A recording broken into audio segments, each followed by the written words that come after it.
Hello from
Hello from ComFest.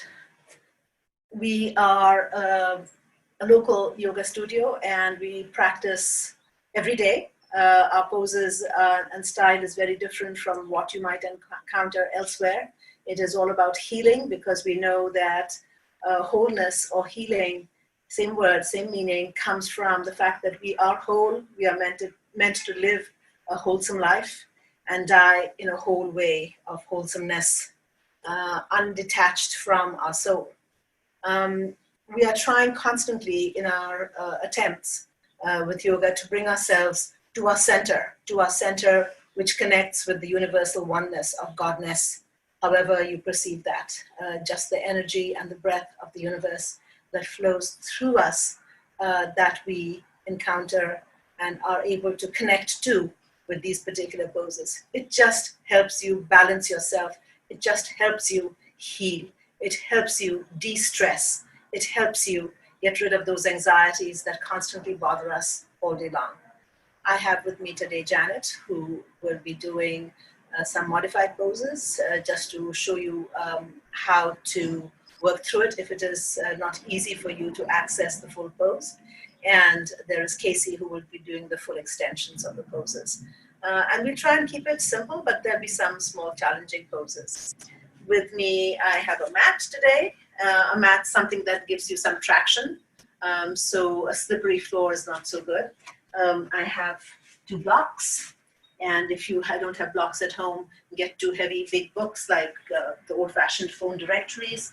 I have just something to put under my hand so that I have some grip.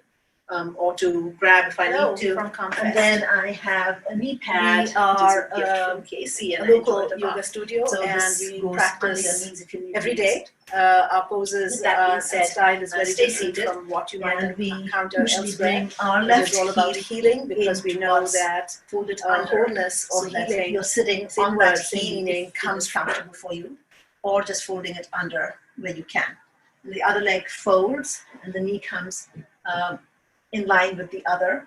You can support the knees and bring them down a little bit if you don't have very open hips by placing something underneath your thighs.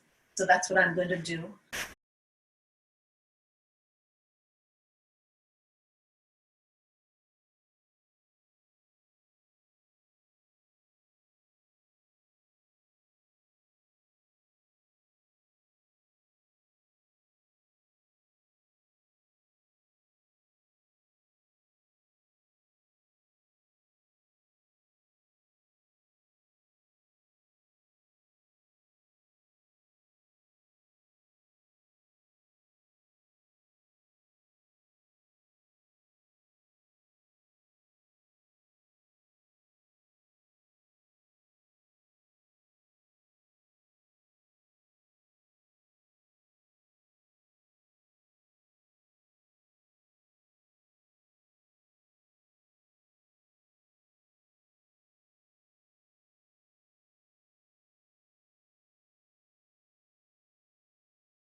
Hello from ComFest.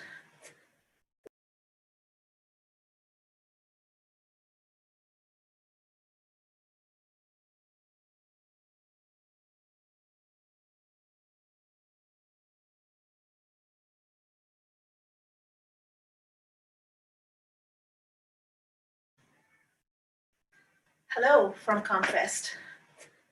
We are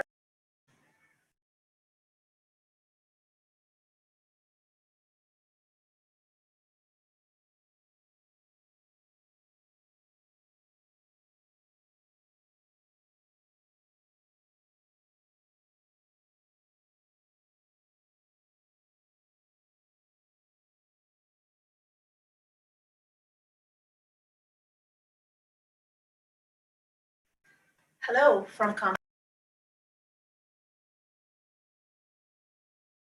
ComFest. We are a local yoga studio and we practice every day. Our poses and style is very different from what you might encounter elsewhere. It is all about healing because we know that wholeness or healing, same word, same meaning, comes from the fact that we are whole. We are meant to live a wholesome life and die in a whole way of wholesomeness, undetached from our soul. We are trying constantly in our attempts with yoga to bring ourselves to our center, which connects with the universal oneness of Godness, however you perceive that, just the energy and the breath of the universe that flows through us that we encounter and are able to connect to with these particular poses. It just helps you balance yourself. It just helps you heal. It helps you de-stress. It helps you get rid of those anxieties that constantly bother us all day long. I have with me today Janet, who will be doing some modified poses just to show you how to work through it if it is not easy for you to access the full pose. And there is Casey, who will be doing the full extensions of the poses. And we'll try and keep it simple, but there'll be some small challenging poses. With me, I have a mat today. A mat, something that gives you some traction. So a slippery floor is not so good. I have 2 blocks. And if you don't have blocks at home, get 2 heavy, big books like the old-fashioned phone directories. I have just something to put under my hand so that I have some grip or to grab if I need to. And then I have a knee pad, which is a gift from Casey, and I enjoy it a lot. So this goes under your knees if you need to use it. With that being said, stay seated, and we usually bring our left heel in towards, fold it under, so that you're sitting on that heel if it is comfortable for you, or just folding it under where you can. And the other leg folds, and the knee comes in line with the other. You can support the knees and bring them down a little bit if you don't have very open hips by placing something underneath your thighs. So that's what I'm going to do. Pull my knees down, bring my hands to my knees, palms facing up. And as you're sitting there, trying to figure out how is it that I'm sitting? What is my posture like? Where is my tailbone with respect to my spine? Where is my tailbone with respect to my hips? And so basically what you want to do is place your hands on the floor or whatever you have to raise you up a little bit off the floor, lean forward, and then drop back into the mat so that your tailbone is floating really behind you. And you're sitting forward on the ischial tuberosity, which really means your sit bones, sitting bones forward in front, chin to throat. And we are just basically staying here quietly, coming to the moment, coming to this moment. That means I'm letting go of everything that is around me. I don't care about the sounds and the smells and the sights. I am here for this 1 hour, quietly absorbing the energy of this moment. My breath connecting to that quietness, that silent energy that flows around me, through me, and everywhere.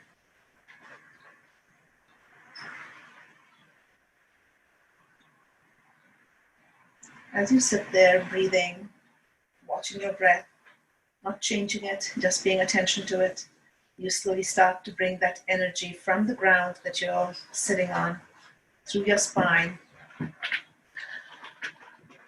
erect all the way to the top of your head. Pulling your shoulders back, chest open.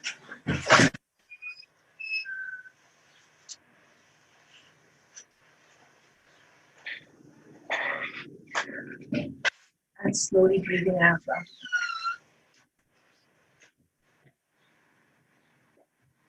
Chin to throat. Looking down towards your belly button. That is one of the places that you will try to gaze at when you're rounding your back. You're looking towards your belly button. As you straighten up, you raise your chin in line with the mat, and you roll your eyes up to look at the center of your forehead. Called drishti, the gaze, where you're looking. And then slowly, you're just going to lean back, bring your hands together, fold your hands, rounding your back, drawing that belly button in towards your spine, folding your hands. And on the inhale, I'm opening up my hands, palms spread in acceptance and in offering. Quietly, palms lifted. And breathing out, round your back, go back.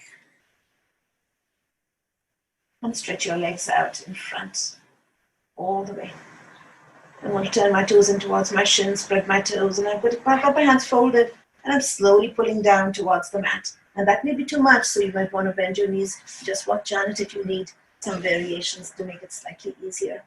And you're pulling back, otherwise you've got your legs stretched out, toes turned in. And I'm trying to go back all the way to the mat, as far as you can go, as far as you can go. On the inhale, coming up and stretching forward, bring your hands out in front of you. Hook your thumbs together, turn your palms down and stretch forward. And continue to stretch forward as far as you can. Trying to round your back, drawing your belly button in towards your spine. And this is largely the extension comes on an exhale. So whenever you're inhaling, you're just maintaining the pose. On the exhale, you're rounding your back, stretching forward a little deeper, breathing out. And then if you have the reach, you're bringing your hands over the tops of your toes, covering the soles of your feet. The legs are fully extended, toes turned in towards your shin. And you might notice that Janet has her knees slightly bent and she's not necessarily rounding her back. So she's trying, and you are just going to try and do it as best you can. If you have backaches, do not round your back. Just lengthen up towards the sky. So you're going to be more as a triangle rather than with your rounded spine. And then slowly folding forward. Bring your elbows on either side of your knees. Pull the toes in towards your shin and bring your forehead down towards your knees. So I'm doing a kind of breathing called Ujjayi. Ujjayi means victory. It is your victory over your normal anxiety, anxious, stressed state. You are it's called sort of like an ocean sound that you're making with your throat by squeezing the base of your throat, the glottis muscle. You're constricting the flow of air. And the sound sounds a little bit like a hushed ha sound, aspirant.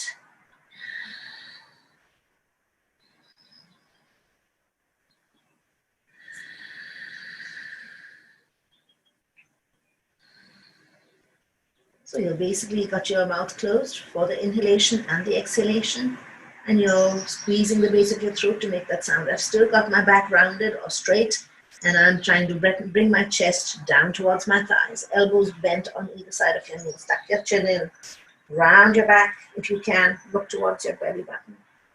And on the inhale, straighten up, take a deep breath, and blow it out. While sitting here, toes turned in, you're going to just gently roll your head around in a nice, easy circle, heads rolling, eyes rolling. So as you move your head in a circle, you allow your eyes to roll in a circle as well. Your eyes are closed, but the other movement of the eyeballs is all around and around. Go the other way, circling.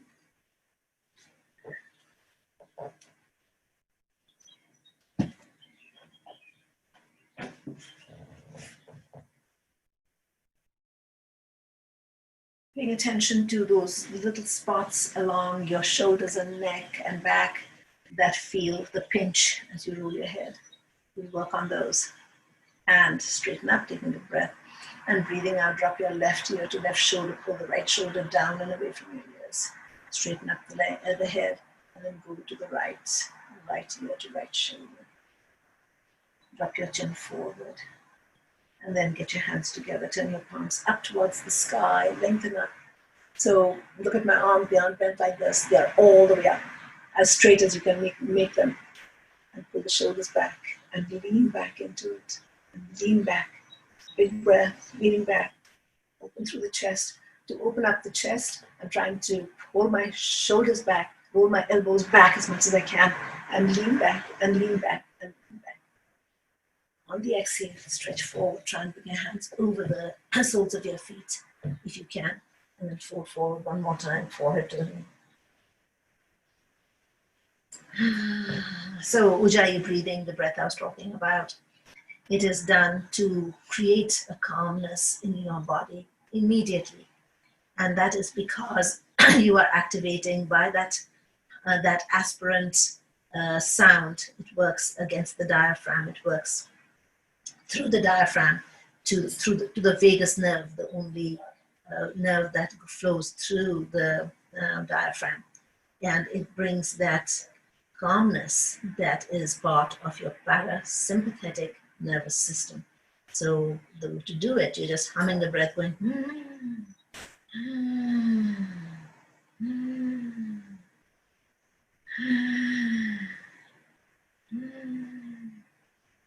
making that humming sound through the inhale and exhale, and then slowly straighten up, take a deep breath, and blow it out.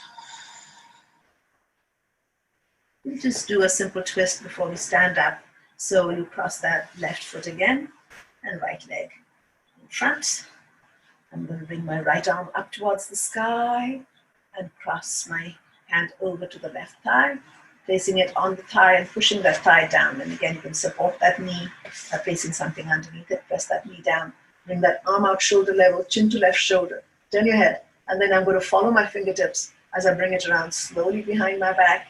You can place your fingertips on the floor behind you, in line with your spine, fingers, the thumb facing the spine, and gently rotate over towards the back wall. So I've got my right hand on my left thigh, pressing it down towards the mat, keeping that hip still. And then I'm bringing, if you can, you have that ability, you're bringing that left arm around your back and tucking it into the right inner thigh. Look what that did for your shoulders and shoulder blades, such a good stretch. I'm going to try to walk my fingers into my right thigh, left hand fingers into the right thigh, pressing the left thigh down with your right hand, and keep turning, looking over your left shoulder. Keep the shoulders down and away from your ears. So I was going as far as I can. My left shoulder turned towards the back wall as much as possible. So your chest is facing the left wall. And here, slowly lift your chin up to the sky all the way, if you can, and then drop it over towards the right shoulder. I keep saying if you can, if you have that ability, if you have that access, because you do not want to overstrain and hurt yourself in the process. That gains you nothing. Yoga is about healing and not hurting. You're always working towards getting there. You never do. That's why we call it practice. We practice and we practice. But we never have a final performance except at the time of death. And this is also a practice for that. Chin comes up to the sky, all the way up. And then go back to the first shoulder, to the left shoulder. And release the hand behind your back. And bring your fingertips to your inner thigh. And now I'm going to roll my shoulders in a big circle. Big circle. Go the other way, big circle. So circle meaning you're lifting your shoulders up to your ears and pressing them away from your big circle. And release. Bring your legs out in front of you. Hands on the floor, fingers facing forward. Try and have your hands right under your shoulders. And you're shaking those legs out. And stack those legs. And I'm spreading my legs and I'm bringing the legs back. Toes are spread, toes are flexed. So I'm getting the back of my legs massaged against the mat. And then I'm just bouncing them. Hands on the floor, chin open, chest open, take a big breath, head still to the back. So here you do what you can. Again, hands are right beside you, palms are facing forward, and you're turning your toes down towards the mat. You're going to slowly lift up all the way onto your toes, so the toes are to the mat. Chin up, chest up. And Janet will show you how to do it in a modified way, so watch her if you'd like. And just holding. If you bring yourself up here, It's called upward facing plank, Urdhva Chaturanga Dandasana.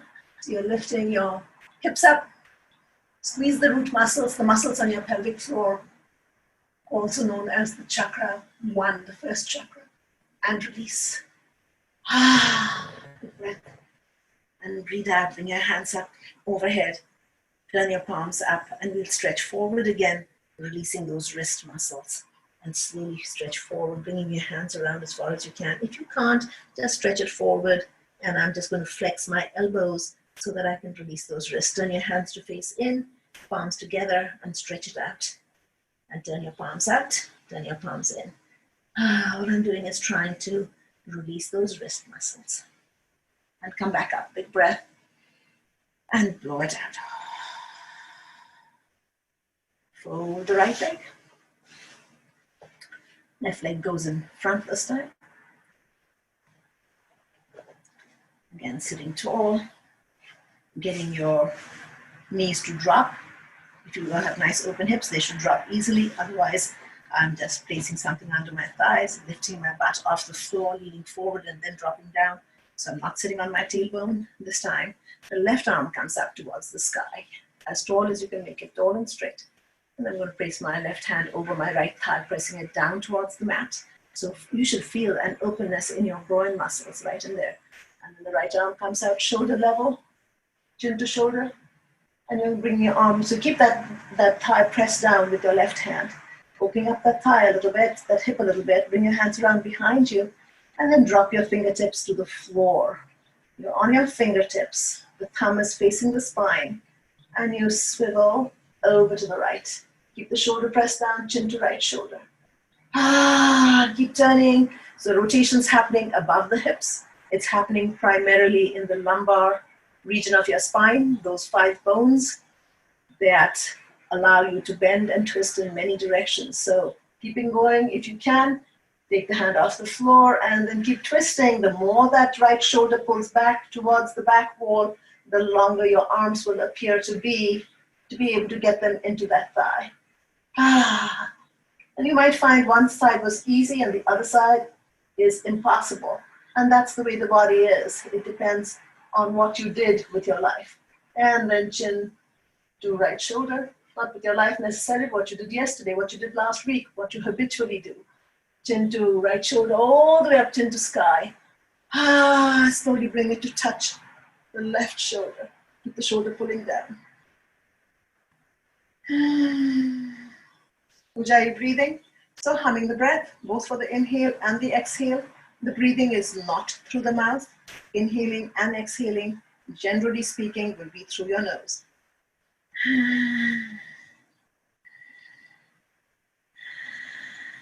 One more breath. Keep that thigh pressed down. Chin goes up and return to the first shoulder. Release your hand behind your back and bring them back to your thighs.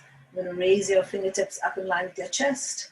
And I'm going to pull it back and make a fist and pull it back. And I'm going to do a few of these, just opening up the chest and the shoulders. So we've got a fist and pull back tightly. Keep those elbows raised in line with your shoulders. And pulse and pulse and pulsing back and forth. I'm going to lean back and round my back. It's the same thing, but here instead of just pulling this way, I'm going to round my back, cross my arms over to the opposite side and open. I added my breath to it. So every time I round my back, I'm drawing my belly button in towards my spine, pushing that lower spine out, the set of sacral bones around the back. And pull back on the lumbar and round and pull back and continue. And strongly. When you round your back, you're drawing your belly button in, so it's on the exhalation. As you pull your chest open, pulling those elbows back behind you, the rib cage is wide open and you can breathe deep, so breathe deep. And breathe out and breathe in.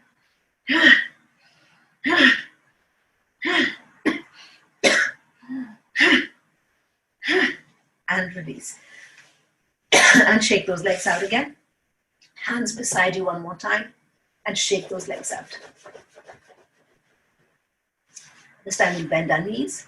Keep those hands beside you, hands facing forward. I'm going to roll my ankles. Sorry, let's start with the ankles. So just rolling those ankles, rolling the knees, rolling your hips, roll your chest, relax those shoulders and roll the shoulders, relax those elbows and roll those elbows. So everything is loose. In the head, your head and neck are loose and head and neck are rolling. So just relaxing it. Catching all the joints, major joints that tend to be stiff all the time. And release. Going the other way, start the ankle rotation in the opposite direction. Add the knees, add the hips, rotate from the waist, add the chest and the elbows and shoulders, then add the head, and the head's rolling at the same time. Everything is moving, it's just relaxed. Take your time, close your eyes, enjoy the moment. And release. We're going to come onto our hands and knees.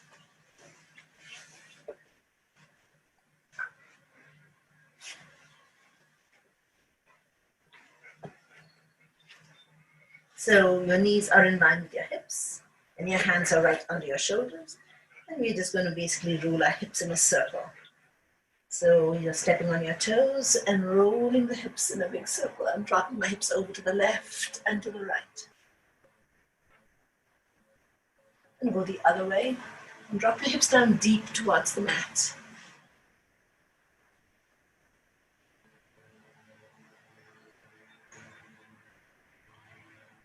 And stepping on your toes, straighten up, hands at your hips. And here we're going to fold back. It's a heart opener, opening up the heart, raises your spirit.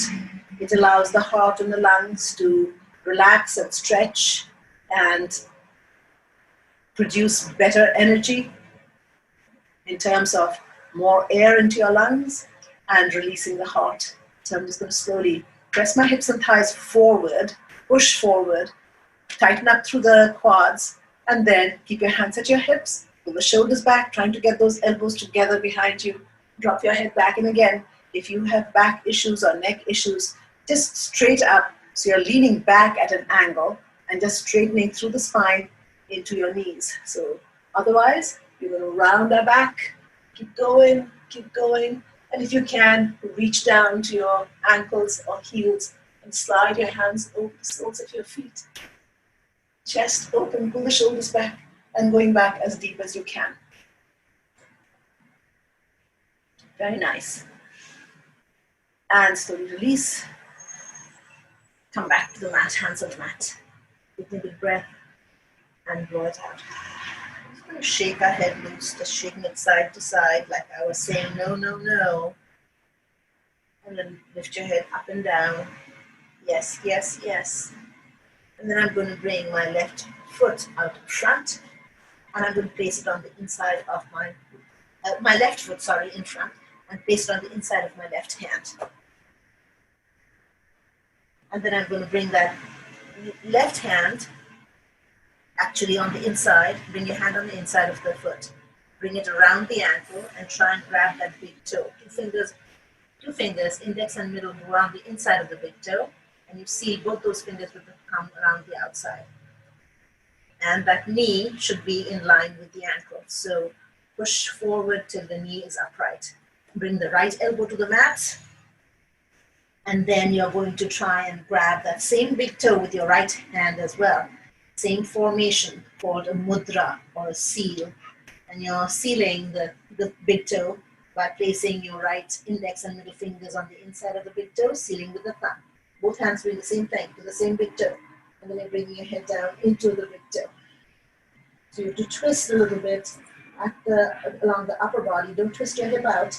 Keep your hip upright and get your head down to the big toe. Or just chin up, just staying there. You don't even have to grab the toes, just even bring your hands on the outside of the foot if you can. And then if you would like an extension here, you can step on your toes and straighten out that right leg and get your head all the way into the ankle and hold that. Beautiful. And then slowly release. If you can, you're going to pull back into your back heel, maybe too much. Just pulling back towards your back heel, straighten out the front leg. Stretching it out. So I'm just going halfways. Janet is probably not going anywhere. And Casey is sitting back on her heels. And it's slowly coming forward. And I'm going to place my hands on the floor, swing that leg back all the way. Step on it. Take a big breath and blow it out. I'm going to trying to step towards my heel. So I'm just going to rock on from my toes to my heel. I'm rocking back and forth, just stretching out the soles of your feet. Going back and forth. Press down into your heel, holding. Bring your hands right in line with your shoulders. So the left leg is extended. I'm going to bring my right arm around wide in line with my shoulders. Reach for that ankle and bring that heel in towards your butt. And lift that knee up and stretch it up. And push away, pushing that heel away from you, getting a good extension to the quadriceps. And stretch and stretch. And you're looking straight down in front of you. And hands back to the mat. And bring that knee forward. Forehead to on the inhale, stretch it out behind you. Lift your leg up high. Exhale, bring your forehead all the way to the knee. Inhale, stretch it out behind you. Exhale, forehead to the knee. And back to the mat. Go back onto your heels and drop into what's known as child pose. So it's like a baby or a fetus in the womb. All the way folded back. Bringing your heels down against, bringing your bottom down against your heels. Shoulders are rolling towards the mat. Arms are by your side. Palms are facing up. And relaxed. You're resting on your forehead.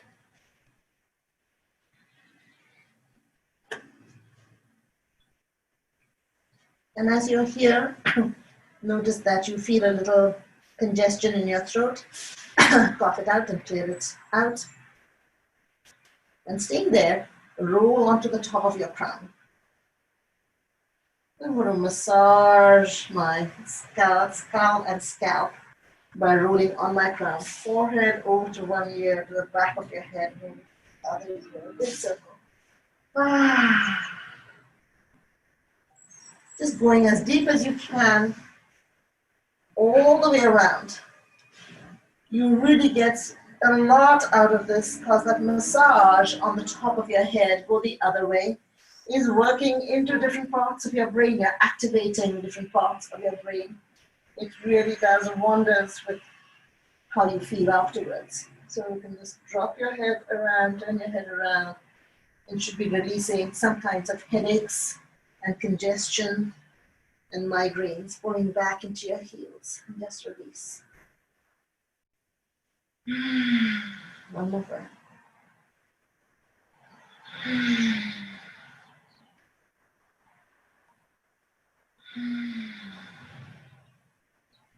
So one of the ways of doing Ujjayi is to not necessarily do both. If you cannot do on the inhale and exhale, it's much easier making that sound on the inhale. That's what you really want to do.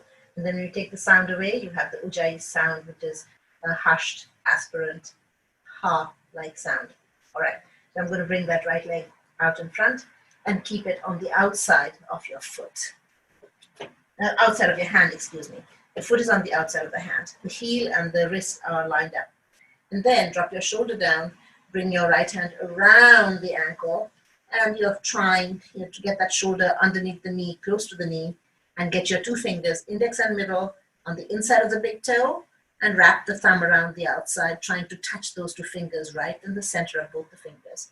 I'm going to try, and you can stay right there, walk Janet. And then you're going to put your fingers around the other hand. Same thing. Two fingers around the inside, sealing with the thumb. That big toe is getting all the attention you can give it. And then you're going to bring your forehead to that big toe, known as Pada Angushthasana. Pada means foot, Angushta means thumb. The thumb of the foot, the big toe goes. And here, you can stay right there, or if you like, you're going to straighten out that leg, place the heel on the ground, and get your head in.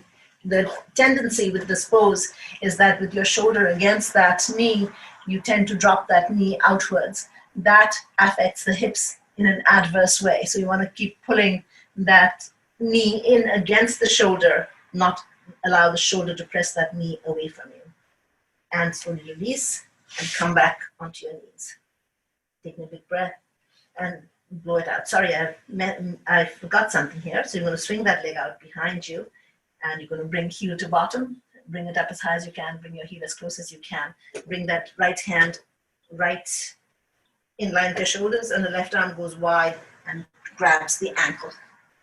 And lift up high and stretch it up and stretch and stretch. So here there's another variation you can do, and perhaps Casey will demonstrate that by straightening up her legs and just doing the same thing with your legs straight.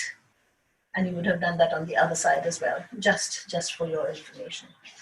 And then you're going to come back onto our knees into kneeling stance. And you're going to bring that left arm down your back. You're going to bring the right arm over, pull the elbow over behind your back if you can.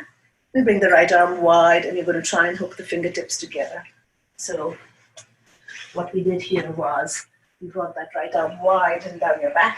Right arm wide, pull that elbow over behind your head. So the fingers will drop deeper down your spine. Right arm goes wide, hands turned out. Slide it up your back, hook the fingertips together. Lean back into it. Press your hips and thighs forward. Open through the chest. Go back. Go back. Press your hips and thighs forward, pushing outwards. Feel that stretch through the quads. And you're leaning back or going just upright. The important thing here is to open up those shoulders and lean back and lean back. Eyes rolling into your forehead. On the exhale, fold forward or sit back on your knees, on your heels, and round your back. On the inhale, come back up. And I'm going to twist to the right and to the left, and to the right and to the left. The thing here is you don't want to twist your hips, but keep the hips locked and just twist above the hips.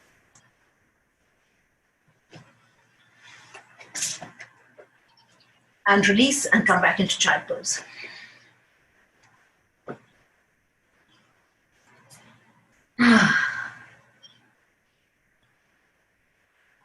Just resting, just a moment, not going anywhere, no rush. Don't let your mind take you anywhere. You should have control over your mind to say, no, not right now. I am busy. All right, right arm goes wide and down your back. Left arm wide, pull the elbow over if you can, a little deeper behind your back so that the fingers drop down deeper down the spine. Right arm extends. Do that extension. Don't just bring your arm around because it doesn't work. And then you're bringing your arm around, bringing it up your back. Try and hook the fingertips together. This takes a little practice and flexibility over time. So just grabbing a towel or a sock or whatever you might have close to you to get that extension so you get some stretch through the chest and through the shoulders. And then pressing those hips and thighs forward. I'm arching my back, leaning back, big breath, or just staying upright if that's too much for your back. And breathing out, folding forward, forehead to the knee. Just going down as deep as you can. Coming back up. And this time you're going to twist to the left. Keep those hips facing forward, lock them in place. Just a massage for your lumbar region of your spine. So keep the hips locked and just moving above the hips. Left and right and left and right. Deep breath. And breathe out, release, and shake those arms loose. And hands to the floor, stepping on your toes. I'm stepping on my toes, toes are facing forward. I'm just going to roll my toes on the floor in a circle. I'm just rolling them, rolling my heels. Add your hips. So you're stepping on your toes, massaging the toes a little bit, stretching out the plantar fascia, the underside of your foot. Then turn your toes out behind and sit back into your heels. One more pose before we finish this up, which was to bring that right leg out in front. Sitting back on your heels if you can. Moving forward, forehead to the knee, and stretch it out. Release. And you're going to come back onto your feet and hands. This pose is known as downward facing dog. If you've never heard of anything in yoga, you might have heard about downward facing dog. This is that famous pose. It's your body in a triangle. So heels are pressed down, lifting your toes up if you can. Spread the toes so you're on the balls of your feet and on your heels. Spread the energy of your feet all around the edges, so you are using the full weight of your foot against the mat. If you turn your toes up and spread your toes, your arches will lift and be activated. So pressing back into your heels, holding. As you are standing there, there are many things happening.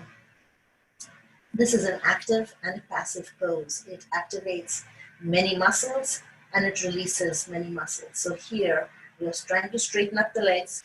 You're trying to get your heels to the mat. When you are just starting out, the Achilles tendon at the back of the ankle is usually not very stretched out and it doesn't allow you to do this.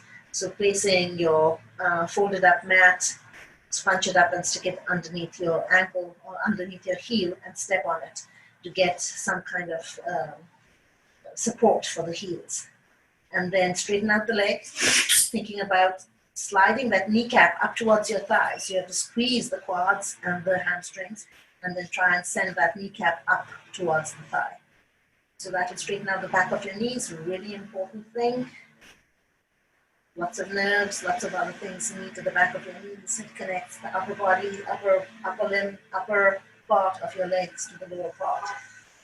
Holding it there, and then think about, keep your feet about a fist width apart, hip width apart, and no more than that. And pulling back into your heels. Pay attention to your arms now. The arms, upper arms are rotated outwards, the forearms are rotated inwards, so they move into different directions. The wrist creases are straight, fingers are spread wide, and trying to place your hands flat on the mat. Look at your spine now. The head is neither tilted up nor tucked in. It is in line with the spine. See the tailbone as one end of the spine and the top of your crown as the other end. You're elongating, lengthening through the back of the neck. Holding there. And then walk your hands in close to you. And then slowly straighten up. As you straighten up, run your fingers along your legs and roll your shoulders into your ears. And press it down and under a big circle. And a big circle. And a big circle. Go the other way. And release. Gentle throat. So we'll do a couple of balances.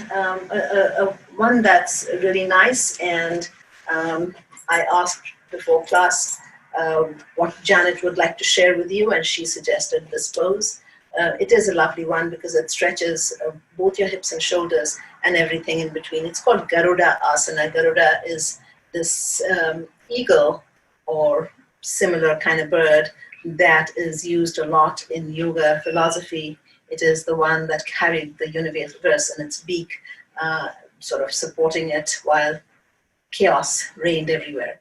So this surprising thing with yoga is that sometimes you have to think about the pose. And this pose is actually, you're going to bring that foot, what actually happens is you bring that leg around, twist it around the calf muscle, and then you're going to bring the left arm up, twist the arm around it, and this is the pose. But it's not so easy to do, and it's all twisted up. You would think that the eagle would be a pose which would be flying and open, but it's quite the opposite. And you might think about why that may be so. You're stepping on the right foot, and one of the simplest ways of doing it is just simply bringing your other foot across it, both feet facing forward. So you just basically crossed your feet, and that's not that easy to do either. And then you're going to try and straighten up the leg that's behind. That would be the right leg. The left leg is the one that stepped across. So you're going to try straighten up that knee of that back leg. Again, that takes a little effort.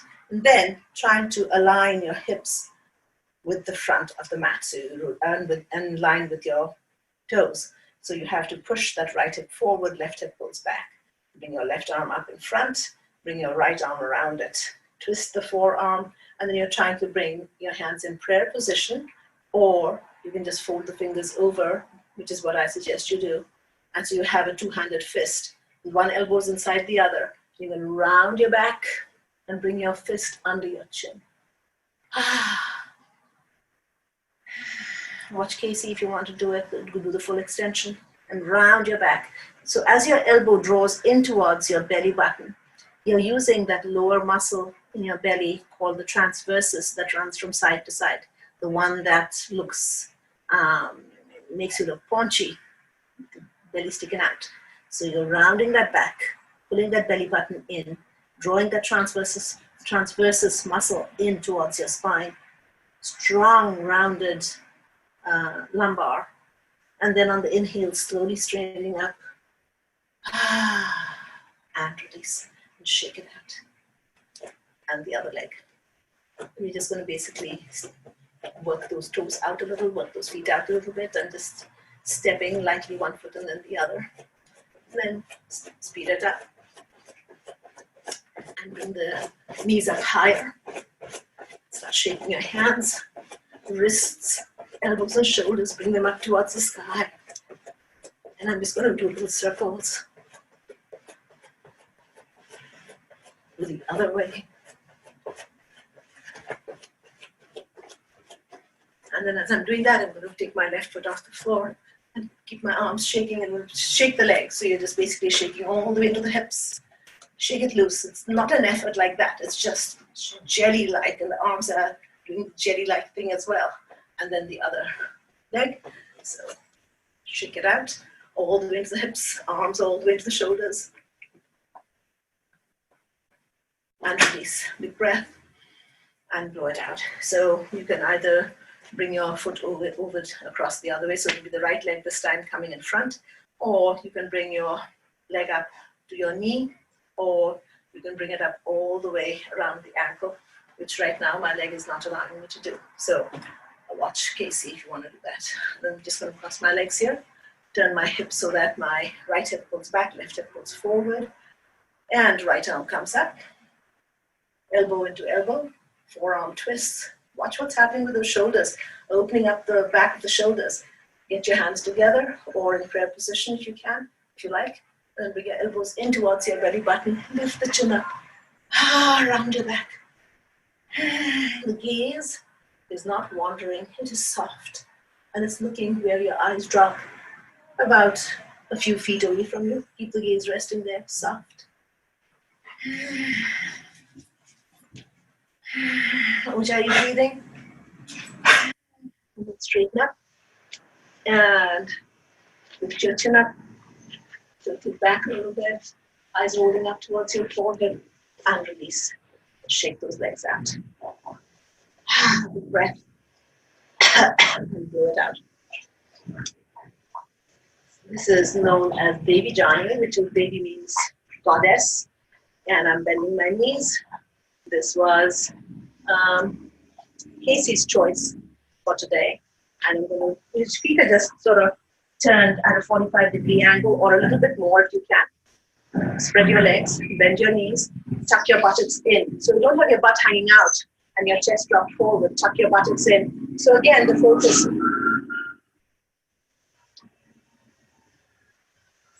is on the lower core.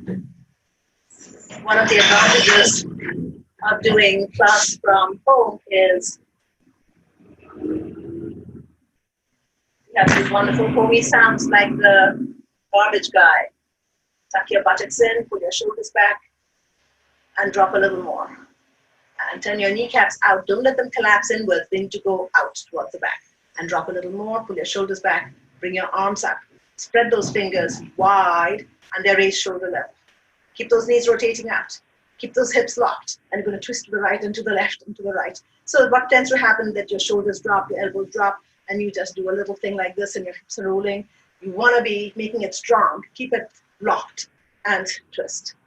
In yoga, there is a lot of focus on releasing the chakras. Those are those points of energy along your spine. There are seven vortexes of energy. Chakra means a vortex, something that's spinning wildly. So at the root is the red, the infrared. They're connected with the colors of the rainbow and are associated with sound, color, frequency, many, many different things. And release. And to the floor.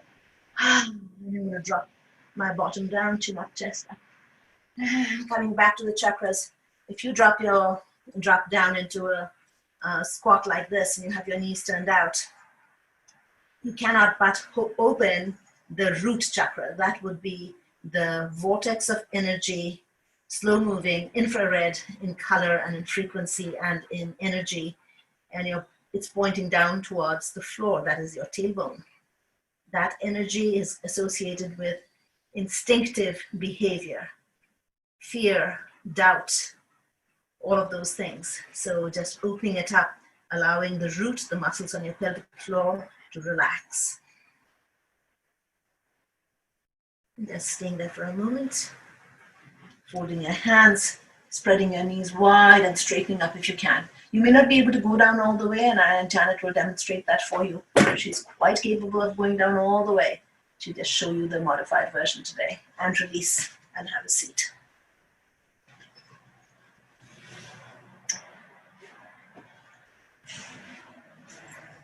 So I'm going to focus a little more on that Ujjayi breathing that we talked about. So crossing your legs again. And we are going to practice that. So you're going to bring your hands to your knees, turning your palms up and pulling your shoulders back. This is a breath that calms you down right away. You don't need any tools. You don't need any props. You don't need to be any specific place to do this. Anytime you're walking or seated or working, take a moment and do this. You're just simply breathing in and out through the nose, and you're trying to squeeze the base of your throat. You might bring a finger to the base of your throat, right at the nape of the neck, and press into it gently. So when you're breathing in, that will draw in.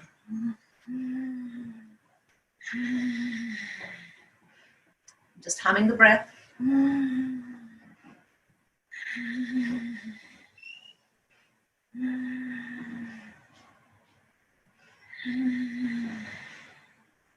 And then if you like, and if you can, try maybe taking away one of those two sounds, the inhalation or the exhalation. So you're going,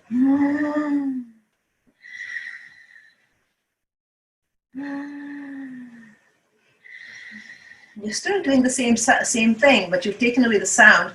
So there's an aspirant ha-like quality to it.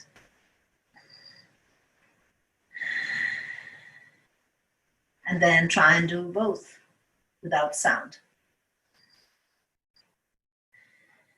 As I explained to you earlier, this breath calms you down because it is connected with the vagus nerve, which connects with your brain and immediately brings you to a place of parasympathetic nervous state. It calms you down.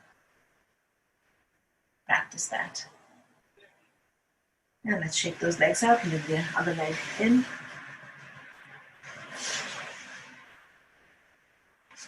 And we are doing a virtual class today because we can't be there in person because of this COVID-19. Some thoughts on the COVID-19 are that you, again, cannot live in fear. You must not live in fear. There are so many different kinds of organisms, germs, bacteria, viruses floating out there. You don't catch everything. And when we use the term catch, it is you go out, reach for it, and bring it into you. You can avoid COVID, firstly, by not being fearful of it. That is not enough, however. You need to do some things. Every day, the CDC is giving us new directions as they're discovering more about how it behaves and how to keep it away from us. Some of the simple things from a yoga and Ayurveda, which is the sister science of yoga, which we also offer in our studio, taught by a practitioner with 13 years of experience in India as an Ayurveda doctor. Come and check it out. She is very good. All right, so coming back to this, you are doing some things, and one of the things to do is to keep those areas that allow a virus or a bacteria into your body oiled. By oiling those surfaces, those areas, you are preventing the bug from entering into your system. They get stuck, they get caught on the oil, and then you just want to make sure you're washing it off. So around your lips, especially when you go out. Up your nostrils, around your eyes, in your ears, every time. And then you can just wipe it clean before you go to bed and wash it off. And then you push it, putting a fresh layer again as you go to bed. So morning, evening, and time for bed. And anytime you go out. A touch of olive oil is great. The best one in the Ayurveda sense is sesame oil, just a touch. The other thing is to keep your distance and stay away from people. And all those other things. We will be together again next year, but for the moment, I want you to just do a little exercise to release your tendency to be focused either too much on the active nature of your being or too much on the passive nature of your being. And we do something very simple. You bring chin to throat, lift your chin up to the sky, and gently reach over and touch your left outer shoulder. Keep the right shoulder pulling down. My hands are still resting on my knees, palms turned up, index to thumb. Inhale, chin to sky. Exhale, chin to throat. Inhale, chin to sky, all the way up. Then turn your head strongly over to the right shoulder and reach down and touch your right edge of the shoulder. Inhale up, face forward, chin to throat. This time make your mouth into a big balloon. And you're lifting it up and turning and touching your left outer shoulder. Mouth blown up like a big balloon. Chin up, face forward, exhale, chin to throat. Inhale up. Exhale, chin to right outer shoulder. Inhale up. Exhale, chin to throat. This time I'm going to grin with all your teeth showing. Chin up. Over to the left shoulder, reach and touch the shoulder. Inhale up. Exhale, chin to throat. Keep that grin, chin up. And last time over to the right outer shoulder. Turn your head all the way. Try and reach for the edge of the shoulder. You will notice how good it feels afterwards. Chin up to the sky and release, chin to throat. Bring your hands together, interlacing your fingers. Bring your hands behind your head. Lean back into it, pulling those elbows back. Keep those elbows pulled back and locked as you roll your head from side to side to side to side. I'm going to stretch my legs out. Leaning back, going back deeper and deeper towards the mat, and then bring your arms out in front. On the inhale, spread your legs and stretch forward. On the inhale, bring your hands together and bring your arms up and go back a little deeper. On the exhale, stretch forward, go down between your legs. Inhale and pull the legs together. Exhale, stretch forward.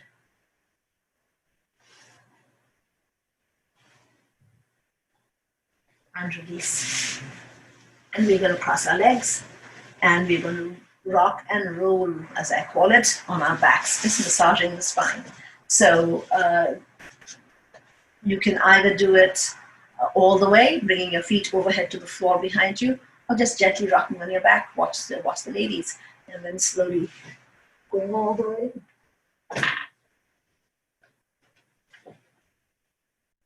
If you're bringing your feet all the way overhead, you straighten out those legs, touch your toes to the floor. Don't uncross your feet at the ankles. Keep them like that so that you're stretching one side of your back at a time.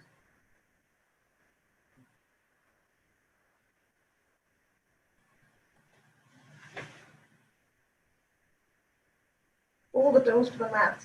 Long stretch to the spine. Go cross legs the other way. And Janet will go from side to side on her back. First she was going in a circle, now she's going side to side. And we are just continuing with our legs crossed the other way. Toes to the mat, stretch, pull the toes away from you towards the back wall, straightening your legs. Come back up. Go a few more times.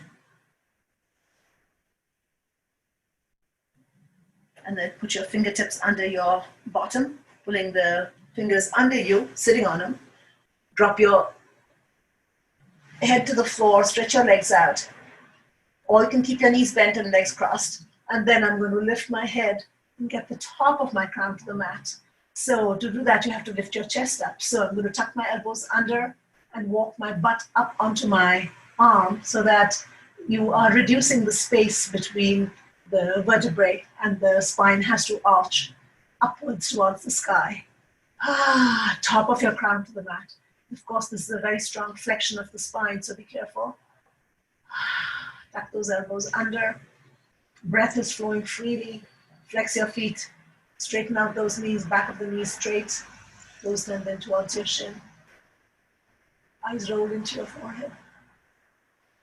I'm trying to do Ujjayi breathing.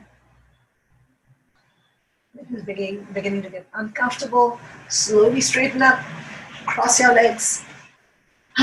Grab your ankles and fold forward. Chin to the throat.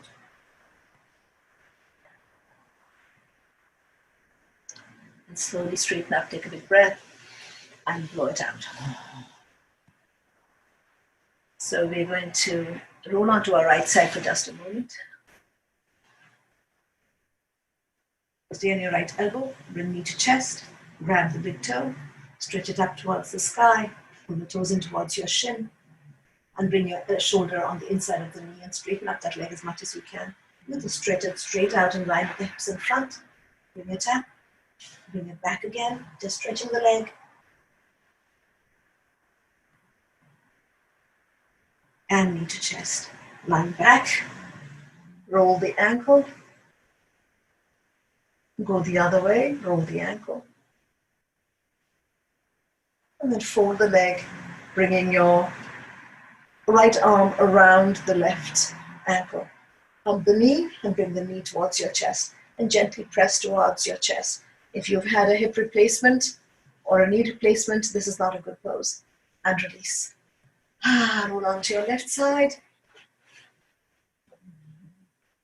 Stay on your elbow or rest on your arm.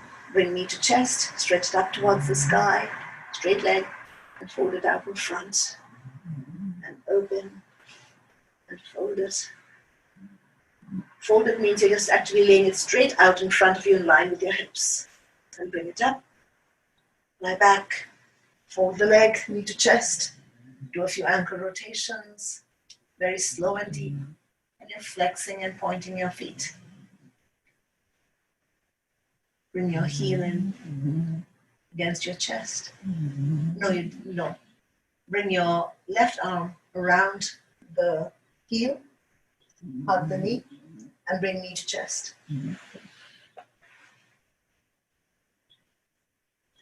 And release. And sit up. We always finish up by warming up our feet a little bit. So left foot, rub your heel. So I'm just doing little circles on the heel. Chinese reflexology, really.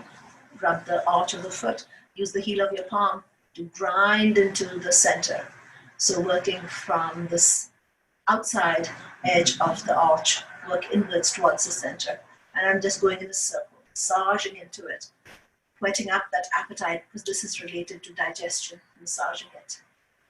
A lot of people, because they're switching diets right now, have issues with digestion, a lot of indigestion, a lot of IBS type, IBS and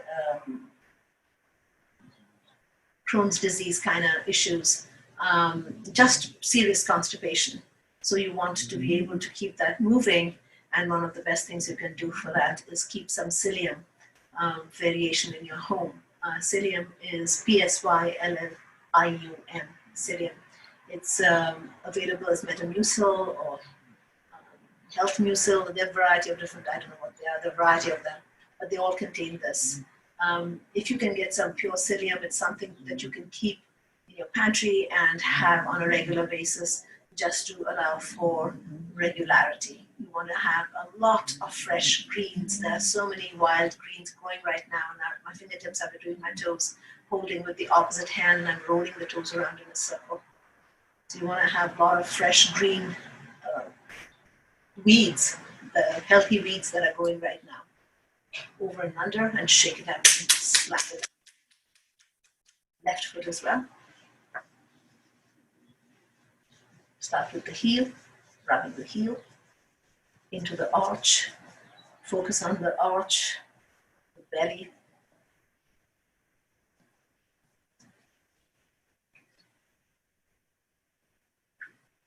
Into the foot. Run a finger between each toe. So using the opposite hand from the underside, supporting the arch, and then roll the foot around in a circle, going the other way. Over and under and shake it out. Yank the fingers off and slap it out. Get your socks on and lie back on your back.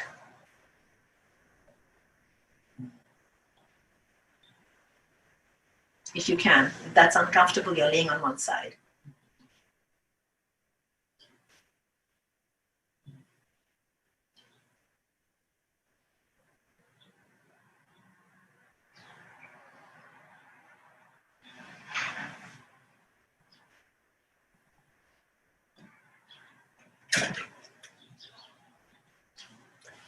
Your legs are spread, toes are flopped, or your feet are flopped outwards.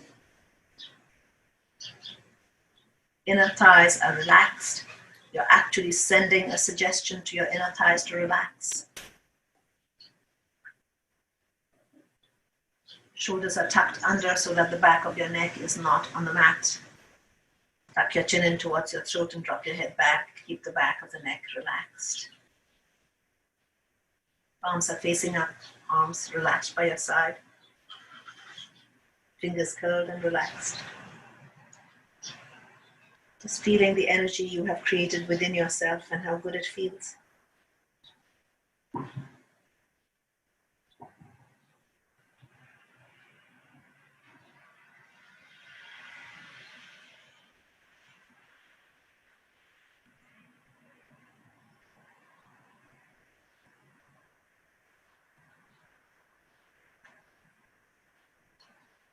Just staying present in your body with the breath, watching the quality of that breath.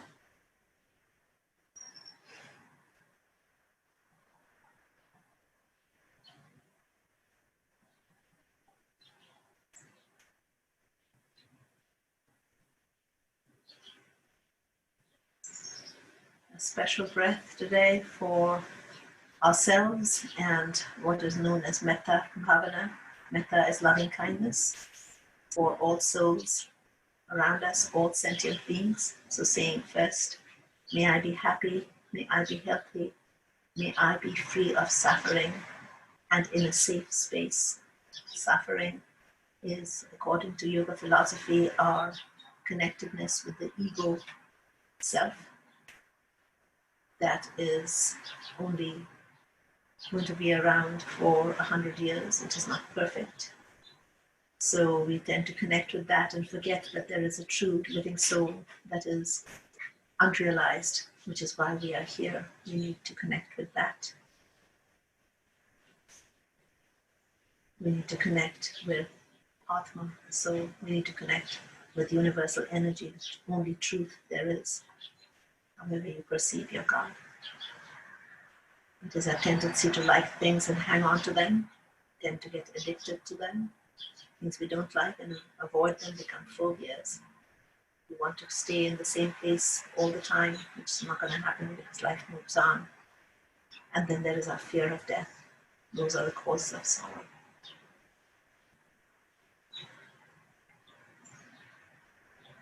Think now of others. May they be happy. May they be healthy. May they be free of suffering and in a safe space. Think of others that you may or may not know that need your help today, including all those that have no one to turn to, that are helpless, in doubt and fearful and lonesome. May they be happy. May they be healthy. May they be free of suffering and in a safe space.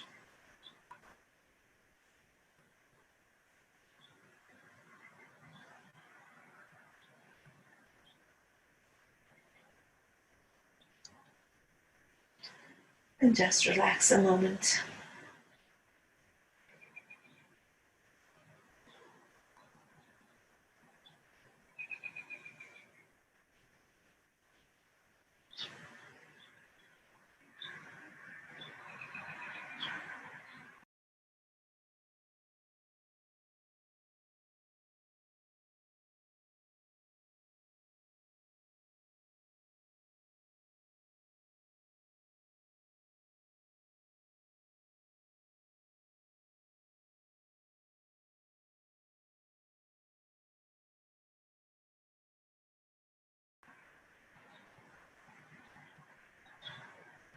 I would like to leave you with a thought from Rumi, a 13th century mystic from Turkey, Afghanistan.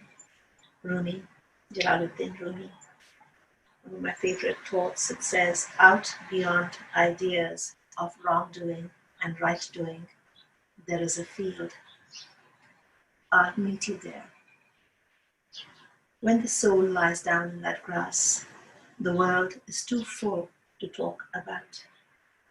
Ideas, language, even the phrase each other doesn't make any sense.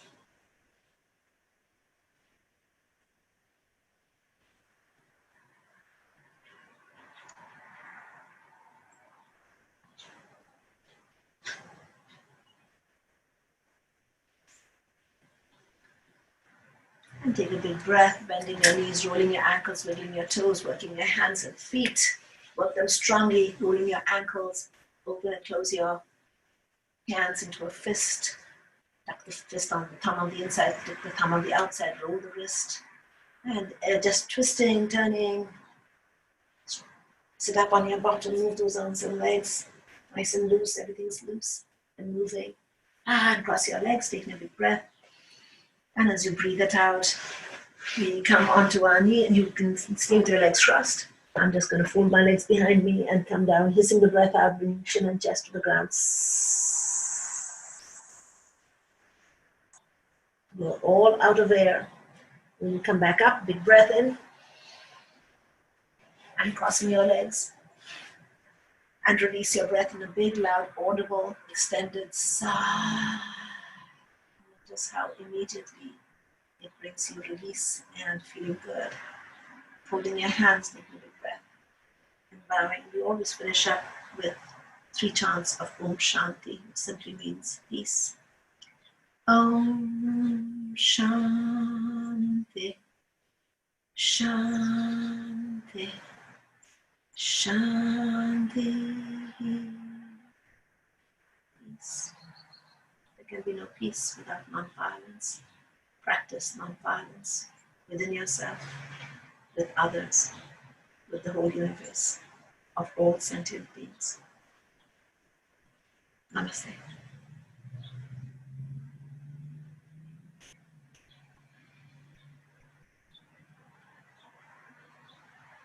Thank you.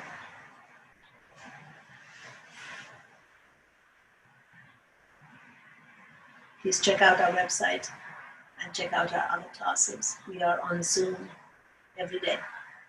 I'm at the studio starting Monday. We are at the Park of Roses during the weekends, the weekend classes. Thank you. The community festival is guided by its principles. The principles are statements of what the members believe is basically important. They are: we think that people ought to work for the collective good of all people rather than for personal gain.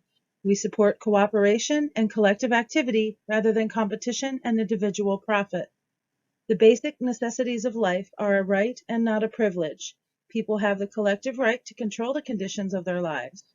People should strive to conduct their lives in harmony with the environment. We recognize that there are primary attitudes which divide and oppress people. These attitudes are usually shown by prejudice against people on the basis of age, class, ability, income, race, sex, and sexual preference or orientation. We seek to eliminate these attitudes. The statement of principles is more important than any other writings of the Community Festival.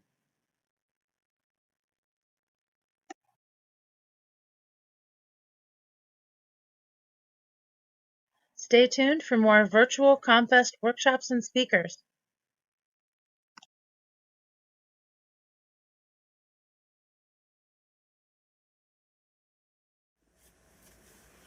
Hi, ComFest 2021. My name is Joni Kalem, and as you well know, we are virtual again. But if we were not virtual, we would be sitting together at the Peace and Healing Tent, one of my favorite spots in the park during ComFest. And we would be doing something that I call a concert conversation entitled But First Do No Harm. And when I first started doing these concert conversations in 2013, I had written a lot of music about compassion and inclusion and understanding and all those things that I find essential to life. And most of my work at the time focused on inclusion of children and individuals with autism and ways to encourage the neurotypical world to understand people with autism. But very quickly, I realized that my work was a lot broader than just the cross-cultural divide between the world of autism and the neurotypical world, that it was really about othering in general, and that human nature habit of pushing away anything that seems different to us because different makes us uncomfortable. So when Julie contacted me this year about doing this online workshop again, I was like, well, I did it last year. I mean, it's the same thing. And of course, it's not the same thing. This is 2021. And last year's ComFest was in 2020. And ComFest last year in 2020, or at least when I recorded this workshop for ComFest 2020 last year, that was before so many awful things happened in this country. So 2021, this past year since ComFest 2020 has been quite a year for teaching us all about not othering, teaching us all about how horrendous and inhumane othering is. All the racism in this country and in this world, and how that has affected the rollout of therapy and vaccinations and help for COVID, and just beyond belief. But the thing that I always say is, at least it's on the table. Now it is on the table. Now no one can say, this world isn't racist, this country isn't racist. It is. It has been for a long time, and we can do things to change that. So I, of course, have spent this past year doing a lot of songwriting and doing writing all about this topic of not othering. So this is actually, it starts out in Hebrew. This is a Jewish prayer called Mishneh Habriot, and it is a prayer saying thank you for making everything so different in our world. Could also be paraphrased as thank you for not making us all the same. So I feel like this is the basis of non-othering behavior. I don't even need to expect that you're going to be the same as me. I don't need to even think that you're going to be the same as me. I'm going to cherish and celebrate the fact that you are different than me. So, Baruch Rucha Adonai Mishnah Habriot Baruch Rucha Adonai Mishnah Habriot. What a world, full of wonder and beauty. What a world, full of wonder and change. What a world, full of wonder and difference, where we were never even meant to be the same. Baruch Rucha Adonai Mishnah Habriot.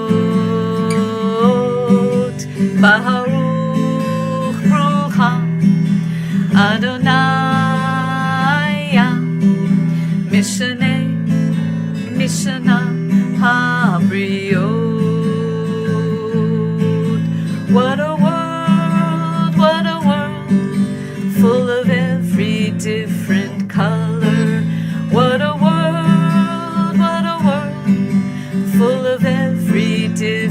shape. What a world, full of every kind of thinking, where we were never even meant to be the same. Now the history of this blessing was to point out something we thought strange, to acknowledge when we felt surprise, to remind us that all creation is not supposed to be the same, that variety brings beauty to our lives. Baruch Brucha Adonai Mishaneh Mishana Habriot. Baruch Brucha Adonai Mishaneh Mishana Habriot. What a world, full of mystery and questions. What a world, full of mystery and pain. What a world, full of mystery and learning, where we were never even meant to be the same. Baruch Brucha Adonai Mishaneh Mishana Habriot. Baruch Brucha Adonai Mishaneh Mishana Habriot. Thank you that the world is made with variety and difference, and full of change and movement and all of that. So, of course, part of what is happening in our world is a shutting down, is this, you, go away, you're not welcome here, this is my place. Now, doesn't matter what color your hair, doesn't matter what clothes you wear, doesn't matter if you've got stuff to share, you are welcome here. Doesn't matter what color your skin, doesn't matter what shape you're in, doesn't matter who's your kin, you are welcome here. You are welcome here. You are welcome here. You and you and you and you, you are welcome here. You are welcome here. You are welcome here. You and you and you and you, we're all welcome here. Doesn't matter if you think like me, doesn't matter if we disagree, doesn't matter if you're she or he, you are welcome here. Doesn't matter if you're happy or sad, doesn't matter if you sometimes get mad, doesn't matter what stuff you have, you are welcome here. You are welcome here. You are welcome here. You and you and you and you, you are welcome here. You are welcome here. You are welcome here. You and you and you and you, you are welcome here. Doesn't matter what food you eat, doesn't matter where you sleep, you're messy or neat, you are welcome here. Doesn't matter if you're big or small, doesn't matter if you're short or tall, doesn't matter what you're called, you are welcome here. You don't have to be like me, you don't have to see what I see. We can talk and figure things out, learn what each other's world's about. We don't have to see eye to eye, no one can really deny. We'll treat each other with respect, that's what we can all expect. 'Cause you are welcome here, you are welcome here. You and you and you and you are welcome here, yeah. You are welcome here, you are welcome here. You and you and you and you are welcome here. You are welcome here, we're all welcome here.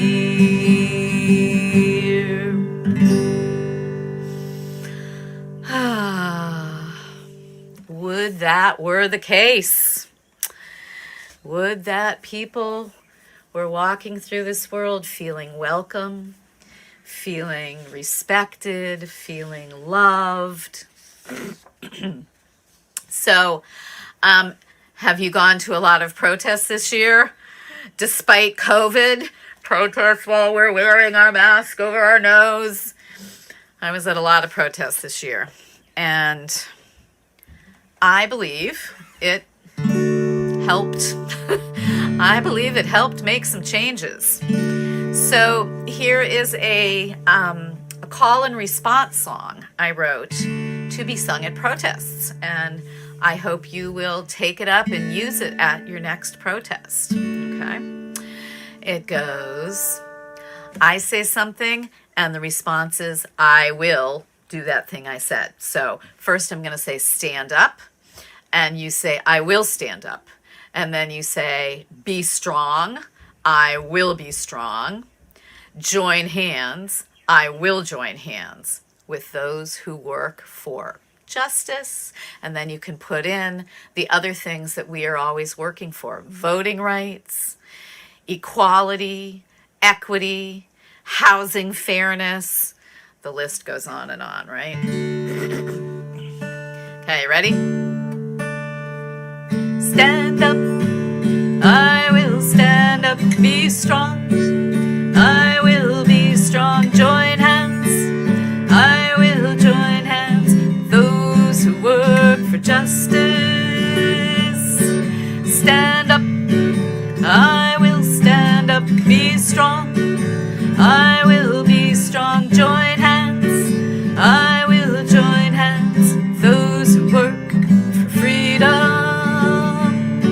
Stand up, I will stand up, be strong, I will be strong. Join hands, I will join hands with those who work for equity. Stand up, I will stand up, be strong, I will be strong. Join hands, I will join hands with those who work for fairness. Stand up, I will stand up, be strong, I will be strong. Join hands, I will join hands with those who work for safety. Stand up, I will stand up, be strong, I will be strong. Join hands, I will join hands with those who work for compassion. Stand up, I will stand up, be strong, I will be strong. Join hands, I will join hands with those who protect voting. Stand up, I will stand up, be strong,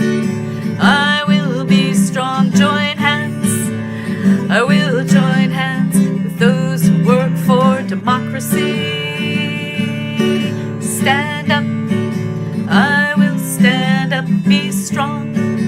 I will be strong. Join hands. I will join hands with those who work for dignity. Stand up. I will stand up. Be strong. I will be strong. Join hands. I will join hands with those who work for human rights. And every human has rights.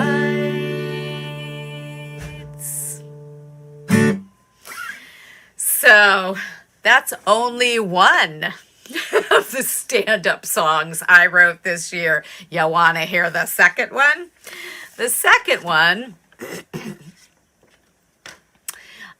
always has the response stand up. So it's a little bit easier.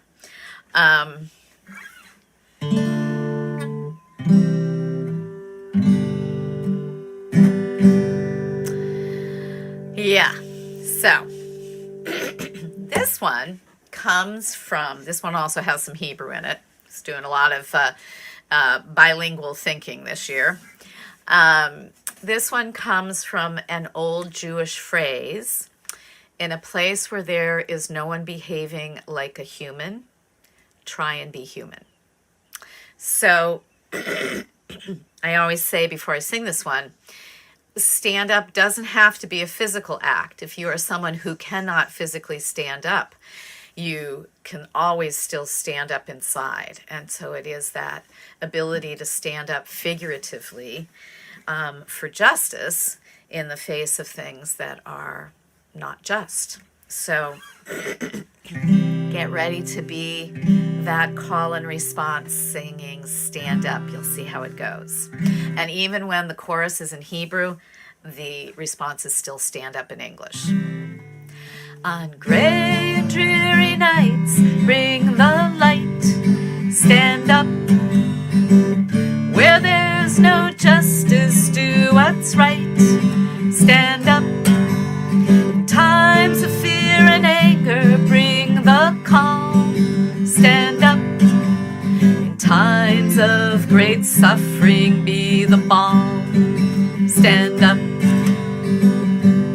Bamakom blianashim. Stand up. Bamakom blitzadikim.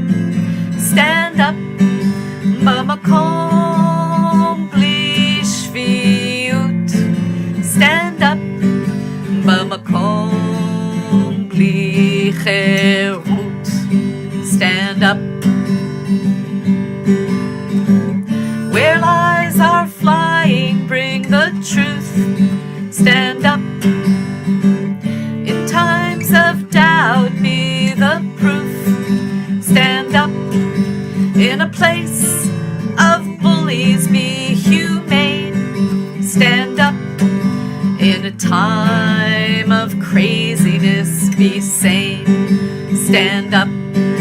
Bamakom blianashim. Stand up.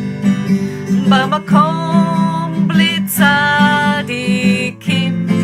Stand up. Bamakom blishviut. Stand up. Bamakom blicherut. Stand up. Times of isolation, be a friend. Stand up. In times of change, learn to bend. Stand up. On days without hope, bring a smile. Stand up. In times of need, walk that mile. Stand up. Every day, every moment, we've a choice. Do I stay silent and passive or use my voice? Do I show that I care or look away? Bring some love and light to this day. Bamakom blianash.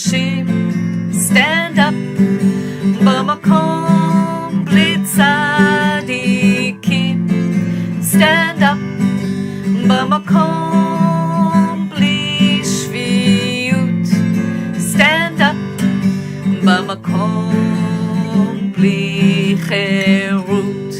Stand up. And the Hebrew is basically just a translation of that original saying.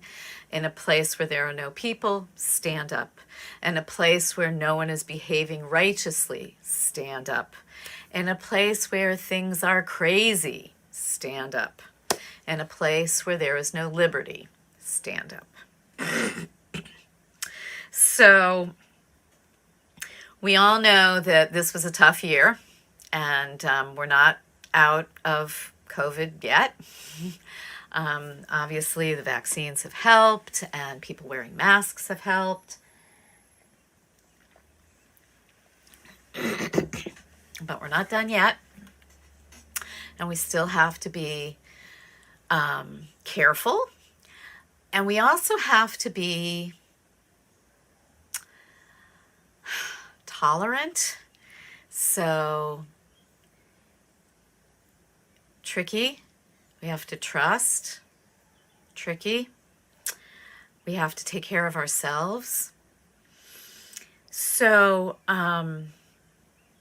this workshop was originally, as I had said at the beginning, about autism, about helping neurotypical people recognize autism and recognize behaviors.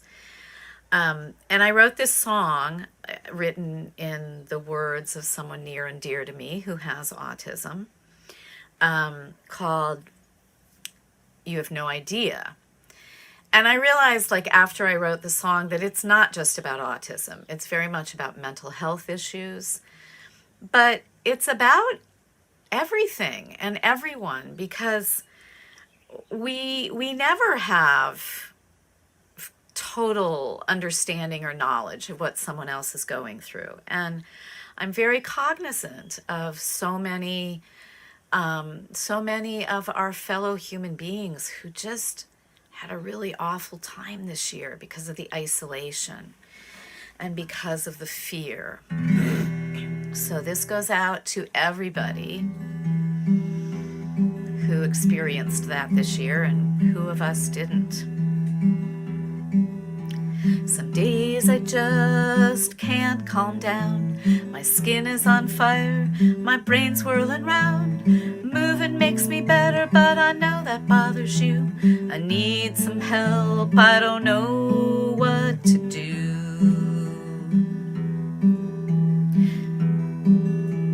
I know it seems strange when I stare at the floor, but if I look in your eyes, I can't hear anymore. In order to listen, I've got to look away.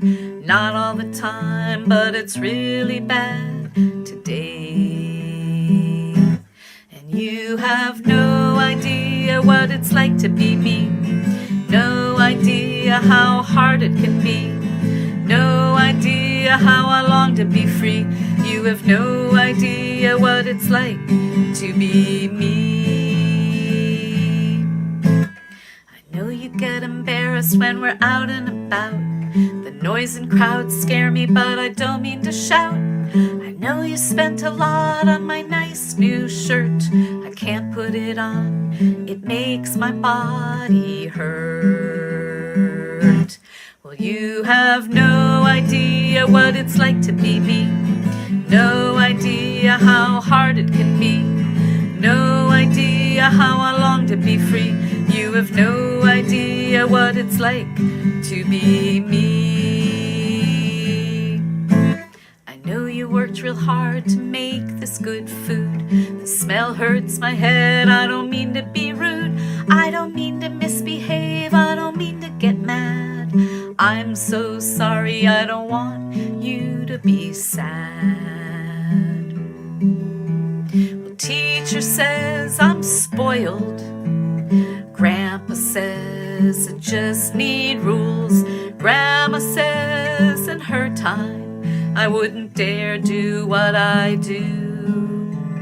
But they don't understand what it's like inside of me, 'cause bad behavior is all that they see. And they have no idea idea what it's like to be me. No idea how hard it can be. No idea how I long to be free. They have no idea what it's like to be me. And you have no idea what it's like to be me. No idea how hard it can be. No idea how I long to be free. You have no idea what it's like to be me.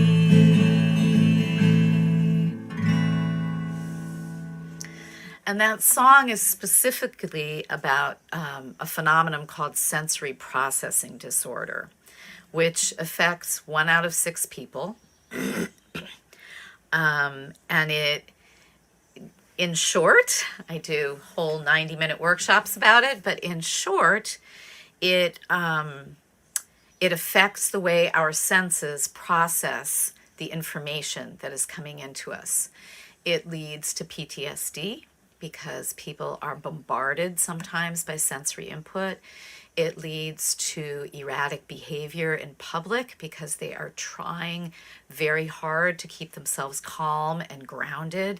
And so a lot of times behavior seems unusual because that is how they are working to keep themselves calm and grounded. And judgment does not help. Someone being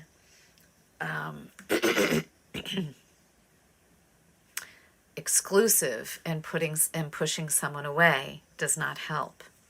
So that is my song, which is a plea to be kinder and more compassionate and lower the tones for people who are dealing with sensory processing disorder, which leads to PTSD and can lead to a lot of mental health issues.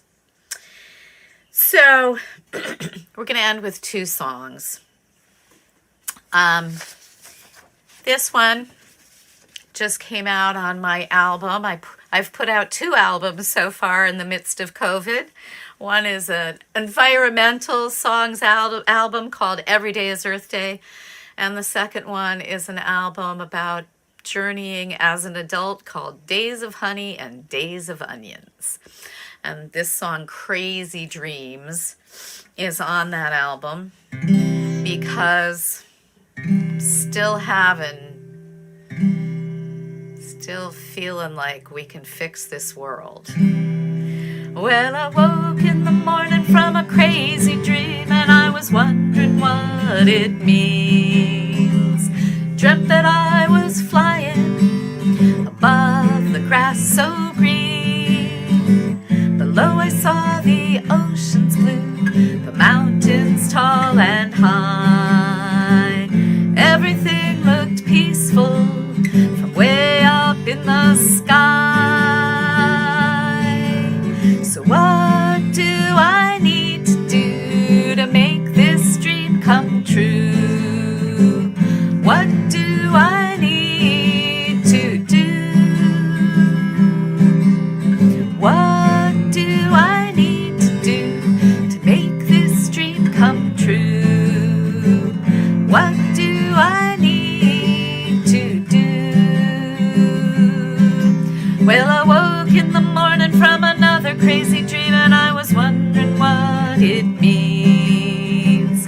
Dreamt everyone was happy in a field full of trees. Everyone was smiling, holding hands and dancing round. Every different color, like the flowers in the ground. So what do I need to do to make this dream come true? What do I need to do? What do I need to do to make this dream come true?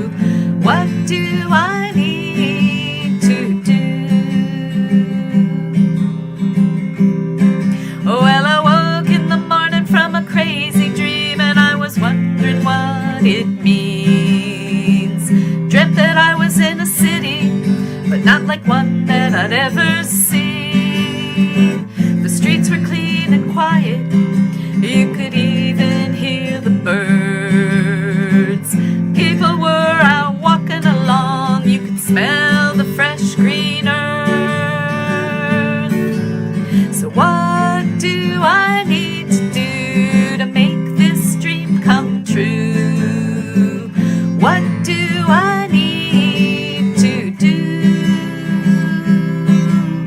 What do I need to do to make this dream come true? What do I need to do? So how come dreams of life being fine make me sound like I'm naive?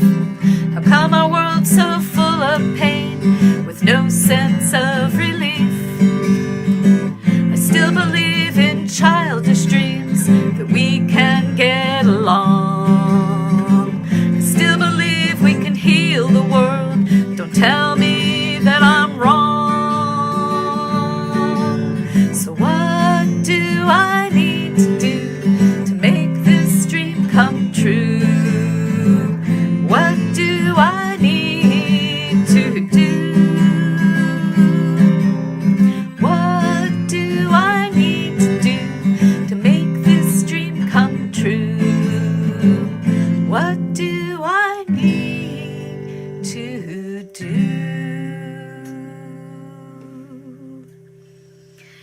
So, but first do no harm. My workshop on encouraging people to be compassionate and understanding, not to be quick to judge when someone is having a mental health crisis or someone has autism and they're behaving in a way that you're not used to.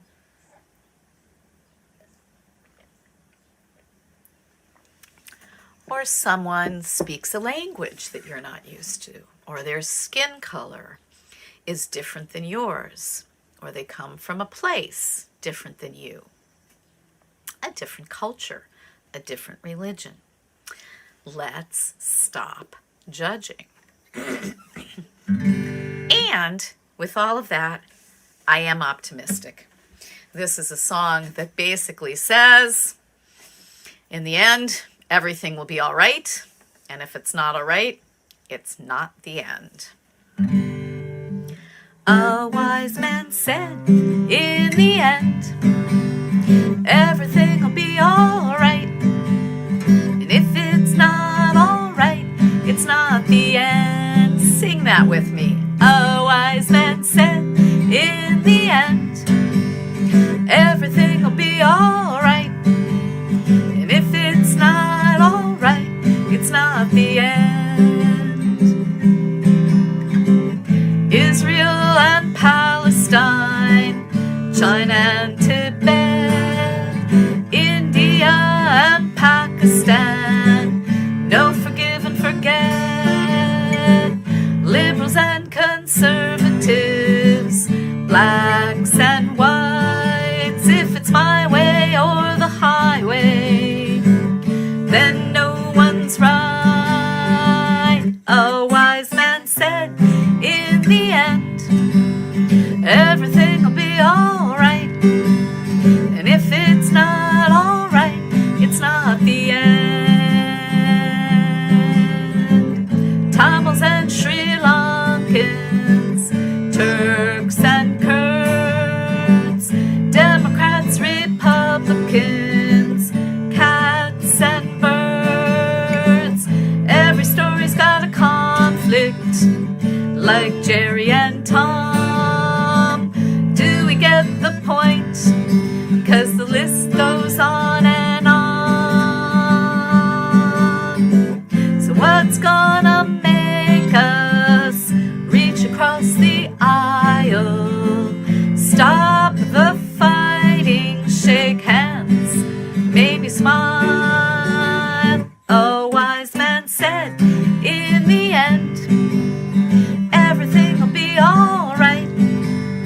And if it's not all right, it's not the end. A wise man said, in the end, everything will be all right.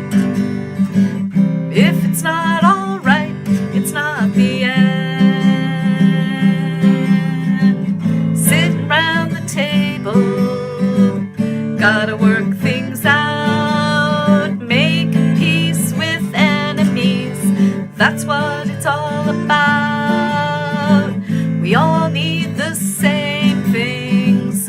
We all bleed red. Safe food, safe water, safe place to lay our head. A wise man said, in the end, everything will be alright. And if it's not alright, it's not the end. A wise man said, in the end, everything will be alright. And if it's not alright, it's not the end.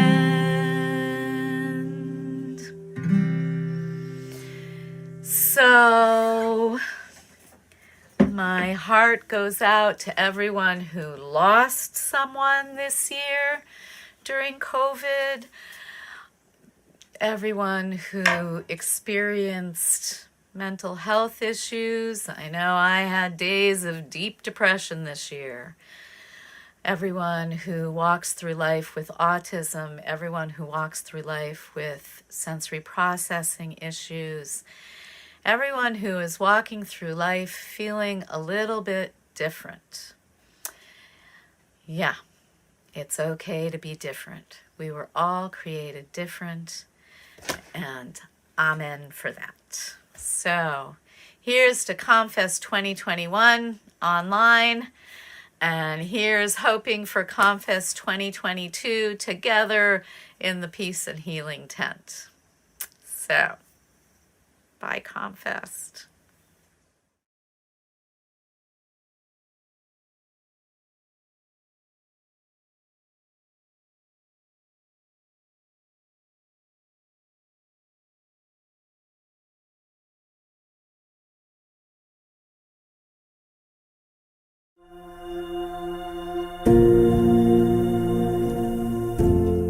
In 1968, a year of protest and upheaval, not unlike our own times, Dr. Martin Luther King Jr. said, "Whenever you are engaged in work that serves humanity and is for the building of humanity, it has dignity and it has worth." Dr. King spoke those words in Memphis, Tennessee, where he had traveled to support striking sanitation workers and their campaign for good pay and benefits and respect on the job. Hi, I'm Nana Watson, president of your Columbus NAACP. Dr. King said with Selma and the Voting Rights Bill, one era of our struggle came to a close and a new era came into being. Now our struggle is for genuine equality, which means economic equality. We still have some work to do when it comes to protecting voter rights, but in the Central Ohio Workers Center video, we focus on some of the ways we can work toward economic equality. Civil rights and economic rights have always gone hand in hand, and that's especially true during this pandemic that has hit Black and low-income communities so hard. Let's talk about what we can do about it.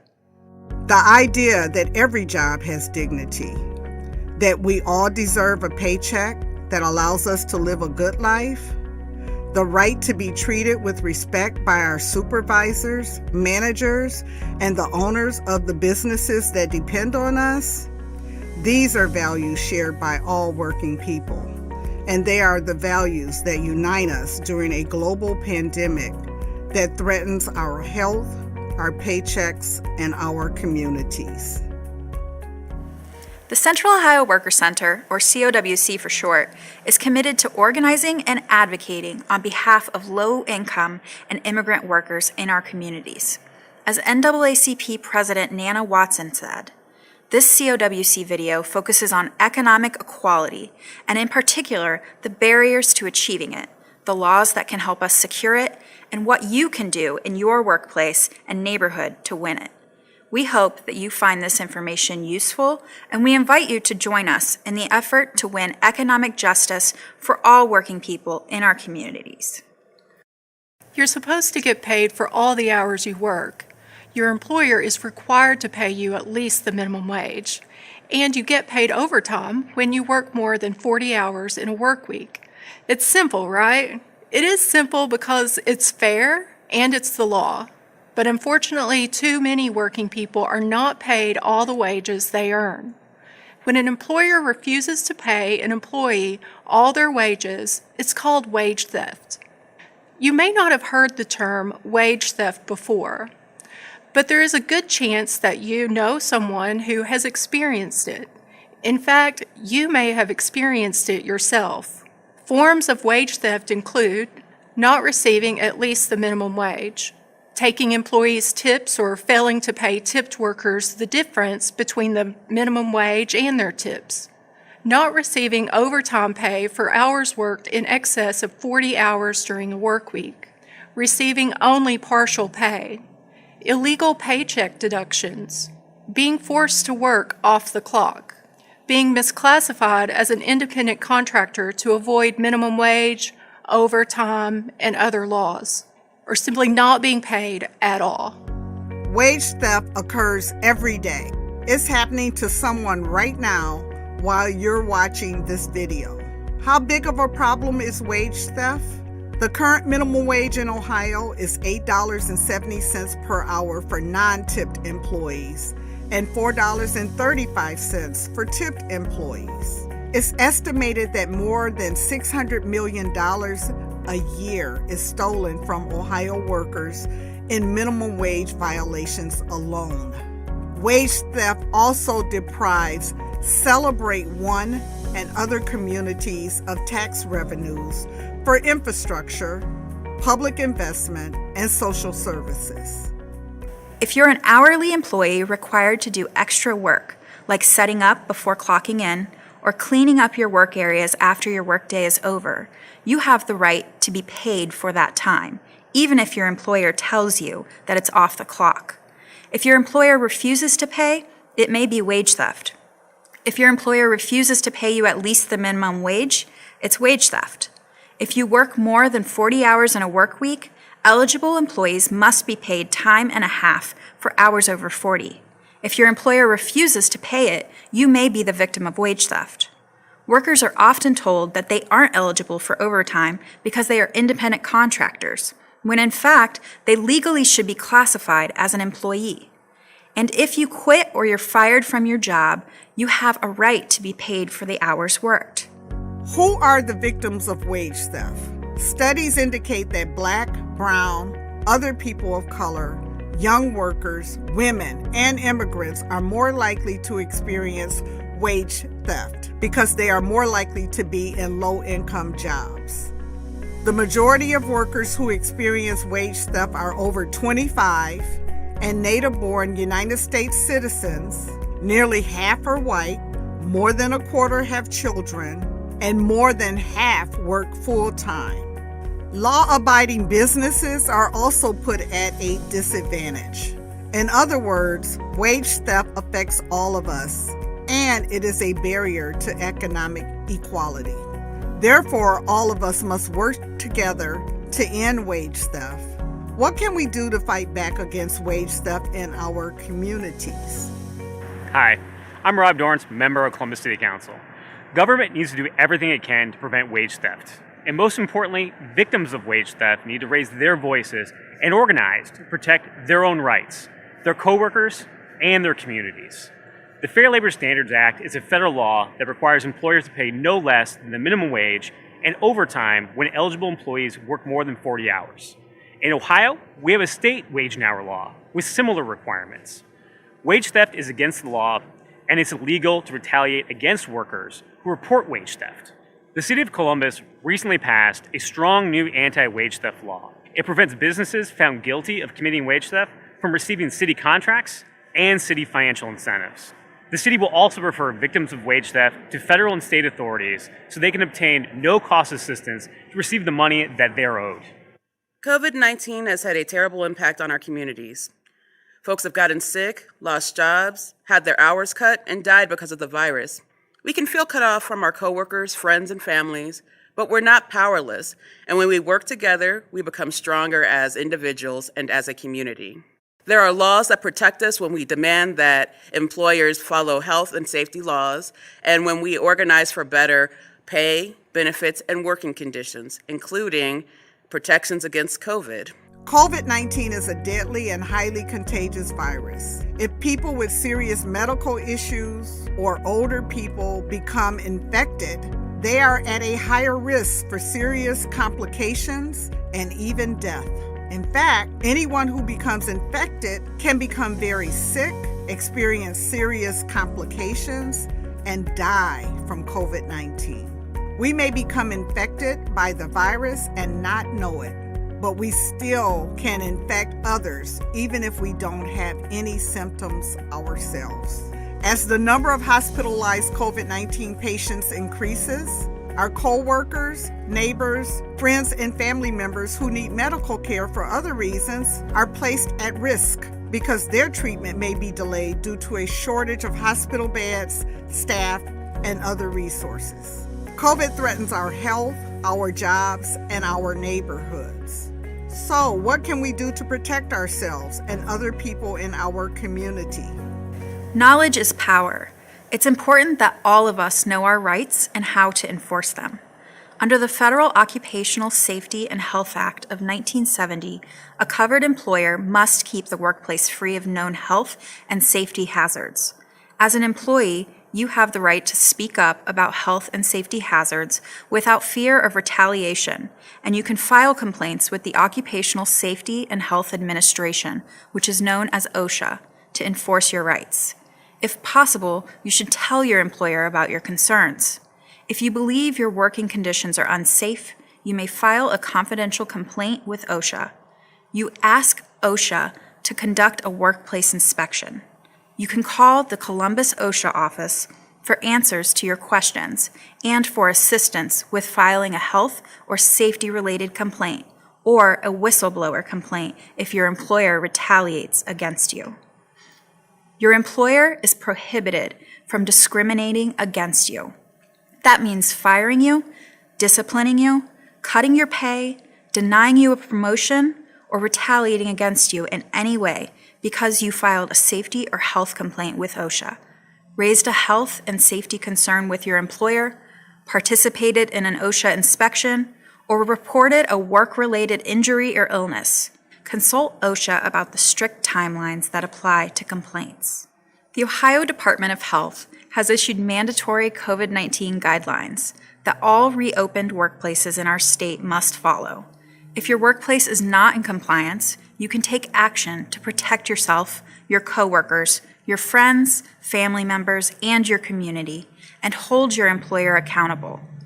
You can review the mandatory requirements for your job by visiting www.coronavirus.ohio.gov. Click on Responsible Restart Ohio, and then click on Sector-Specific Operating Requirements.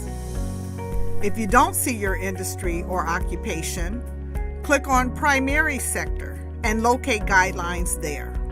For most jobs, the Ohio Department of Health requires masks and social distancing or barriers between employees when they are indoors, with limited exceptions. Check your job sector on the Ohio Department of Health's website to confirm the requirements for your workplace. If your employer is located in Franklin County, Ohio, and not following Ohio's mask, social distancing, and other COVID-19 safety requirements, you and your coworkers have the right to file a complaint with the Franklin County Department of Health. You can file the complaint online by visiting www.myfcph.org. Click on Coronavirus Disease 2019, and then click on COVID-19 Complaint Form. You can file complaints anonymously or by using your own name. In addition to checking boxes that apply to your complaint, such as mask, social distancing, or hand sanitizer violations, the complaint form includes a comment box so you can provide more information. In most cases, a violation of Ohio's COVID-19 requirements will impact not just you, but also your coworkers. If that is the case, include information about how coworkers are impacted in the comments section. If you need assistance with filing a complaint, call the Franklin County Department of Health or contact the Central Ohio Worker Center at centralohioworkercenter@gmail.com. One of the most important workplace laws is the National Labor Relations Act, or the NLRA. Signed into law by President Franklin Roosevelt in 1936 during the Great Depression after massive protests and strikes spanning nearly a century, the law recognizes the right of employees to form, join, or assist labor unions and to bring complaints and concerns about pay, benefits, health and safety issues, and other working conditions directly to their employer without fear of retaliation, discrimination, discipline, or discharge. The NLRA protects collective action in the workplace. Your right to stand up for yourself and your coworkers, and their right to do the same for themselves and for you. The law basically protects your right to have your coworkers back on the job and vice versa.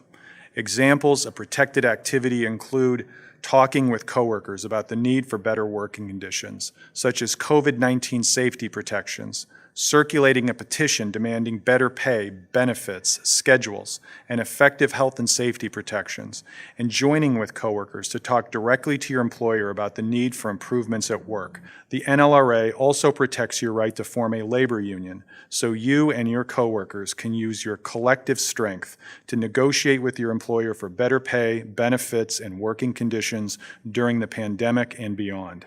Once a union has been certified or recognized, your employer is required to bargain over your terms and conditions of employment with your union, including pay and essential safety protections during the pandemic. For more information about your rights under the NLRA, you can visit the NLRB's website at nlrb.gov or call 513-684-3686. Studies prove that union members earn higher wages and receive better benefits and working conditions. Hourly wages for Black union workers are 14.7% higher than those of their non-union counterparts. Joining a union helps Black workers close the racial wealth gap in the United States.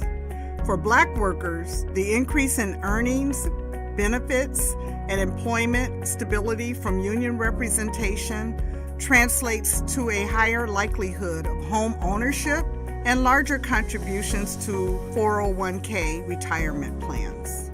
Stopping wage theft, making sure we are safe at work, and using our collective voices and powers to reduce the racial wealth gap and achieve fairness on the job. This is what it would take to win racial and economic justice in our communities during the pandemic and beyond. We need to know our rights and enforce our rights and organize for social justice.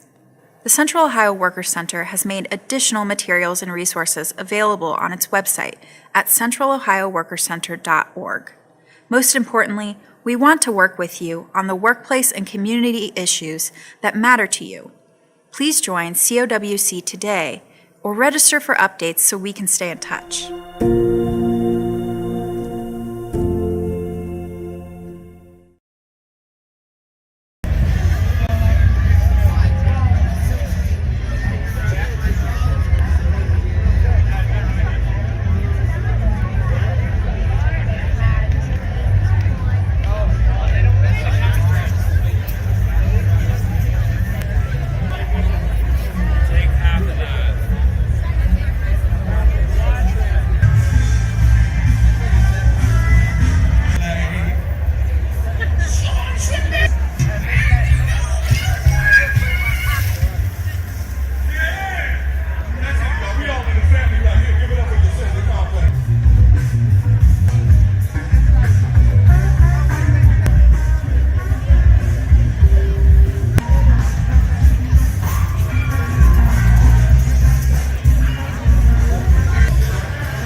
ComFest?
Flies in the kitchen,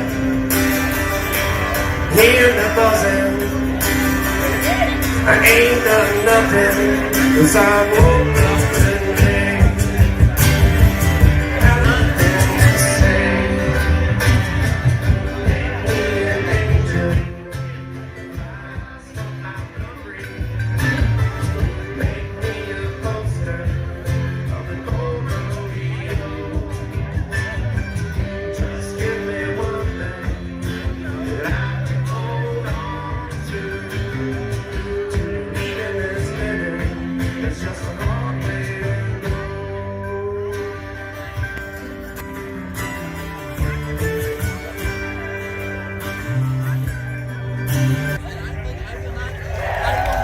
Thank you. Shake, grow, my little, shake, grow, my own. Shake, grow, my little, I'm gonna shake, grow.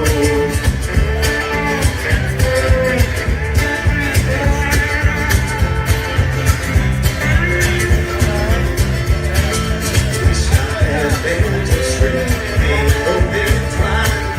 Every tear I laid on it, I wish that girl was mine. Shake, grow, my little, shake, grow, my own.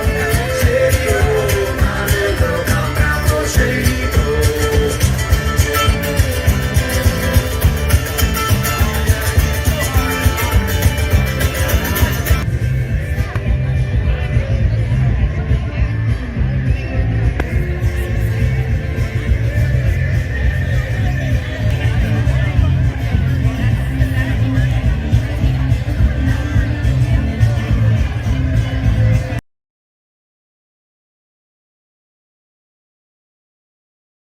Hey there, happy virtual ComFest, everybody.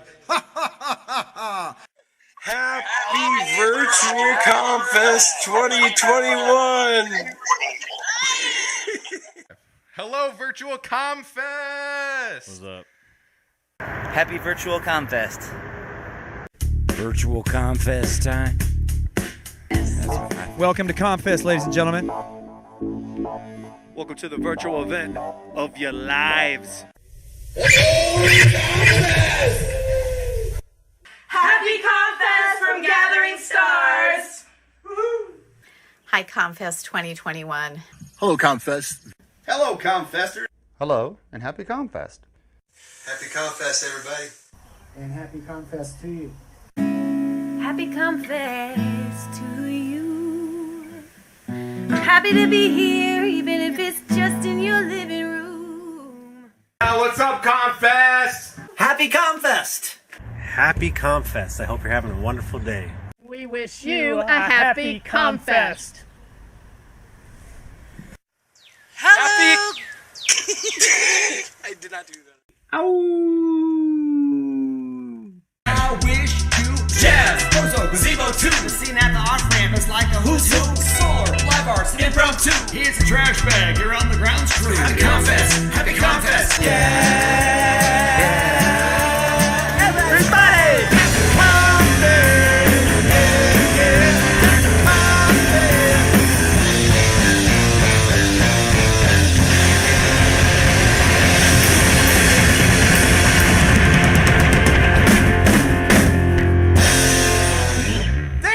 ComFest. Thanks, ComFest. Thanks. Peace, love, and ComFest all year round.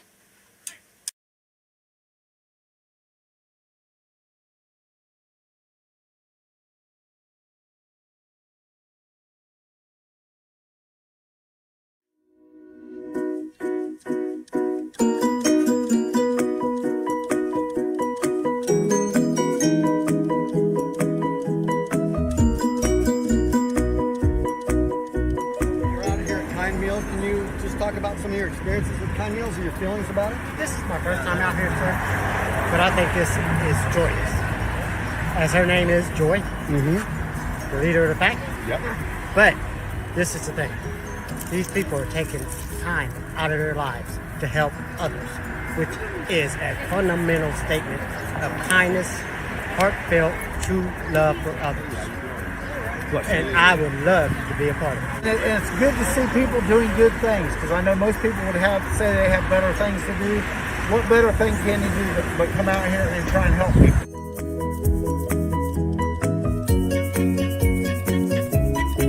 Joy, how's the Kind Meals going today? How many have you served? I've lost track. It's been wonderful. I just enjoy the energy down here. It was supposed to rain, and it's an absolutely gorgeous day. And we've gotten to know a lot of the people here that come the third Saturday of every month. So it's just, it's like a party every time we come. So very grateful.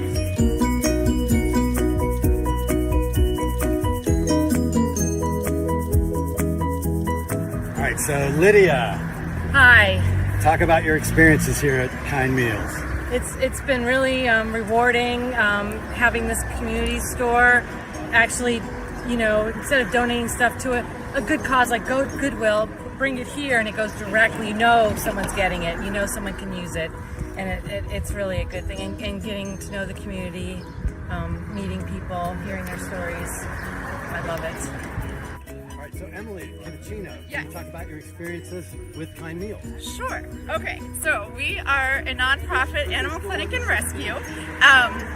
And we have, Kind Meals has graciously allowed us to partner with them to help provide pet supplies to the community, to people who might have barriers to having pets, cats or dogs. Our mission is to kind of dissolve those barriers in any way we can. And we actually have a clinic at Great Southern Court, which is about 10 minutes south of here, that will be up and running August 2nd. So we'll be providing low-cost vaccinations and other health and wellness services for animals. And you have food, snacks, and yes. toys for pets, for cats and dogs? Yes, so and every it's all month, free. Yes, it's all free. Every month we will have a ton of supplies, leashes, poop bags, whatever you want. And then sometimes we'll also be offering nail trims and some grooming services as well. We don't have that this month, but hopefully next month and the month after. Excellent.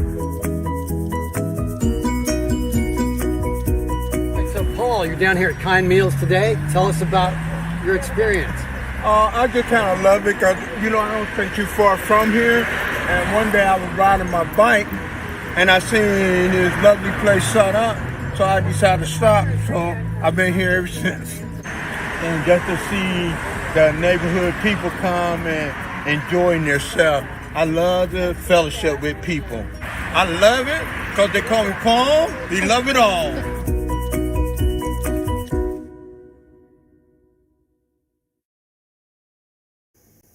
Happy Virtual ComFest. I'm Ben, a member of this year's ComFest Grants Committee. It's my honor to share with you one of our 6 grant recipients for 2021, the Columbus Free Clinic. This organization offers weekly free medical clinics to provide healthcare services to low-income and uninsured patients. This grant will go towards the supplies necessary for the volunteer doctors, nurses, and med students to make these clinics happen. I'm thrilled we're able to award this grant to the Columbus Free Clinic because they have been an active part of ComFest for most of its history. When we have physical festivals, they can be found fundraising for the clinic by selling refreshing iced tea, and they have also done a lot of volunteering at our first aid stations. I hope this grant will help make up for some of those beverage sales which weren't able to happen this year and last due to the pandemic. Congratulations, Columbus Free Clinic, and thank you for everything you've done for our community. And happy ComFest, everyone.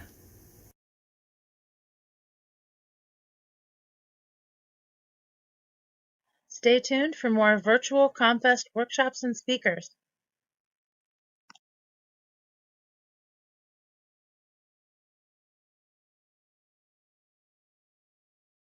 When I first heard about At Home by High, I was very excited.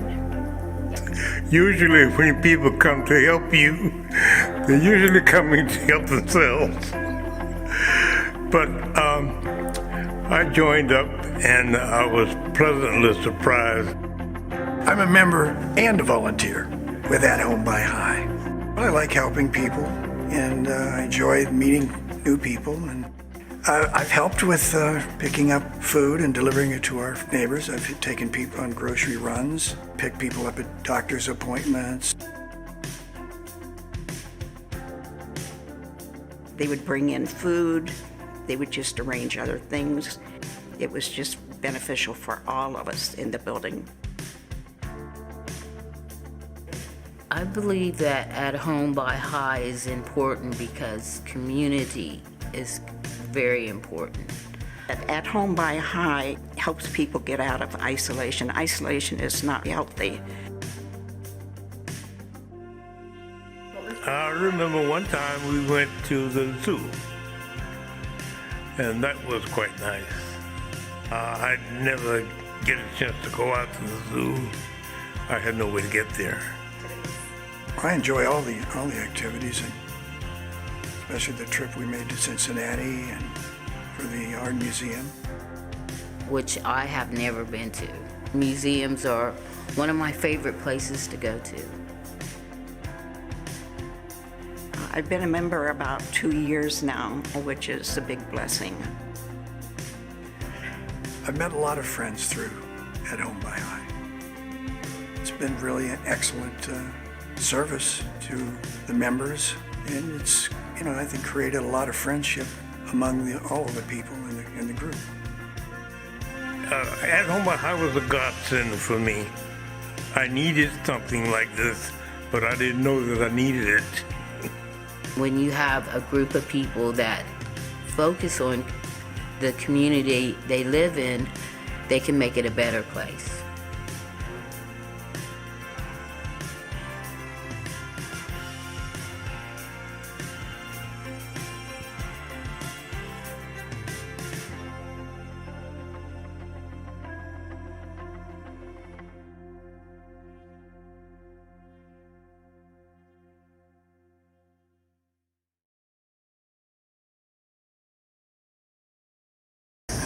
Ready, go. Peace, everybody. Malik Willoughby and Boubet Institute. I'm standing next to Cornell Willoughby with Willoughby Sauvage. Say peace. Peace, peace, peace, good people. Hey, I want to say thank you to ComFest for approving me for the Sunset Yoga Series. So we're going to do a monthly yoga series, which is great mind-body work in the King Lincoln District, where it's very important for regulation practices. So we're going to have yoga as well as some meditation and special guests.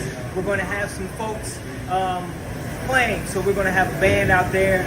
But at the end of the session, at the end of every night of the session, we got Willoughby Sauvage, and they're going to treat us. Absolutely. So I'm steeped in gratitude for being invited back last year. It was a blast. It was beautiful.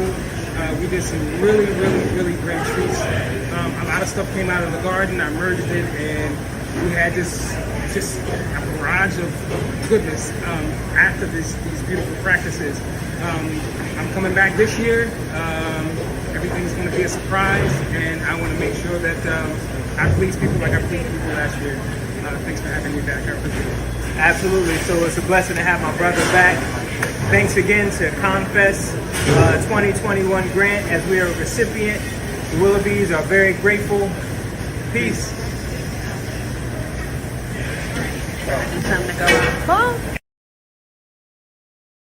Hi ComFest, this is Stephanie Baker with the Clintonville Beachville Community Resources Center, and we just wanted to give you a huge thank you for funding our bus pass project. This project is going to be used at the food pantry, where we're going to be able to provide folks with bus passes to get to doctor's appointments, to get to job interviews, and to access benefits. It's going to be so impactful and help out so many. Again, thank you so much, ComFest.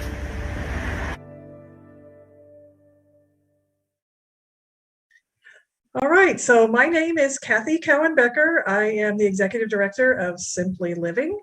And I'm here with Art Yoho, who's going to talk about the People's Solar Project, which won a wonderful grant this year from ComFest. And we'd like to let you know what the People's Solar Project is all about. So Art, how about you start with telling us about the neighborhood where you live? Well, I've lived here on Mays Road for 30 years and just recently started paying attention to what's here in a bigger way than just my yard.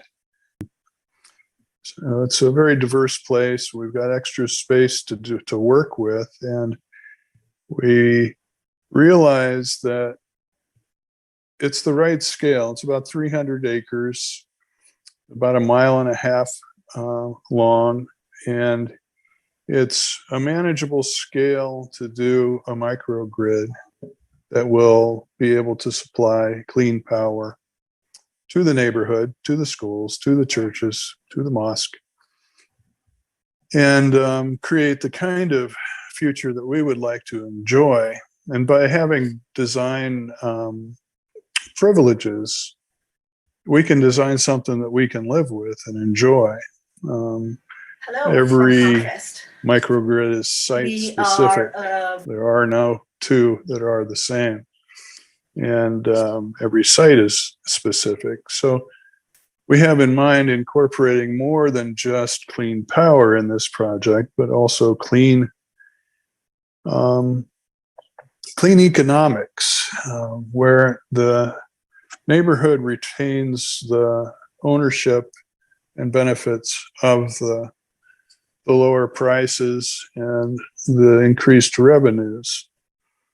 And also in the bigger picture is the ability to supply the city with a resilience hub, with battery storage, so that heat and air conditioning can be provided to the population, and light in case of emergencies in one of the schools perhaps. And of course, local labor to build, and local community communication. We've got something to talk to each other about that is common. We all are in this together, and we all burn energy, and we all are going to live here for a while. So we might as well have something to bring us to bond around, to have a, sort of a more solid, stronger kind of social glue holding us together, which a lot of us are craving right now. That kind of connection with our neighbors and knowing somebody's close by that has your back has been maybe lost a bit over the years. And I hear from people that want that kind of world to live in. Yeah, so a literal energy connection between neighbors in a neighborhood. So part of this project, a key part, is called the Soul Pole. Can you tell us what a soul pole is and what its function is? Well, it's a solar array mounted on a steel pole. It's about 10 feet tall and about 20 feet wide, and it holds 10 panels, 10 solar panels, which are capable of producing 4,000 watts per hour of energy. And the pole mounted approach makes it possible for it to be tilted properly and face towards the sun in the right way to be efficient. Depending on the seasons of the year, it's adjustable. And it's also easy to maintain and clean. You can stand on the ground and rotate the circle to each panel so that you can clean or maintain them. It doesn't take up much space on the ground, so the ground can be purposed for gardens or other things, and it's attractive. It's complementary. It can fit in a lot more locations for a lot more people, and do a better job than roof-mounted solar. So this was designed in, sort of in tandem with the neighborhood approach. We've got multiple forms of solar mounting that we can use. We can do 4 acre, 1 megawatt conventional solar farms, which in this neighborhood, like on a 36 acre schoolyard, a 4 acre solar farm is not going to be intrusive or offensive or obnoxious. It actually can be made pretty. And we have designed solar sculpture parks to complement the neighborhood as common areas. So I just came up with this phrase this morning. I think of what we are conscientious creators.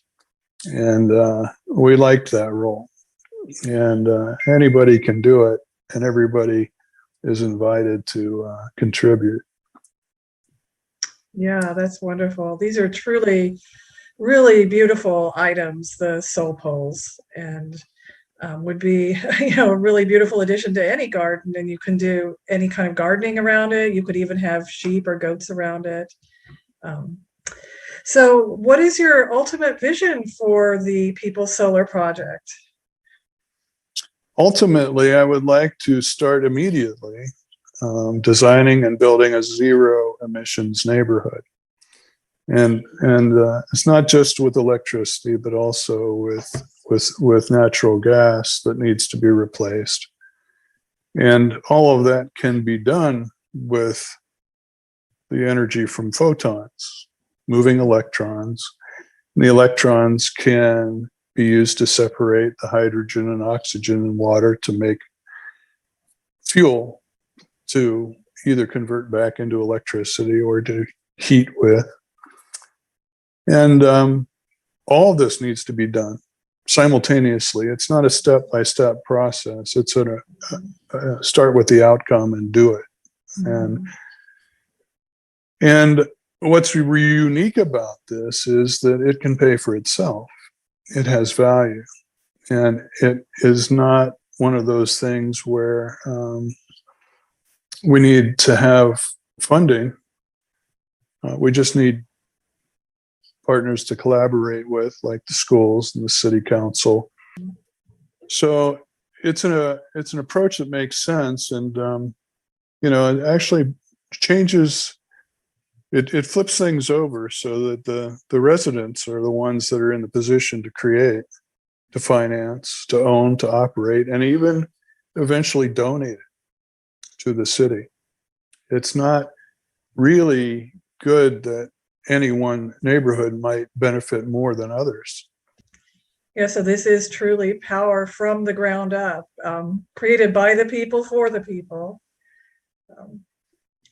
All right, well, thank you so much for this description of the People's Solar Project. And we also truly want to thank ComFest for this wonderful grant that's going to make building the prototype solar pole possible.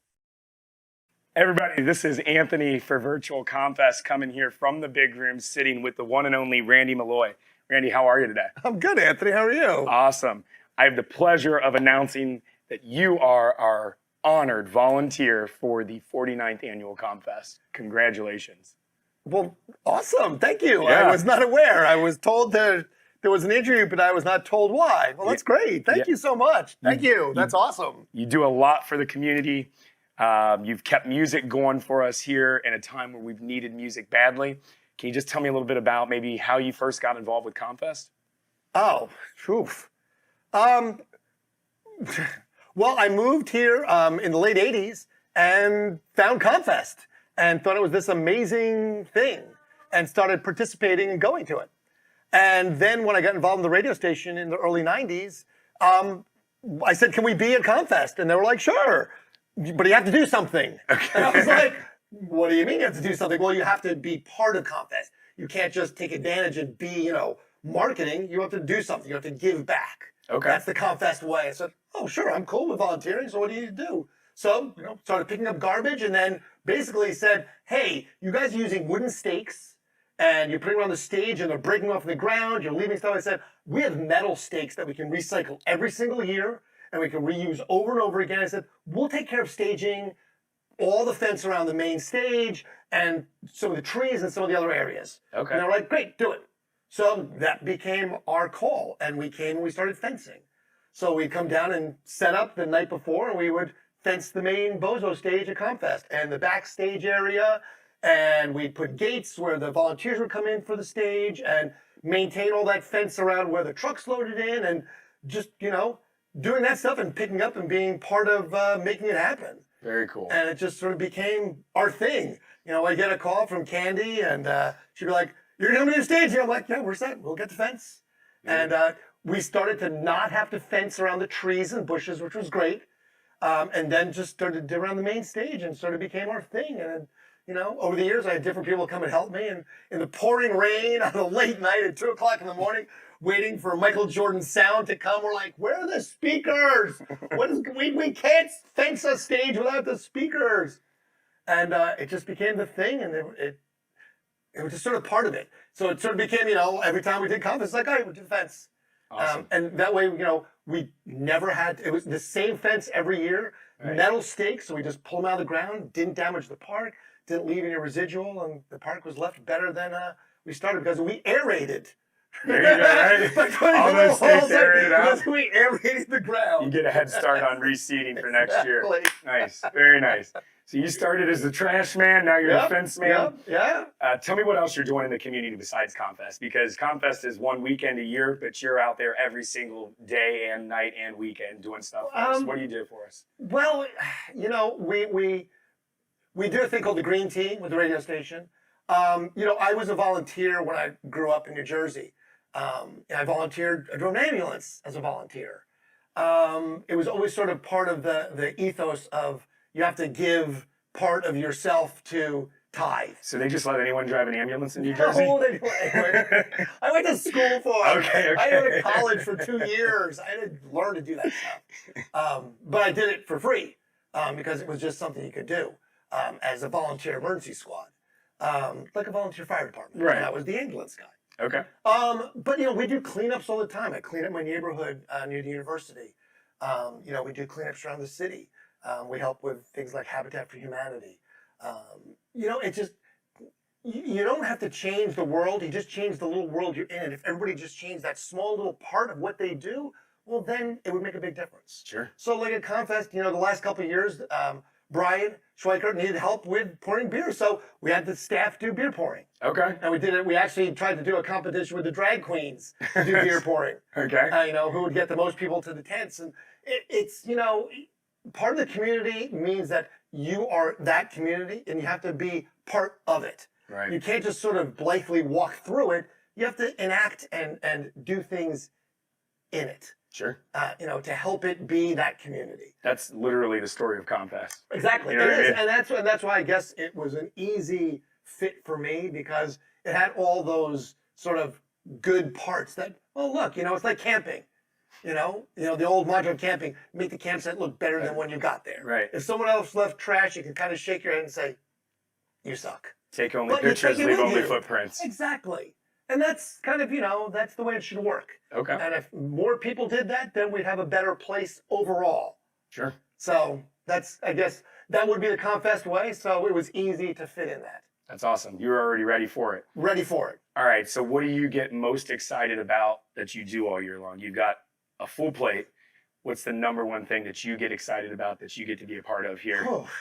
Well, I love ComFest. I think ComFest is one of those. I have friends that come up from New Orleans. Wow. Annually to come see it and come participate in it. It's nice because it's different. Love the Arts Fest. Love Food Truck Fest. Love Jazz and Rib Fest. But ComFest just has a totally different feel because it is volunteer run, because it's definitely less corporate. there's still people spending money and there's still commerce happening, but it just has a very cool vibe. I don't want to say it's a hippie vibe, but it's kind of it's a throwback to a different time where it's definitely more, involved with the community. Sure. Hence why it's Community festival, right? They picked a pretty good name for it. They did. Plus the live music. You get to see a lot of great bands, and the setting's great. I mean, come on, Goodell Park is gorgeous. Yeah. So to be able to see bands with trees and sit in the grass and hang out and have a beer with friends and communicate with people you haven't seen forever. Right. Not just the pandemic, but every year it's like, oh, I haven't seen it since last year. I've got an entire ComFest family. You go down there, I make no plans to see them, but I know I'll run into them when I'm down there. Exactly, because they may be a vendor that you saw that, good old Roger's tie-dyes, and Roger's passed away, unfortunately, but we knew Roger. We used to get all our tie-dyes for the radio station from Roger for decades. Wow. Just from the fact that I met him one ComFest, and I was like, can we buy bulk? He's like, sure, man, all cool. He's like, let me know, I'll call you up. And Roger was like this cool dude from Athens that came up every year and tie-dyes. Right. And that's when I saw Roger, once a year. Very cool. And Roger got a great contract getting you those tie-dyes. Yes, he did. Yes, he did. Very nice. What else you got going on here in Columbus this year? Well, I mean, it's been a crazy year, Virtual ComFest last year. We started doing, live bands, us virtually in August. Okay. We started with Willie Phoenix on our actual 30th anniversary. And we've been doing bands ever since. And we do sort of like ComFest. There is no genre that we're doing here. It's not just the radio station's bands. We're playing heavy metal. We're doing a huge section with hip hop. And then a lot of local bands that people know and love. Because again, it's about music. I always joke that, the staff here is very eclectic. There's people here that have, marketing degrees, and people here that are salespeople, and there's music people, and there's folks that are, involved in the programming side, and the administrative side. But the glue that binds us is the music. Okay. And that's because everyone loves music. And it's that passion for live music and the passion for the bands, and that's the binding agent. And that's why we all sort of coalesce and get along so well as the music. Right. So so live music is such an integral part of us that, for us not to have live music because of, the pandemic the last year has been crazy. So we'll get people back into the big room, which will be great. I'm just looking forward to the interaction because I love the creatives. And, and people in bands, the musicians are the creatives. And I love that part. And I've missed that part of the music industry.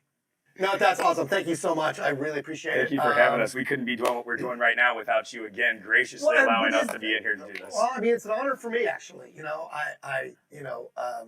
I've sort of known everybody and got to know everybody that runs ComFest. And, it's amazing that they've sustained 49 years, first of all. Which, there's a lot of festivals that can't claim to last 4 years, let alone 49 years. So that's a huge testament to the leadership and all the volunteers that have maintained a quality festival for 49 years. Absolutely amazing.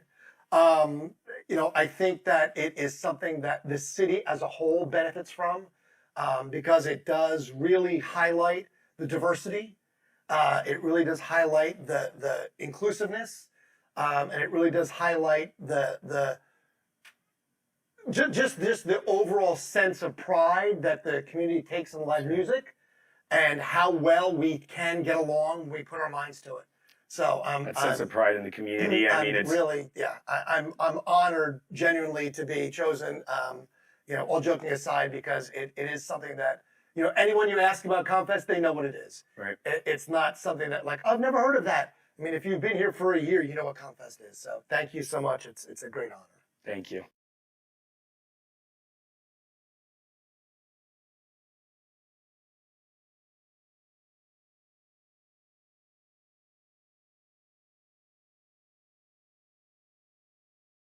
Move it, boy.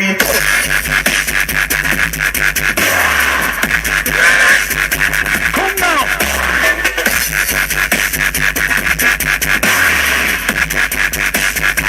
Big kicks to that start rocking.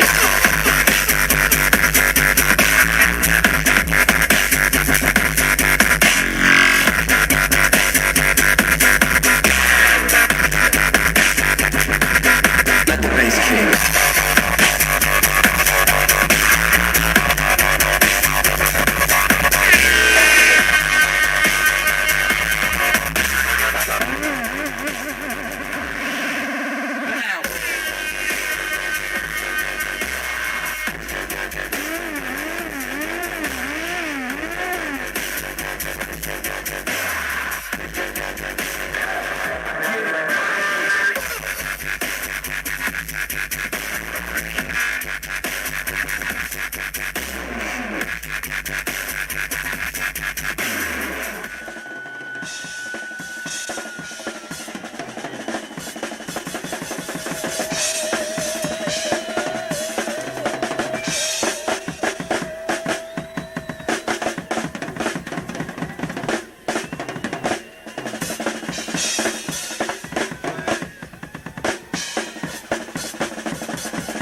One more, that's it.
Transplex for putting together the video. You've been here since 1972? Close. Wow.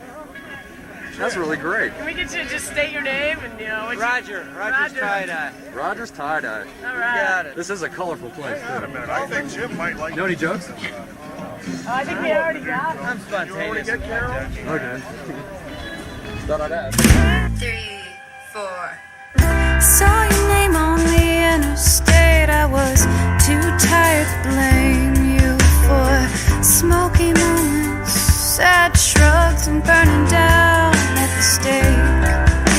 It's how you feel on mid-March mornings, stowing away on your own.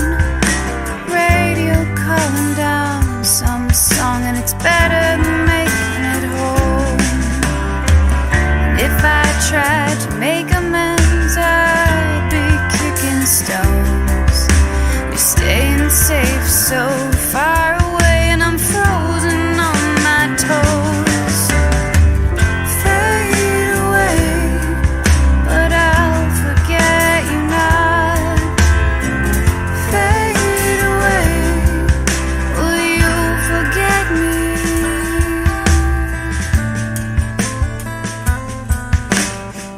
Echoes searching for a home, and whispers hang in the air.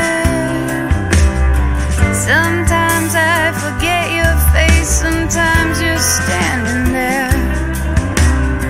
I wasn't ready for this to end, even though we said our goodbyes. And this time when the seasons change, I'll be ready not to cry.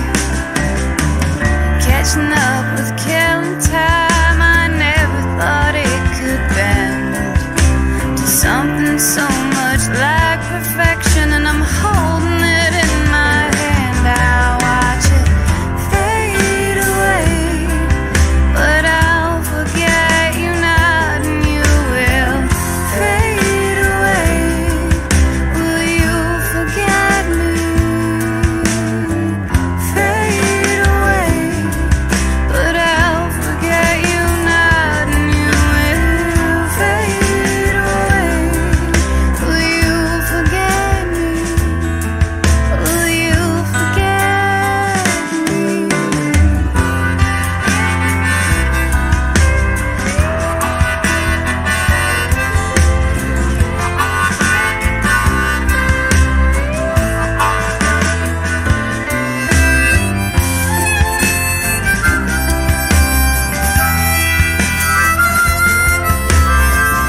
getting stronger, I'm getting further ahead, but it's taking longer to go where it led.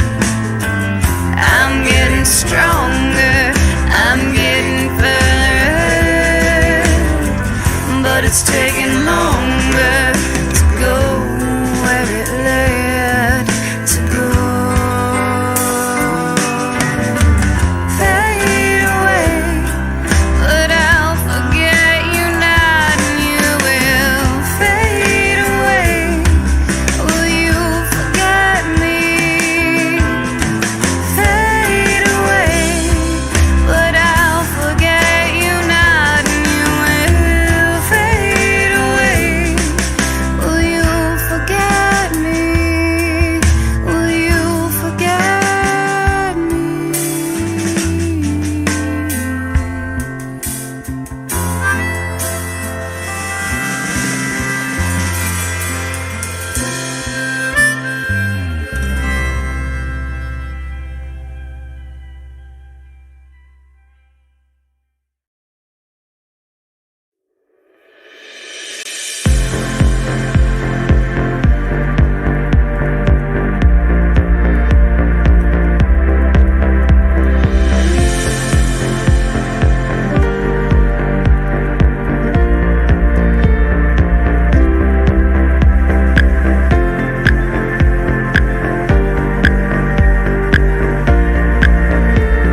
So glad everyone is enjoying virtual ComFest.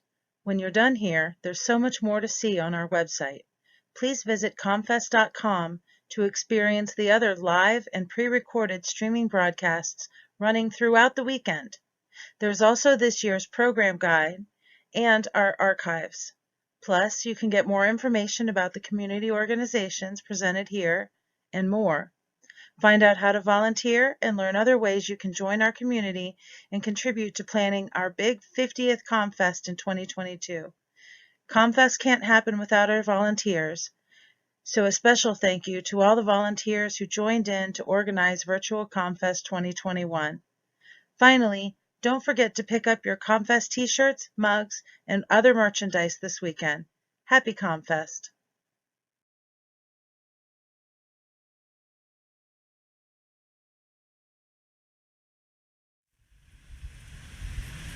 Hi everyone, I'm here to talk about volunteering at ComFest. Volunteering is what has made ComFest possible for nearly 50 years and makes it the largest all-volunteer-run, non-sponsored festival in the country. So when we start planning ComFest 2022, go to comfest.com and sign up for the shift of your choice on the crew of your choice, a 4-hour shift, and you'll receive this year's t-shirt, and you'll also receive some volunteer tokens that will come in handy later on your quest. There are all kinds of different crews you can sign up to volunteer at ComFest: logistics, libations, first aid, safety, cleanup, and several more crews. I've been volunteering on the entertainment crew since 2005 as stage crew, stage manager, stage supervisor, and now gazebo stagehead. For entertainment, there's hundreds of performers, hundreds of musicians that perform here over the weekend on a very tight schedule. So your mission, should you choose to accept it, is to help us safely transport the band's gear from the designated parking area over there in a golf cart over to the Easy Up that's located backstage. And then for the changeover, we only have 10 minutes each hour in between bands to get the previous band's gear off stage and get the next band's gear, help them get it set up on stage. Then we have a little bit of time to help the previous band get their gear in the golf cart up to the designated parking area. It's a lot of fun. I've made a lot of friends volunteering over the years and had some memorable experiences and worked with some of my favorite ComFest musicians. So we hope that for next year's festival, we hope that you will help us volunteer, and thank you to all of the volunteers who make ComFest possible. And we'll see you in 2022. Happy ComFest!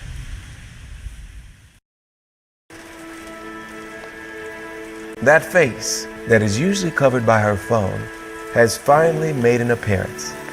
That face is laughing. That face is expressive. That face is talking more than one syllable at a time.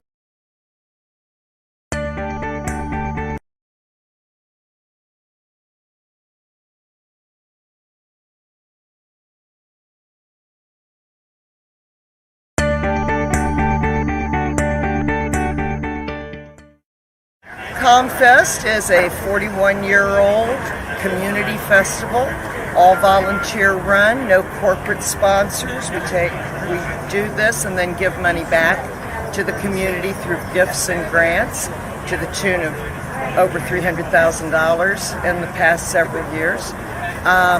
We have arts and crafts, 6 stages of music, a peace village and solar area that is filled with healing arts, Tai Chi and Qigong and yoga, particularly in the mornings. We have seminars and workshops there throughout the day. So in the evenings at the Peace Tent, we have poetry and comedy. And for 3 days, we'll be out here as long as it doesn't pour down rain and thunder and lightning. We don't mind a little sprinkle.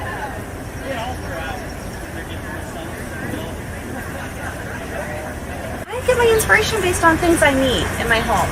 And so I make things that I use at home or I wear, and I find lots of really awesome vintage and newer fabrics, and I sew them on vintage sewing machines that I repair myself.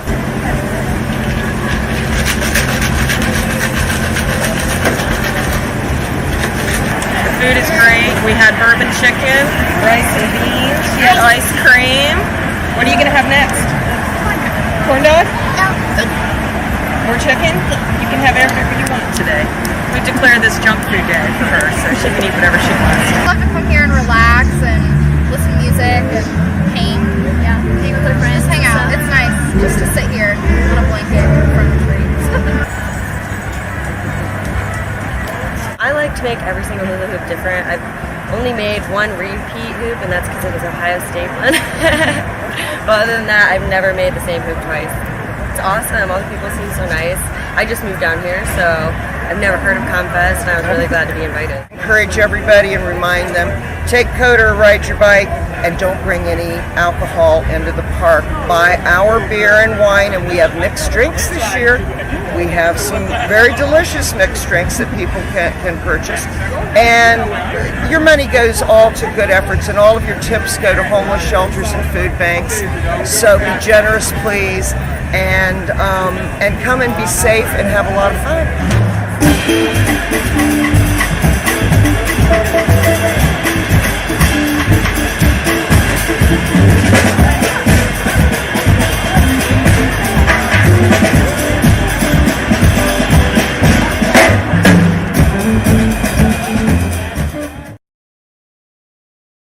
Stay tuned for more virtual ComFest workshops and speakers.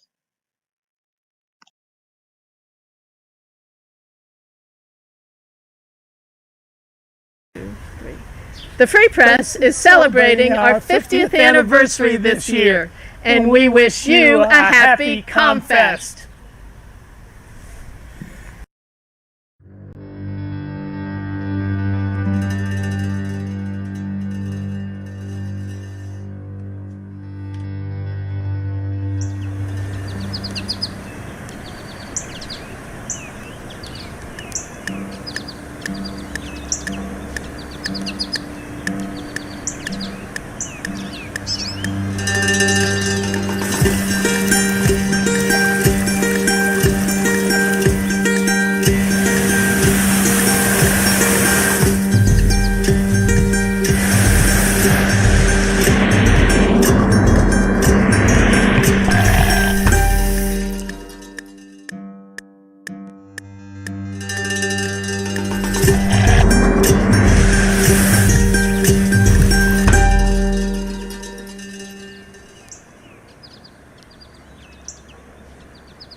COVID-19 pandemic has highlighted the relationship between racial justice and economic justice for all working people.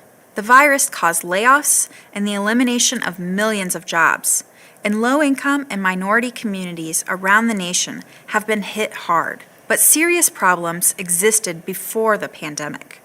COVID-19 related unemployment will come down, but you can't just look at the unemployment rate to gauge the health of our economy and our communities. That's because even before the virus, too many people have been working full-time, in fact, working multiple jobs, and still find themselves struggling to make ends meet. This Central Ohio Workers Center video focuses on pathways to good jobs that pay fair wages and provide working people with the dignity and respect they deserve. COVID-19 has taught us something about our society and its workers. From Amazon warehouse workers to the stock clerk at the grocery store, from the Walmart cashier to the Uber driver, all workers want to be treated with dignity and respect, especially when they continue to go to work during the pandemic. People who have been written off as low-wage or unskilled workers in the past are demanding that their voices be heard. These workers know how important they are to their communities, to the nation's economy, and to the maintenance of the American way of life. They were told they were essential and they want to be treated like it. In Columbus, before and during the pandemic, government, labor, and the private sector have entered into partnerships to provide workers who have faced obstacles in the job market with real economic opportunities in jobs that pay good money with good benefits. My name is Dorsey Hager. I'm the Executive Secretary-Treasurer of the Columbus and Central Ohio Building and Construction Trades Council, an organization representing more than 18,000 construction workers from 18 affiliated local unions and district councils.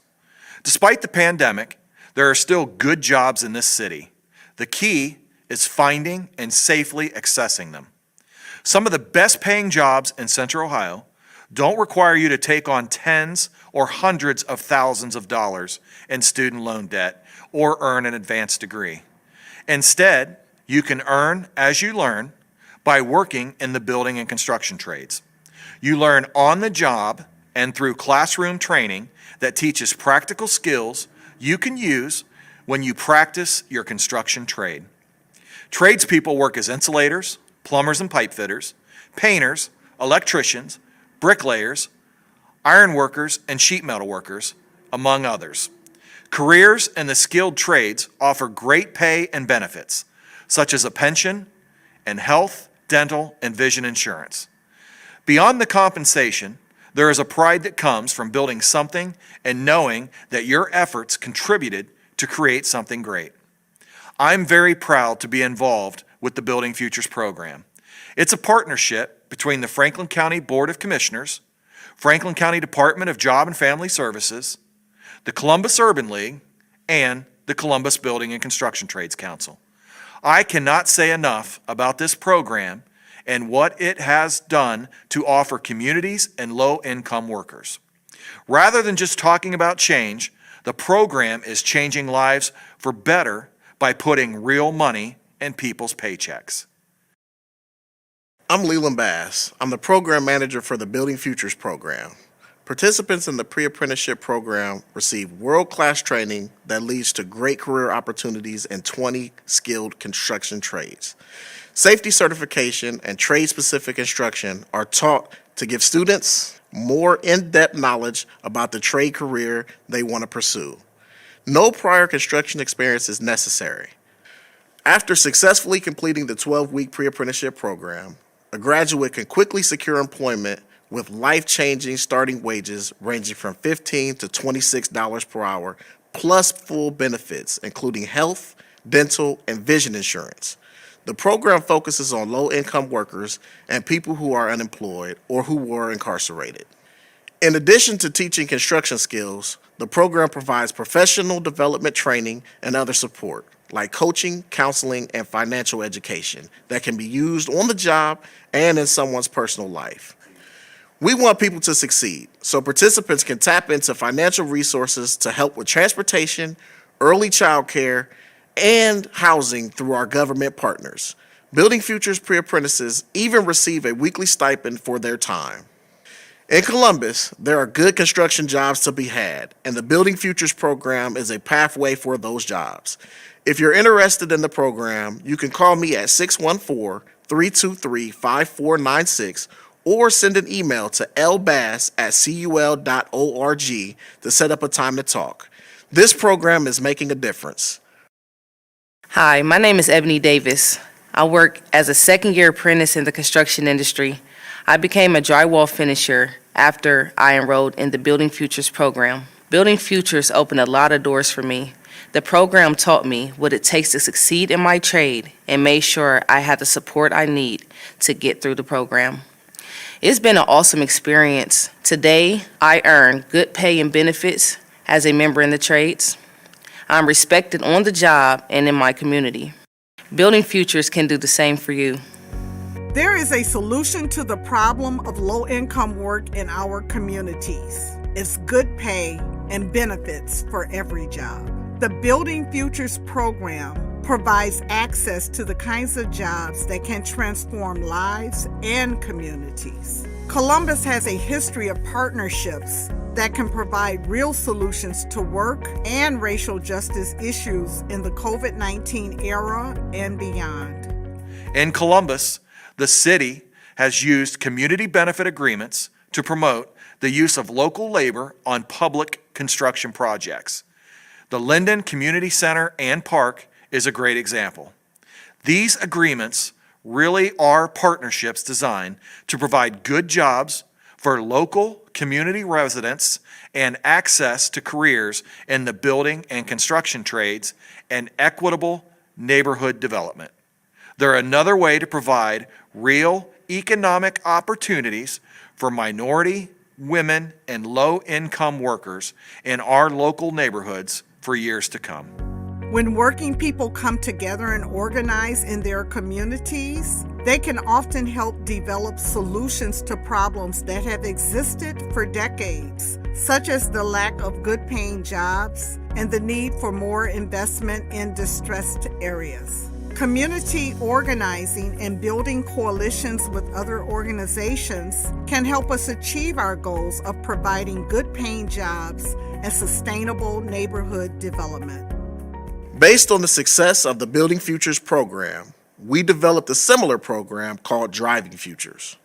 This program provides training and assistance to low-income workers and workers who were incarcerated so they can obtain a Class A commercial driver's license. There is a CDL driver shortage, and COVID-19 has only made that problem worse. A truck driver with a CDL is in demand in Columbus, just like construction workers in our city. Drivers can make $50,000, $60,000, $70,000 or more a year, plus good benefits. The Driving Futures program is an 8-week program. It is open to eligible participants age 18 and up.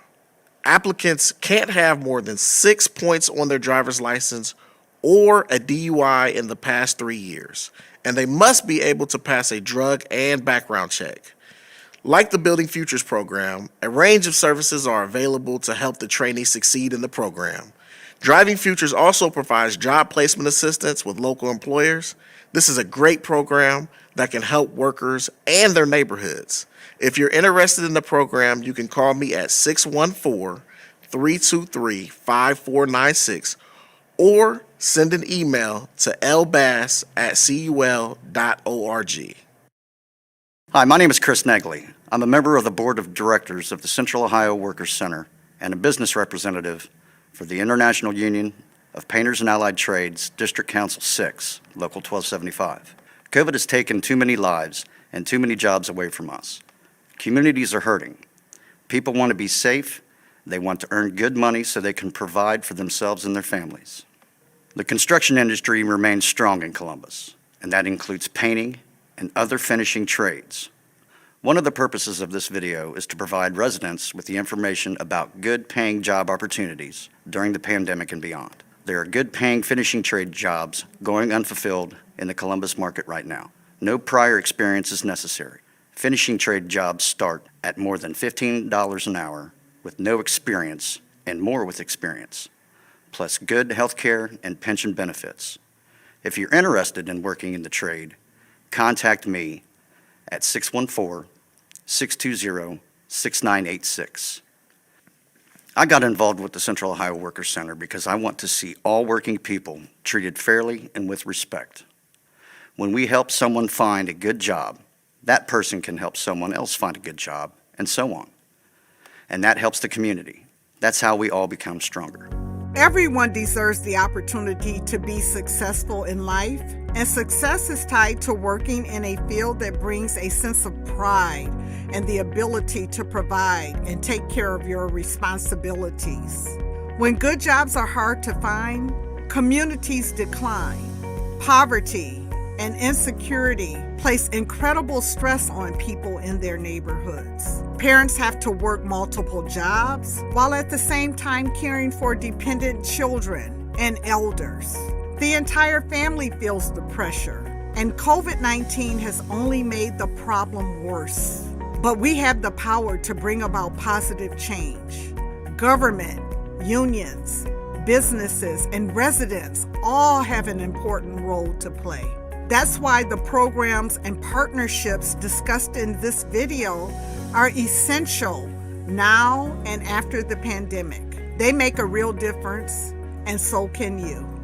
Since the beginning of the pandemic, low-income workers across the United States have demanded higher wages, hazard pay, and safer working conditions, including at Instacart, Uber, Amazon, Walmart, McDonald's, and Whole Foods, to name a few.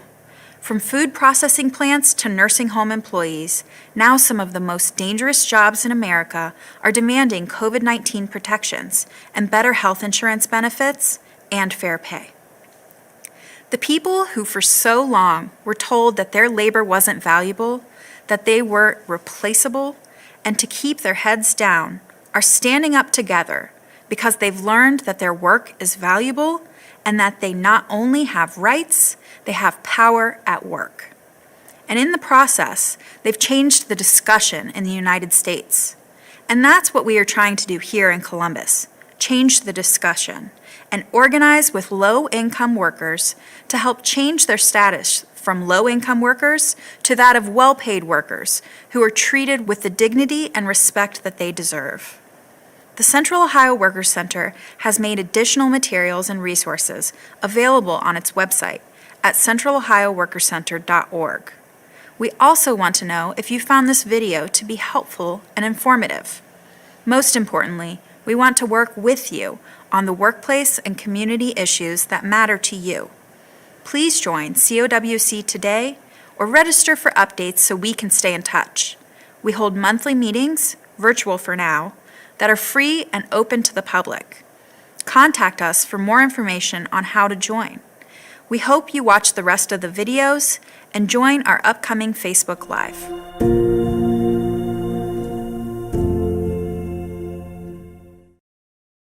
Passed away this past winter, and she was one of the great founders and great volunteers down through the years, ever since the very beginning. I just want to say that my role was to help provide the space where other people could do the work and do the creation. If I represent anything, and I am, by the way, a Methodist minister, that was a United Methodist building we were using, and we turned it over to the community because we were willing to let people freely be themselves and let people develop on their own. As long as you don't feel you have to take the credit, as long as you're willing to let others just do it and be successful on their own, that's the whole secret of community organizing. And I'm glad now that we have a community organizer even as President of the United States. So we know what it means to be community organizers, and that is the very heart of this festival. The people it represents, the groups it represents, the works that's done throughout the year. And right now, receiving an honor from you, at least for today, I feel like one of the luckiest men in Columbus. Thank you. Dude, you got cameras and know how to fully show off.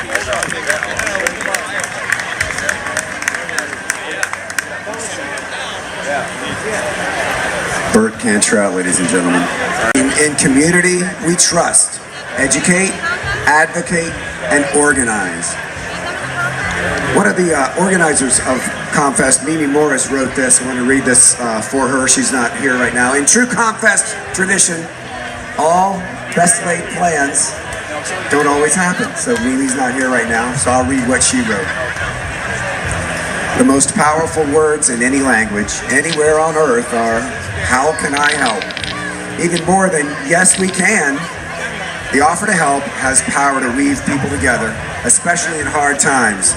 This deceptively simple question, a reflexive expression of empathy, is the very essence of ComFest building.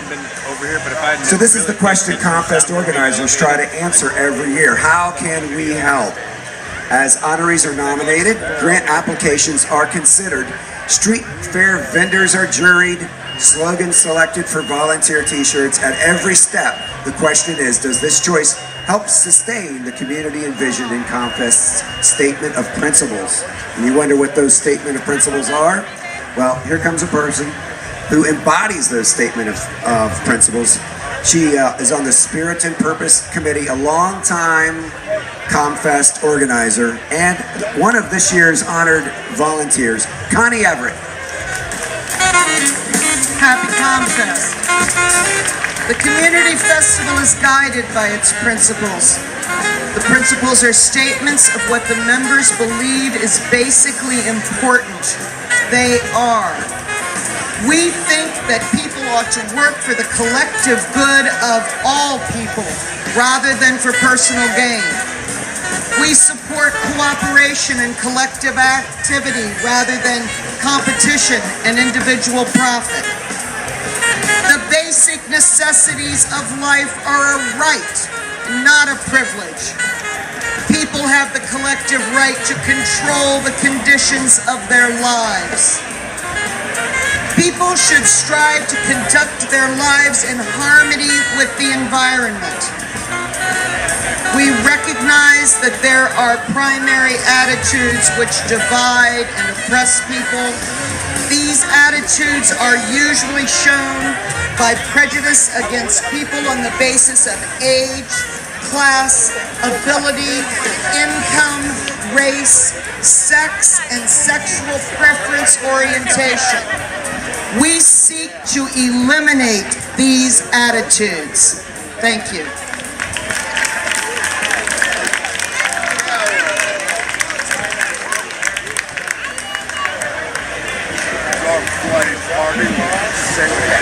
That's why they told me to get on the middle stage mic, I think. I'm going to get on that after that. I'll tell you what. Tim Easton is here, ladies and gentlemen, and coming up in just a moment. Actually, in true ComFest fashion, this is stitched together at the last moment. Ballet Met was going to perform. Do we have the Ballet Met music? We can play a little of that. If you can fire that up. Brian Casey, another in memoriam artist this year, wrote this music. Brian Casey, who passed away this past year also, wrote this music.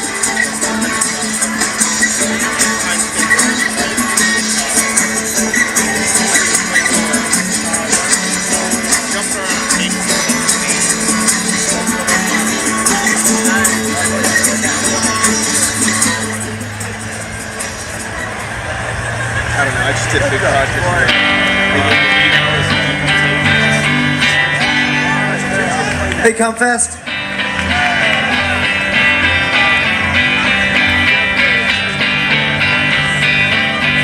Can you hear that guitar?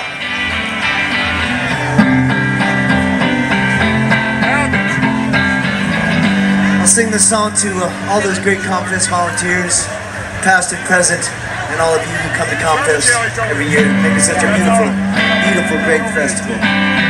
This is the festival song.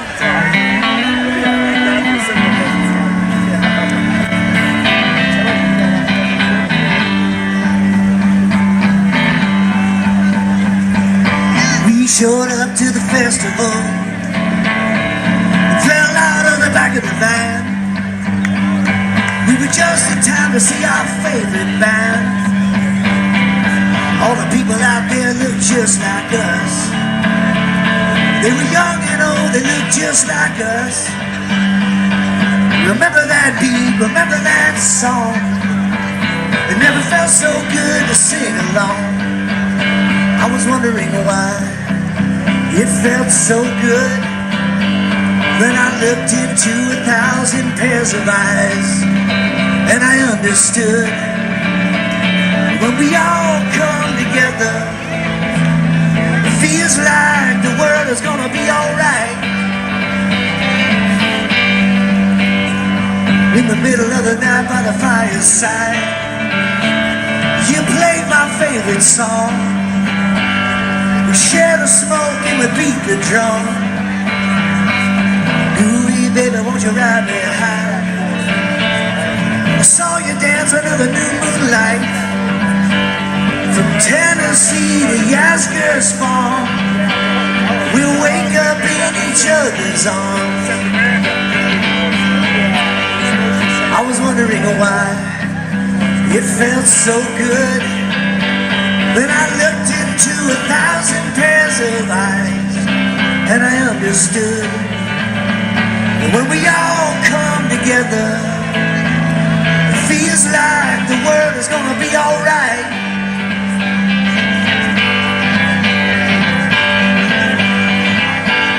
Na na na na na na na na na. Na na na na na na na na na. Na na na na na na na na na. Na na na na na na na na. Now it's Sunday, and I don't ever wanna go. I gotta find a way to bring you all along. Think it's called love and respect, and sometimes getting very, very high on music and people and other things.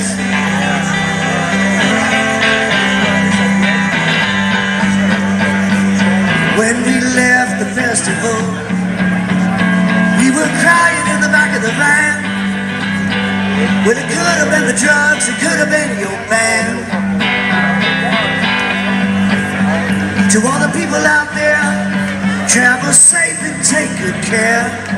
And when someone falls, won't you pick them up and take care of those who overfill their cup, and get nice and dirty, see that no one's hurting. Don't wear too many clothes, get some sunscreen on your nose. And don't be a glass hole, and watch those ashes, and pick up your trashes. And in the long, long, long, long, long, long, long beer line, look into each other's eyes. Spread that love all around the world. We'll see you next year at the festival. I was wondering why it felt so good. Then I looked into 1,000 pairs of eyes, and I understood. When we all come together, so when we all come together, when we all come together, it feels like the world is gonna be alright. It feels like the world is gonna be alright. And it feels like the world is gonna be alright. I love you, ComFest. Take care.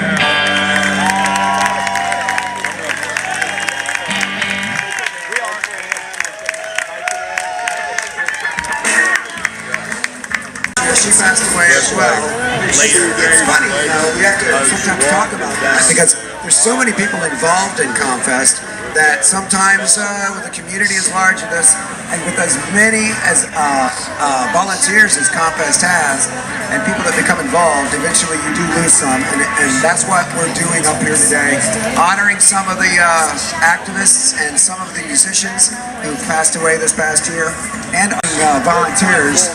Michael Weber is going to come up next. He's going to talk about Fred Giddy's Michael Weber is a lifelong friend of Fred. He's a fellow activist, and they've worked together for over 40 years for truth, justice, and the American way.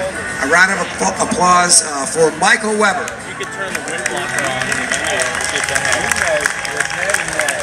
Because it's supposed to be able to design the filter. Yeah. Oh, no. Check this out. Fred is a dedicated and gifted activist who used those valuable skills in cases that benefit the public. He has been at the forefront of efforts to make sure government operates in the light of day and that public records are just that, open and available to all of us. Fred has pushed for more accountable police forces by challenging honorary practices, opening the door to women and minorities, and taking on cases of excessive abuse. Fred has helped to improve the work of lawyers in the community through his leadership roles in the Ohio and the National Employment Lawyers Associations and the Ohio Trial Lawyers Association, now the Ohio Association for Justice. His efforts have helped to provide workplace protection for employees and whistleblowers. Fred knows how to work hard and play hard. He loves good music, good food, basketball, and travel. I am glad that after his efforts, he returns here to our community. Thanks, Fred. Those are the words of our Congresswoman, Mary Jo Kilroy. May I bring to you Fred Gittes. I don't remember if I voted for her or not. Yeah, me neither.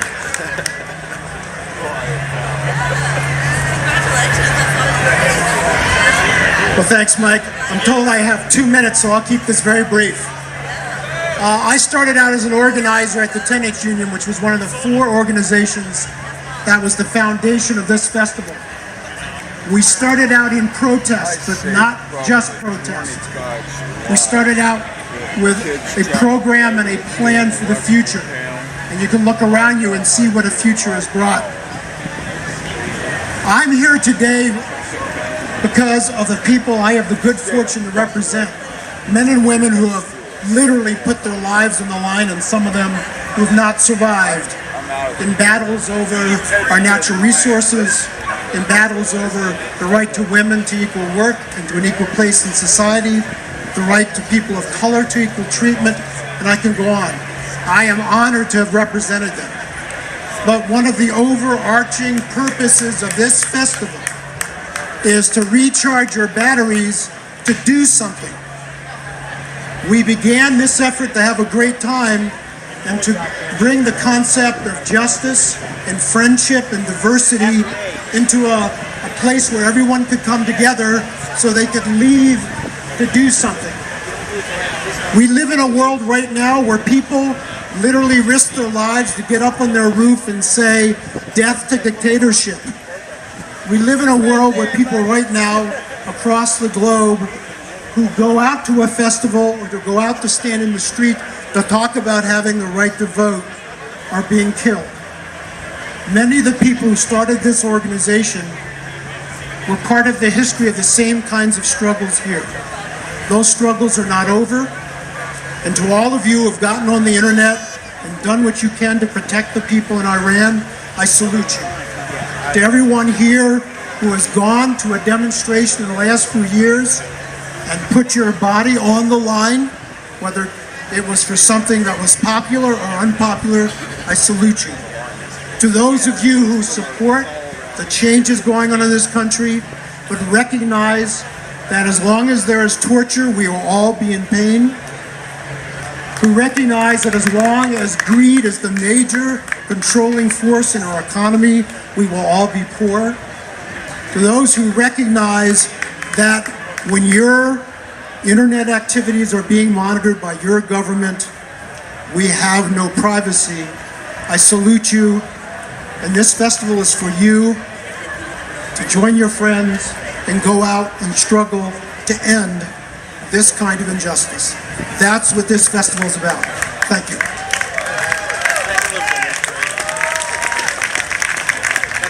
Fred Gittes, ladies and gentlemen.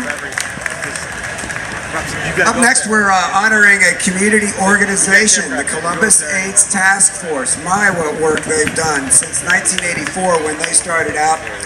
Up next is Mickey Pike to talk more about that. If you look around, if you wonder who Mickey Pike is, look around.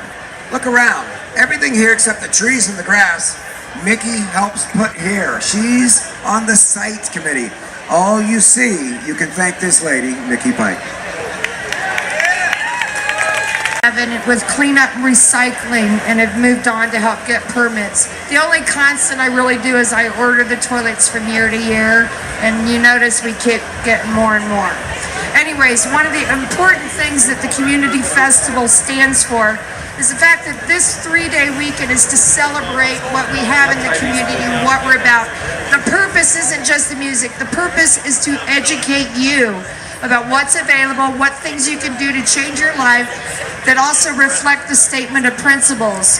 If everyone here could embody the statement of principles 365 days out of the year as opposed to just these 3 days, can you imagine what the city of Columbus and the world could be like? And in that regard, we want to honor the Columbus AIDS Task Force and recognize their works. As a grassroots organization, they grew from a handful of volunteers in 1984 to presently today having 30 paid staff. They have provided services to people in the community, and we want to recognize them, and I want to bring up Peggy Anderson to really explain what they are currently doing. So Peggy, please, we honor you. Like this whole knob.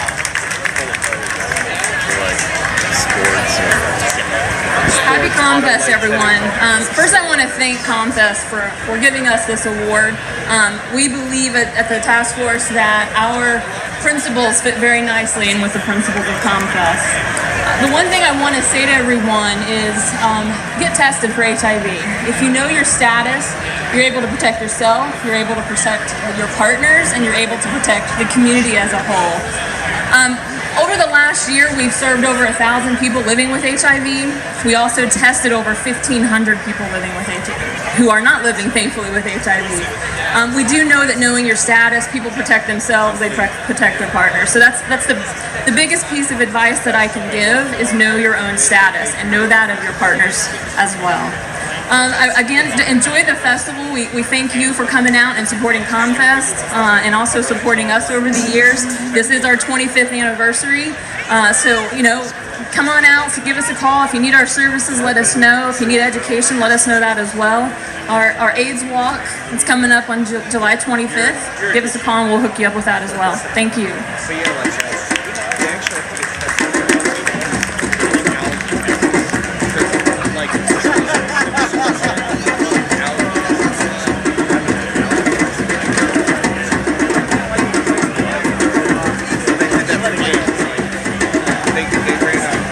You know, it takes a whole lot of people to make ComFest happen. 1,500 volunteers, and we're looking at 1,000 artists a year.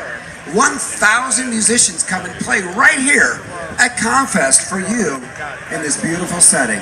Isn't that great? Let's give all of the artists a quick round of applause. How about that? They come out here and work for nothing and play for us. And in their honor this year, we're presenting an award to one of those artists. It is an artist that's been around for a long time, and as you could tell from the music that just played, a drummer, a master of a variety of different drums. And I'd like to bring out the person that will present the honored artist this year. It's Candy Watkins. Candy's a lifelong ComFest volunteer, and she runs the street fair. All of the items you see out on the street fair, all the booth placement, all that work, she does that. She's also a great artist, herself, and she helps the Hot Times Festival get organized as well. Ladies and gentlemen, Candy Watkins. Hi, thank you very much. It's my great honor to be able to present this to my friend Waru. And I'd like to read just a little bit about her. Her name is Barbara Cleveland, but she got her drum mother name, Waru. It's a self-given acronym for Women of Ancestral Heritage Romantic Universalist, Waru. With several degrees in the medical field, she came to Columbus from Oklahoma City to seek her PhD. She spent years as a toxicologist. She said she knew it'd be difficult, but she wanted to perform public service. She served her adopted community in empowering ways, in wonderful, wonderful ways ever since. It is just in her nature. Music has always been her liberating anchor in Waru's life. She's a member of the women's jazz group Moxie for over 5 years. She performed with Rick Redmond's Rhythm Enrichment, plays with Mary Daniels, DeBay, and D-Band, and also jams with the Listen for the Jazz All-Stars that you heard earlier. Drumming has given her a place and a way to pause. The drumming community has become her family. As it grew in importance in her life, she found herself guiding drum circles at various festivals, including Hot Times, the Women's National Music Festival, and for the last 10 years, ComFest. She leads with discipline, generosity, and is a linchpin of 3 local drum groups: the Columbus Community Drummers, MDOFE, the Women's Drum Chorus, and Sister Ngoma, a women's professional group that she founded. She's a powerful and accomplished musician. She's a teacher, eyes open, eyes closed, ears open, I'm sorry, and an artist with a mission to change the idea that women don't drum, with a vision of men and women of all kinds forming a major drum orchestra, drumming the world into a new state of harmonious being. We're so...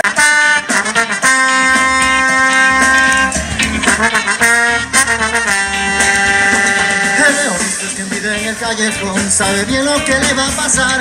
De pronto saca su revólver y va a disparar. La policía la rodea sin treguas. Lo buscan en un ajuste de fantasías. El sargento que sin vacilar abre fuego y le da. Lo curioso es que antes de morir el León Santillán pronunció palabras ante los oficiales que desconsolados miraban y les dijo: queridos enemigos de siempre, después de mundo de dolor, nunca se olviden que el chancho de la gente va hacia el mar.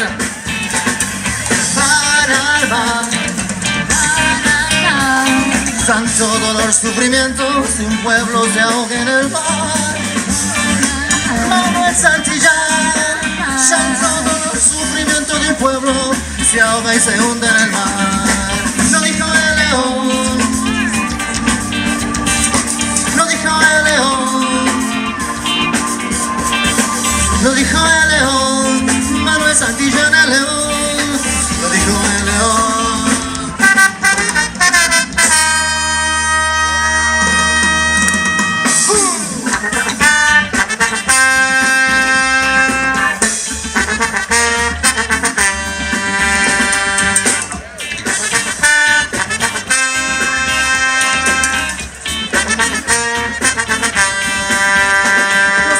Que vieron morir a Santillán abandonaron la institución. Nunca más se supo del caso no se habló. Debajo por el viejo Santiago muy sucio bodegón dice que un borracho murmuró llorando las palabras que eran de León, iguales eran Manuel. Van al mar, llanto, dolor, sufrimiento, si un pueblo se ahoga en el mar. Van al mar, Santillán, llanto, sufrimiento de un pueblo se ahoga y se hunde en el mar.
Stay tuned for more virtual ComFest workshops and speakers.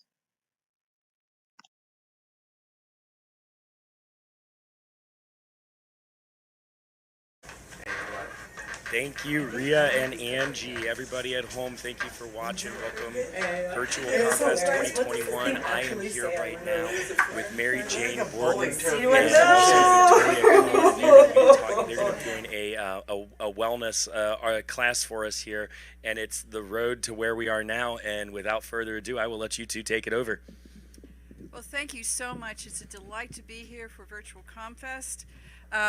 It's sort of sad not to be at the real person-to-person ComFest that we've been so used to for so many years, but I was telling the other folks here, the one thing I'm really missing is the mud. We used to call this Mudfest. You right? Okay, and I'm really delighted to be here to talk about at least my favorite topic, maybe yours too, which is cannabis, aka marijuana. And the title of my presentation is called The Road to Where We Are Now. And I'll be honest with you guys, okay, be ready here. This is going to be facts. You know, this is going to be a series of facts and things that you really need to know, I think, to be effective advocates for cannabis and also to advance cannabis to where we need it to be. And that's where we are. In order to understand how we got to where we are now, we think we need to understand the road that got us here.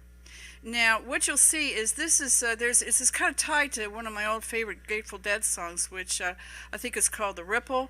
Believe it or not, just like ComFest, just like some other things we're going to talk about, this is the 50th, believe it or not, this is the 50th anniversary of that song. And there was a clause in the song that really touched me that I structured this presentation around it, and it says, "There is a road, no simple highway, between the dawn and the dark of night." And I think that really describes our journey with cannabis. So what I want to do is begin the presentation and go to our first slide. And this is going to be the goals of what we're going to try to do today. And cannabis, I think we all know that, but we have to kind of tell the world that cannabis is different from pharmaceuticals. It's new market, it's new, and there seems to be a rush to invent this new market, if you will, but it has a legacy, and you've traveled with us over a long time. So today I want you to watch this presentation, if you will, please, this recitation of cannabis facts. I want you to gain an appreciation for cannabis through its historic backdrop. I'm hoping everybody comes to understand that through that backdrop, we come to understand why we're at where we are at now. And we're going to recognize that there's a new era beginning. And this is kind of comes down to some of the ComFest values. This helps us determine what this next era of cannabis is going to look like. So let's take it down. Now, I want to go back to the step here. This is a trip. This is a road trip, if you want to call it that. So you'll see this program structured in terms of a number of different stops in the kind of the metaphoric trip. You know, you're going to take a vacation trip. This is what you're going to do. Okay, so I'm going to start here with the trip prep, which is the basics. Now, I know this is an experienced crew, maybe, so I'm going to probably tell you things you already know. I apologize for that, but there are so many people out there who are new to this, who need to understand this information. So let's start with our trip through the road to where we are now with the very basics. Okay, cannabis is a part of the genus Cannabis sativa L plant. The female plant is what we both pay attention to, which has the cannabinoids, the terpenoids, the flavonoids, and phytosteroids in the secreting flowers. You know, the cannabis has flowers. And the ones that we're most familiar with, what we call cannabinoids, include tetrahydrocannabinol, which is THC, cannabidiol, which is our CBD, cannabinol, CBN, and there's a host of other ones. And they have to be heated. At least the THC and CBD have to be somehow heated in order to become active. And that happens when you smoke it, or you vape it, or you cook it in oils. Now, I want to just point out right now that hemp is defined as 0.3% THC. We'll get to understand a little bit why that's important later on. But hemp is a little bit different than marijuana, but they're all the same plant, right? Okay. So cannabis medicines fall into three categories, basically. There's single pharmaceutical companies like those single molecular compounds. There's extracts that are pharmaceuticals like Sativex and Epidiolex. And there's the botanicals that we all know and love. Now, I wanted the most important point on this particular discussion is no one in history has ever died from an overdose of cannabis. Let that sink in. It's virtually impossible. All right. So next part of our trip prep is what's called the endocannabinoid system. Say that 3 times fast. Endocannabinoid system. Now, this is an endogenous. Endogenous means inside of our bodies. This is an internal structure that we have. You know, you've got your circulatory system, you've got your respiratory system. You also have an endocannabinoid system that is running on cannabinoids, which are similar to what is in the cannabis plant. Surprise! Cannabis is medicinal, right? So marijuana is like it's natural occurring. All right, again, it has this THC, CBD, and they activate the same parts of our brains called receptors that we have internal cannabinoids, internal chemicals in our bodies that do the same thing. And I want to point out here, the endocannabinoid system is present in all mammals. That means, think about it. There's this old saying called "Blessed be the ties that binds." These are the ties that bind us all together. All right, we all have endocannabinoid systems. All right, now we're going to go back to ancient history. This is where we're starting our trip. This is stop 1. And our trip first comes, we have to go back in time. 20,000 years ago. 20,000, conceptualize that. Cannabis was with us 20,000 years ago. And it was included in scrolls of medicinal plants for the Egyptians. It was found in the tomb of Ramses. The Spanish brought it to the Americas in the mid-1500s. And yes, it was introduced as a crop to Jamestown in 1611. All right, cannabis has undergone what I call several different renaissances. We could say we're in a renaissance now, but we go back 100, 150 years. There was a time when it really wasn't on the radar, wasn't on the map. But again, these renaissance happened, and it happened in the 1850s. So cannabis all of a sudden emerged once a doctor went to India and began to research this and said, wait a second, this stuff has medicinal value. This is Dr. William O'Shaughnessy. And he wrote papers, and I think one of the most interesting papers that was written back in the 1850s, that was one that was the report to the Ohio State Medical Committee on Cannabis Indica that was written in 1860 at the annual meeting of the Ohio State Medical Society. And the report that they put out extolled the benefits of cannabis in insomnia, convulsions, seizures, and a host of other conditions. So think about 1860 here in Ohio State. This is the Ohio State Medical Committee. We're talking about the medical benefits of cannabis. All right, so then, of course, came along cannabis prohibition. Now, this is a part of the progressive movement in the late 1800s. And early 1900s, where they thought, at a time when they thought, well, if we regulate our vices, then they won't be vices anymore. We saw that with alcohol prohibition. The same thing was happening with cannabis, and that happened in 1925 with a treaty with the League of Nations. So then after that, there was just more and more things that were limiting the availability of cannabis. And a lot of these were driven by a guy named Harry Anslinger. And for example, the Marijuana Tax Act, the Single Convention Treaty, those things, even the Controlled Substance Act in 1970, were all driven by Harry Anslinger's. I guess he hated marijuana. Who knows why? And we could go into racism. I've worked with the racism sides of cannabis and produced some tables on that. And it was deeply integrated in with prohibition from the early 1900s onward. The laws that were implemented back then, you would be shocked at the racist intonations in them. So that's part of why we're at where we're at today, is because the racism that was placed into cannabis prohibition beginning in the 1930s. But like I say, cannabis comes and it goes. And now in the late 1980s and 90s, cannabis was experiencing a renaissance.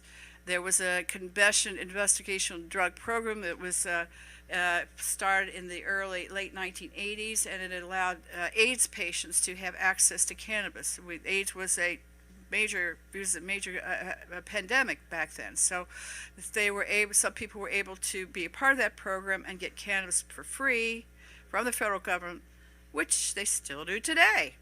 All right, but this, I think, is one of the most important things I've heard from a federal judge. And it goes all the way back to 1988.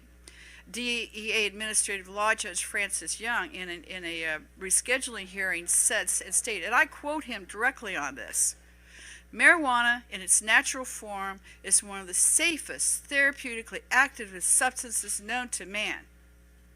That was 1988. This is 2021. Think about it. All right, so we're going to play Todd here a little bit. I want to point out that the first dispensary was opened in 1996 after the passage of Proposition 215 in 1996. Dr. Raphael Mechoulam and his colleagues discovered the endocannabinoid system and the receptors that run it back in the 1990s. And so, this was going on. There was a lot of obstacles that had to be overcome just to get this far. And I want to talk a little bit about what those obstacles are, because they are really, anything you see on this page is still, even today, is still active, still an obstacle. So first of all, you have the Supremacy Clause of the United States Constitution, which establishes that the feds, well, they're the law of the land, and what they say goes, right? All right. Okay. And that makes cannabis federally legal throughout the United States.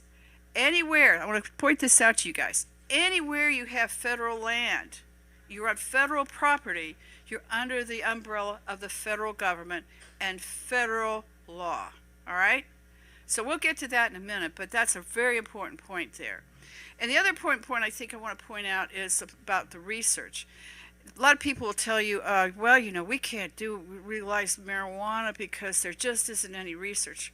Well, folks, there can't be any research. It's not possible because the DEA has scheduled cannabis as a Schedule I substance that has no medical benefits. There's nobody using it medically. So according to the DEA, according to the federal government, it has to be amongst the most harmful substances there are known to man. We know it doesn't belong there, but that's where it is, all right?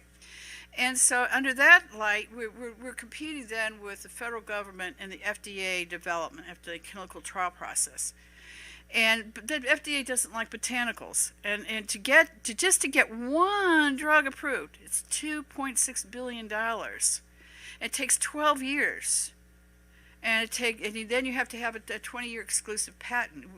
There's just a disconnect completely from what cannabis is and how we use it. So I want to point out too the war on drugs, because this is the 50th anniversary of the war on drugs. In other words, in 1971, Richard Nixon, if you read the sidebar there, read what he says. It was created, the war on drugs was created to harm people of color and so-called hippies, which were people who were my age back then, young people who had kind of a liberal bent to them. All right, that's the sole purpose of the war on drugs that exists 50 years later. We're sitting here today, it's still in force. And this is from the Center of American Progress. I think you guys can read this later on or read it on my other, but you can see how awful the war on drugs is. It cost $1 trillion over the course of its lifetime. Can you imagine what we could do with $1 trillion? And the carcerated population, the number of arrests, it persists. Now is the time to end the war on drugs. It's one of the worst public policies that has been ever envisioned. It's probably America's longest running war. But we are changing course, and there are ways of changing course. For example, the anti-commandeering doctrine prevents the federal government from using its force against state and local governments, which means the feds can't come in and bust somebody just because they have marijuana if it's legal under state law.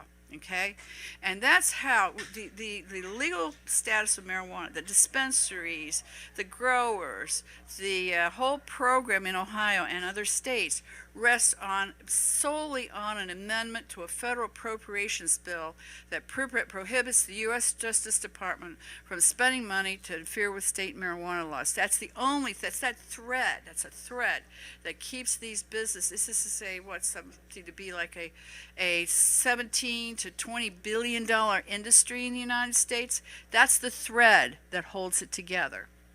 So now, how do we change law? Well, we could do it through the Congress.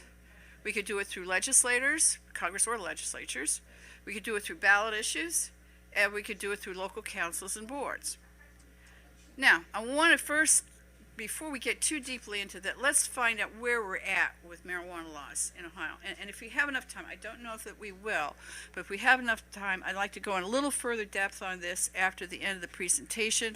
But if we don't, I think that, let's just focus on this for a moment here, because this is where the law is at now. There was a time before, Colorado and Washington legalized in 2012, when Ohio was among one of the most liberal states concerning marijuana in the nation. We had, if you were caught with 3 ounces, basically, or less, it was a $150 fine with no criminal record. And in the 1975, I could tell you a real story, but I won't tell you right now, about 1975, that I remember when that law passed. And that was groundbreaking. It saved some of my friends from serious prison time, okay? So, but now, this law seems antiquated, okay? If just for example, it's only a $150 fine, but that's a lot for some people, okay? But you start getting into the oils, you start getting into more quantity, and you could still be incarcerated, and you could still pay heavy fines. If you're a grower, you're going to pay, you could have, for example, it says 1,000 grams, 18 months or 8 years incarceration, $250,000 to $2,500 to $20,000 fine. That's a dispensary, isn't it? Think about it. All right. So I want to point out one other point here on this slide, and that's home rule, which is really important. That's how we change law at the local level. And I'll go into that a little bit later here, but I think it's important to understand that's why we get the disparity in Ohio, even between, let's say, Columbus, the state of Ohio, and federal land, all right?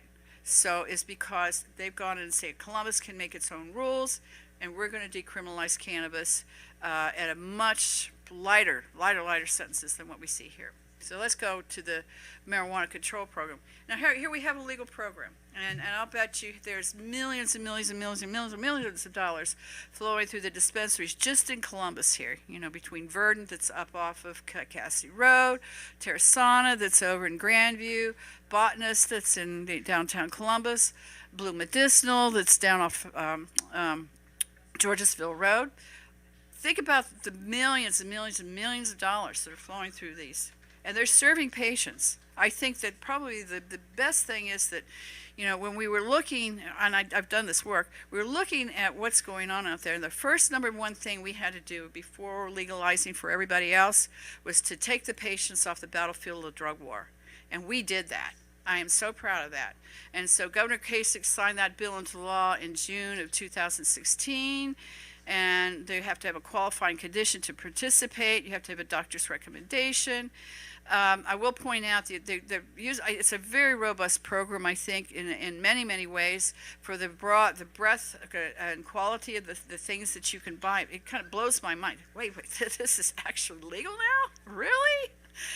But smoking is prohibited, even though they sell flour. Flour is expected to be vaped, not smoked, okay?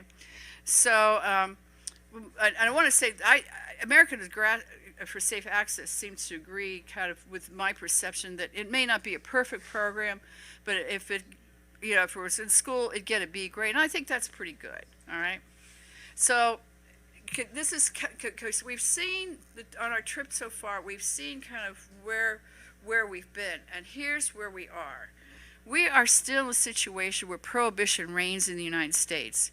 And it's all, I think, nowadays, we've changed course in the states, we've changed course in local communities, but where we have not changed course is in the federal government, we'll talk about a little later if we get time about the federal law in this.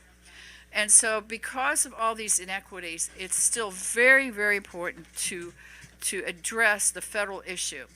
And so there is, I did an analysis recently of the pending legislation, and here's what we're looking at. We're looking at, in the federal government, in the U.S. Congress and House, there have been 36 House and Senate bills introduced so far in 2021. That may sound like a lot, but there have been more in a few years before.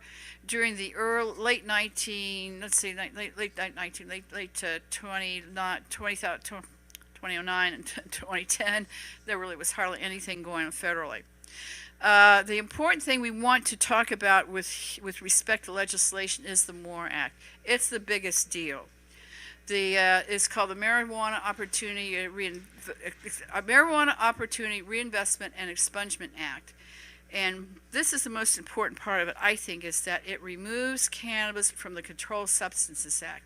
It takes it out from underneath that Schedule 1, the oversight by the DEA, and all those things that have contributed to so much injustice surrounding, where we're at today. And so I think that anyone who is in favor of cannabis needs to contact their senator or their congressman and say, you got to get this thing through Congress, which it was passed by Congress last year, and then get it past the Senate, which may or may not happen, I don't know. But there are other important bills that we could talk about banking, we could talk about insurance, all these things that businesses and individuals are denied because cannabis is illegal. You can't have a bank account, you can't have insurance, et cetera, et cetera. Try to operate a business without insurance. Are you kidding me? What happens if a tree falls on it? You're liable. There are two viable bills in Ohio.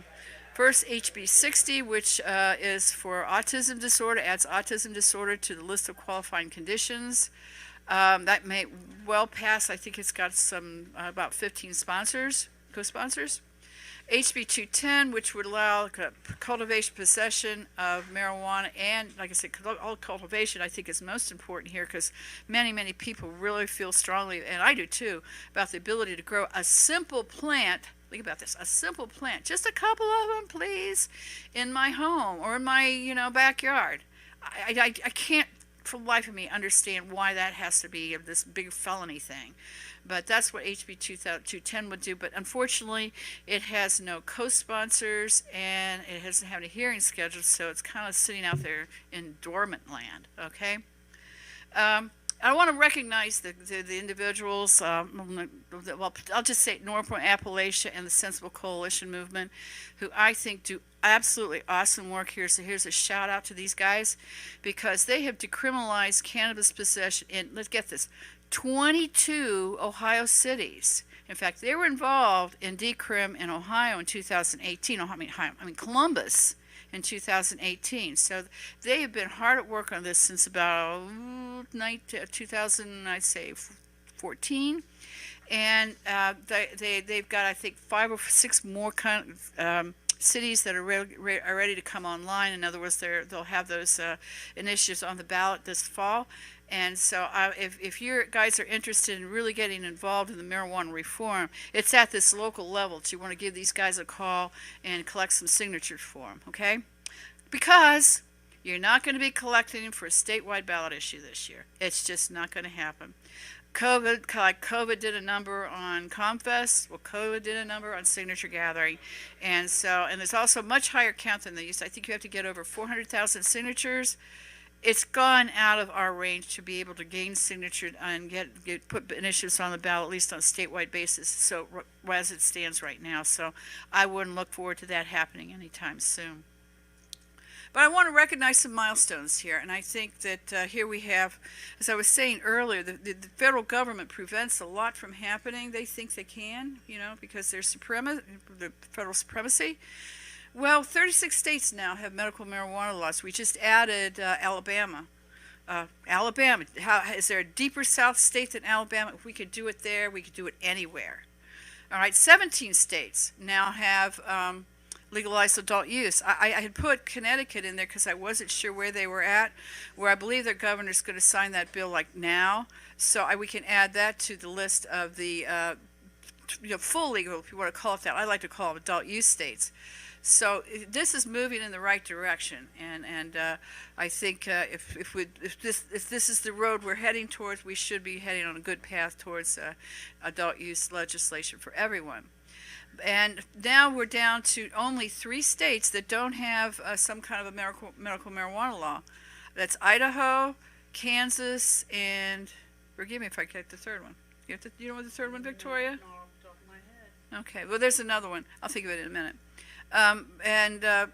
People basically are still using cannabis about the same rate that they are now. No, South Dakota was under passed as a ballot issue. So anyway, yeah. So anyway, there's the medical marijuana control program has 207,000 patients. 207,000 people have signed up for medical marijuana in Ohio. Let that one blow your mind, okay? And so, but unfortunately, even so, 17,000 people were arrested in 2016, I think it was, for possession. Are we kidding me? Blows my mind. Okay, so look, crystal ball into the future. What does the future look like? All right, I think the future looks bright. And I'm just jaded. I have this rosy personality. Everything's right with the world. But one thing that really struck me when I did this particular slide was that cannabis, and marijuana, in terms of their counts in PubMed.gov, which is basically lists research studies, they had grown by 10,000. Each of those categories, 10,000 since I checked in 2017. Think about it, 10,000. That's how many more research studies there are. For like drugs that are common out there, like Celex or Humira, you always see that on TV. They had a handful more. I mean, cannabis research is exploding, and if we could take the handcuffs off that have been put there by the federal government, it's going to lead to great places. And it's showing that people are using this cannabis as a substitute for prescription drugs, and particularly if they suffer from pain, anxiety, and depression. And when they said the use of pharmaceutical drugs for which marijuana could serve as an alternative fell significantly once the law was implemented. So I imagine the pharmaceutical industry's out there going, they're biting their fingernails, go, what are we going to do? Because we're going to lose all this precious market share. Okay, for just a couple more things here. Treating cancer, this is important because did you know, back in 1974, at one of the university studies found that cannabinoids, THC, cured cancer. I mean, it kills cancer cells. It induces apoptosis. I think I pronounced that right. Apoptosis. Thank you, Vic. Got me there. It induces that apoptosis.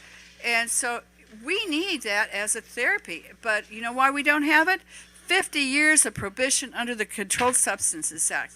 That's why we still have people dying and suffering from cancer, and moreover, suffering from cancer chemotherapy drugs. Opioid addiction. We're at record numbers of overdoses, yet the state of Ohio will not approve opioid use as a reason for cannabis use for opioid addiction. You know, they say, well, there's not enough research. Well, let me go back a full circle here and tell you why. All right, you can see some quotes there. So full circle, I want to stop. This is the final stop on the tour here.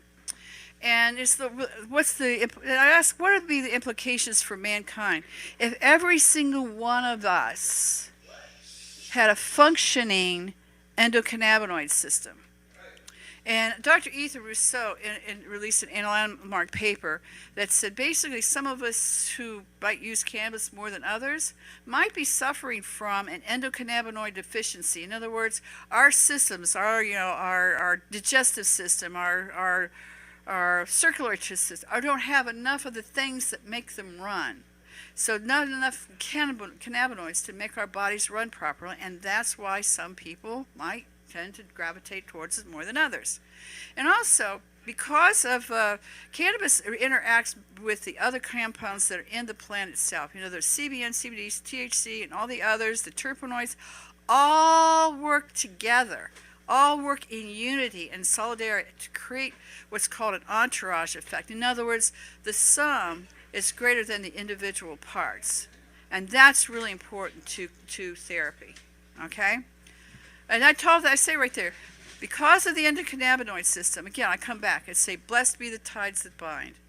All right, so this is kind of the destination. We want to make sure that you have knowledge about cannabis, that you understand the things that are, and the arguments that are get our message off to lawmakers and to the public so that we can get cannabis out of the clutches of the federal government and prohibition. And if this were any other presentation, I'd say, do you have any questions? I would love it. I would love it.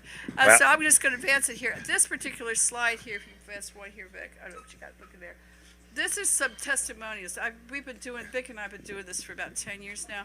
These are words of actual people who've written us and said, this is what cannabis does for me. Wonderful. It's amazing. That's wonderful. And some of the stuff that you were talking about, just with some of the legal stuff where you're talking about getting patients off of the battlefield, I think that's pretty powerful.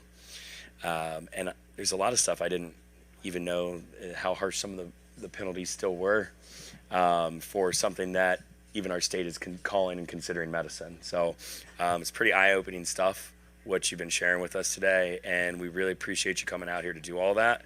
Thank you, Mary Jane. Thank you, Victoria. We're super happy to have you do this. Before I send it off to a couple pre-recorded videos that we have for you, I do want to say one more time, please make sure to go out to donate.comfest.com.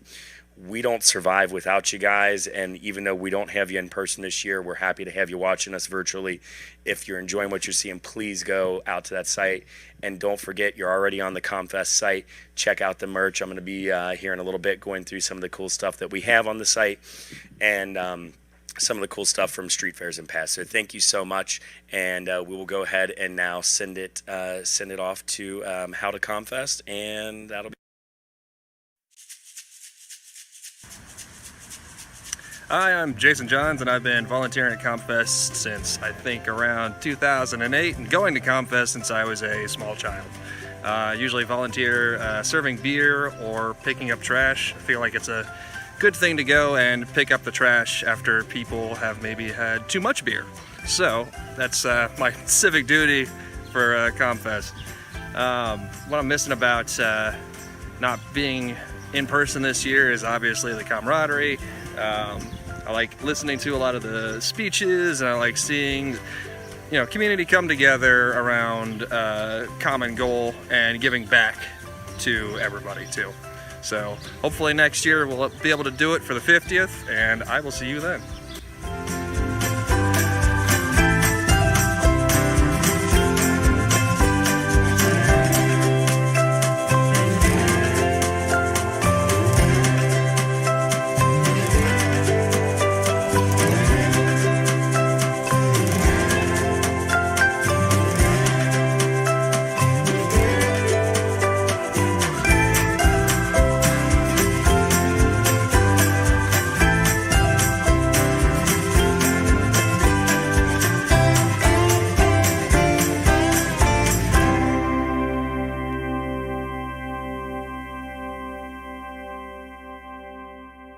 Can you just tell me a little bit about maybe how you first got involved with ComFest? Oh, oof. Well, I moved here in the late 80s and found ComFest and thought it was this amazing thing and started participating and going to it. And then when I got involved in the radio station in the early 90s, I said, can we be at ComFest? And they were like, sure, but you have to do something. Okay. And I was like, what do you mean you have to do something? Well, you have to be part of ComFest. You can't just take advantage and be, marketing. You have to do something. You have to give back. Okay. That's the ComFest way. I said, oh, sure, I'm cool with volunteering, so what do you do? So, started picking up garbage and then basically said, hey, you guys are using wooden stakes and you're putting around the stage and they're breaking off the ground, you're leaving stuff. I said, we have metal stakes that we can recycle every single year and we can reuse over and over again. I said, we'll take care of staging, all the fence around the main stage and some of the trees and some of the other areas. Okay. And they were like, great, do it. So that became our call, and we came and we started fencing. So we'd come down and set up the night before, and we would fence the main Bozo stage at ComFest and the backstage area, and we'd put gates where the volunteers would come in for the stage and maintain all that fence around where the trucks loaded in, and just, you know, doing that stuff and picking up and being part of making it happen. Very cool. And it just sort of became our thing. You know, I get a call from Candy, and she'd be like, "You're gonna come to the stage here?" I'm like, "Yeah, where's that? We'll get the fence." And we started to not have to fence around the trees and bushes, which was great. And then just started around the main stage and sort of became our thing. And, you know, over the years, I had different people come and help me. And in the pouring rain on a late night at 2 o'clock in the morning, waiting for Michael Jordan's sound to come, we're like, "Where are the speakers? We can't fence a stage without the speakers." And it just became the thing, and it was just sort of part of it. So it sort of became, you know, every time we did ComFest, it's like, all right, we'll do the fence. Awesome. And that way, you know, we never had, it was the same fence every year, Right. metal stakes, so we just pull them out of the ground, didn't damage the park, didn't leave any residual, and the park was left better than we started because we aerated. There you go, right? By 20 All those stakes aerated out. because we aerated the ground. You get a head start on reseeding for next year. Exactly. Nice, very nice.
My name is Sam Johnson. I've been attending ComFest for probably my entire life. I've been volunteering for the past 9 years, and though I may have been a little bit late in my volunteer life, I have loved every second of it. Typically, you'll see me walking around cleaning up trash, recycling, moving them where they should be, and keeping the park generally clean and safe for all parties involved. If you're over 21 and a drinker, you may have seen me at the off-ramp stage checking IDs, pouring beers, and listening to the good music. This year, I started sitting in on the General Planning Committee meetings, and shortly after, started helping put together this virtual ComFest, which I hope you enjoy. It has been an utter delight working with these people to produce this for you. But the one thing we're missing is you. ComFest to me is outside, sun, smiling faces, people working together for the benefit of the community. But don't worry. This is still ComFest. We're still smiling, we're still having fun, and we're still benefiting the community. And we'll be back at Goodale soon. And when we are, I'll pour you a drink. Just make sure you have your IDs out and ready for me. Thanks.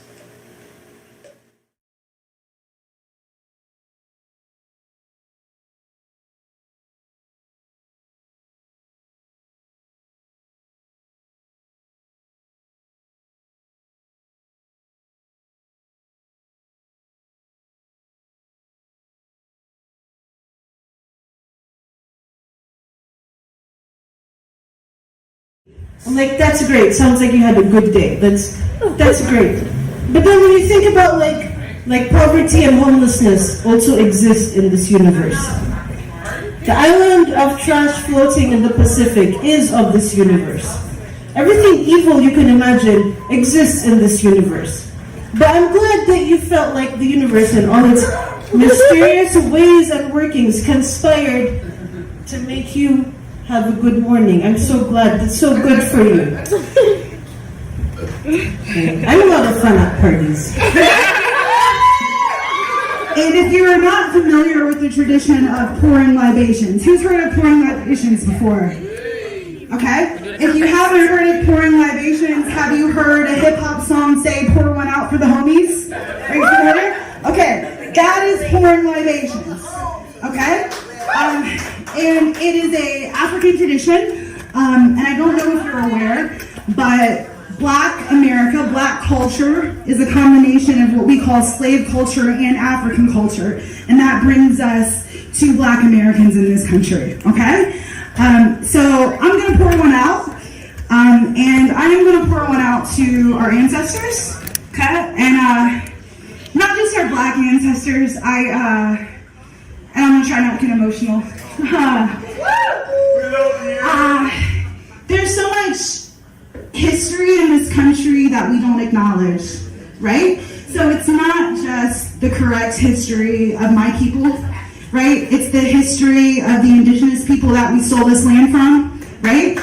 It's the history of the Chinese and Japanese folks that we put in internment camps when they worked on the railroads, right? I don't know if y'all are aware, okay? It's Tuskegee, yes. It is the history of the concentration camps that we have on our borders right now, right? That are enslaving other brown people, okay? So we really need to get some perspective when we're teaching the history of this country. So that's all I have to say. I'm going to give the mic to Devin Ayers. Devin?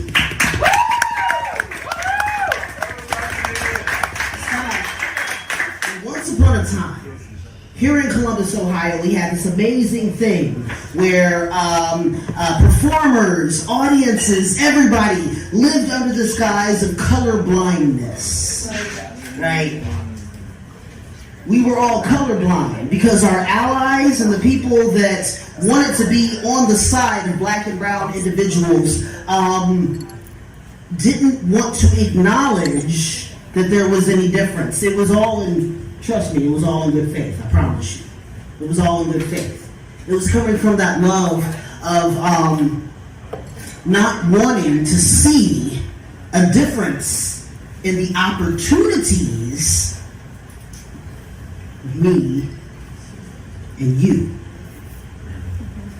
Now we have this amazing opportunity. We're on the cusp of real change here in this country. Yeah. It's an unfortunate bloodletting that we have to watch over and over and over again, but it is a necessary thing to wake us up to the fact that actually, nah, man, we don't have the same. We don't have the same situation. We want to. And that's what's awesome about these types of gatherings. So when I look out on the crowd and I look at the stage, I see people of all different shapes, sizes, colors, and everything else. This is what we want, yeah? Yeah? Yeah! It's okay, you don't have to be shy. This is what we want, right?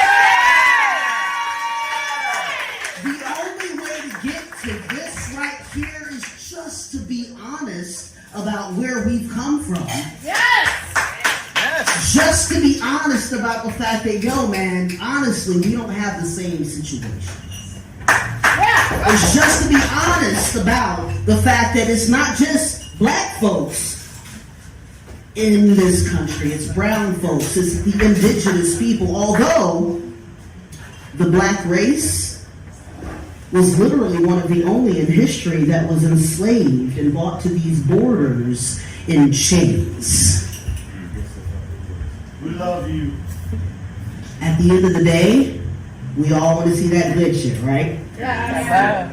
Because you and you and you, especially you,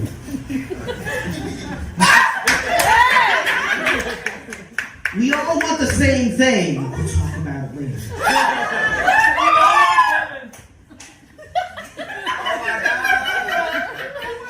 We all want the same thing. We all just want to laugh. We want to smile. We want to look at each other. We want to be proud about, oh my God, that was a great whatever, whatever, whatever. And the only way that we can do that is by confronting what we really have to confront. So thank you all I'm going to wrap this up. Thank you all for being strong enough to come here, be brave, and confront the fact that maybe we need to look a little inward in order to get to where we want to be.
Just how you feel.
Mareva, Tauroi,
Adoro mai torima E haere ai tuai taua I te wahi Te rā te moe moea Tarama whātu marewa O e ta uihere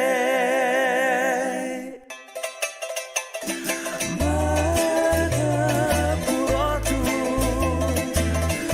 Mai te moana Whari umaira Yahi ohi o atu waya oe Adoro mai torima E haere ai tu ai taua I te wahi Te ate moe moea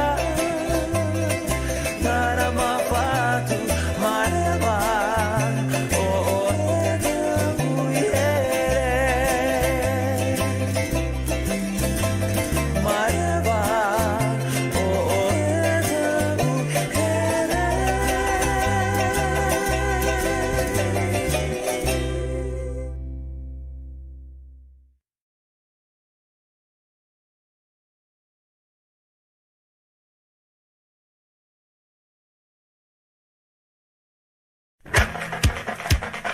Yaura na oe tāwana o hure te tāwana urera i e Yaura, yaura na, yaura ki wharereira e Yaura, yaura na, yaura ki wharereira e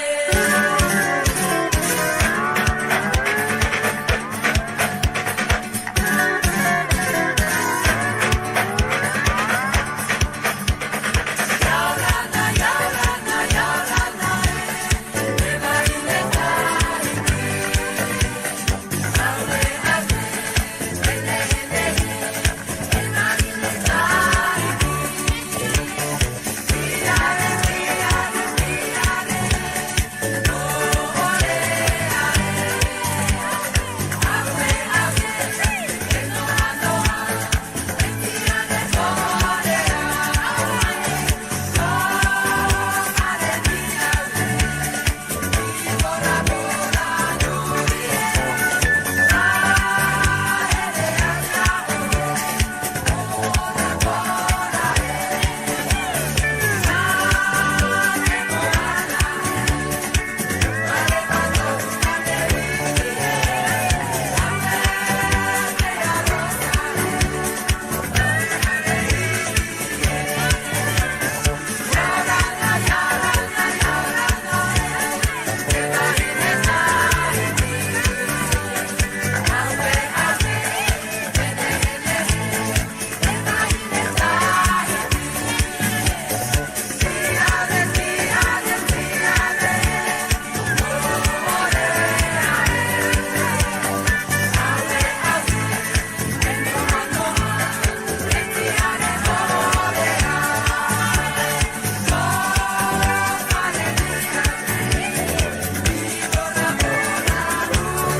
Stay tuned for more virtual ComFest workshops and speakers.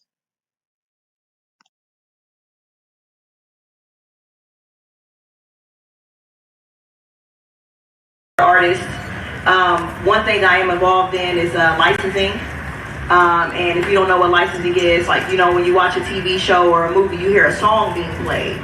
Well, that's for an artist, and that artist is receiving royalties from that placement. So I don't mean to interrupt. That's still adding information, but I meant, like, do you have like a calendar right now? Any of the people on the panel of upcoming events, like what things specifically do we have in the pipeline? Anything? Anybody up?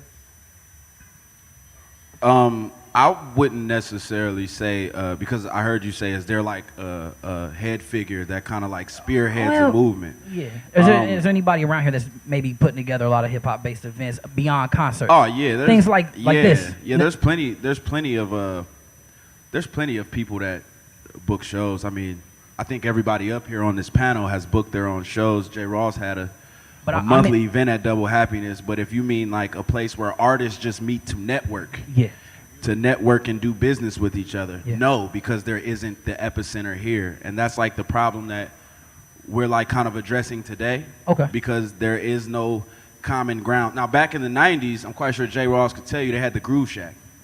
The Groove Shack was like where everybody could go. I missed it. It was on High Street.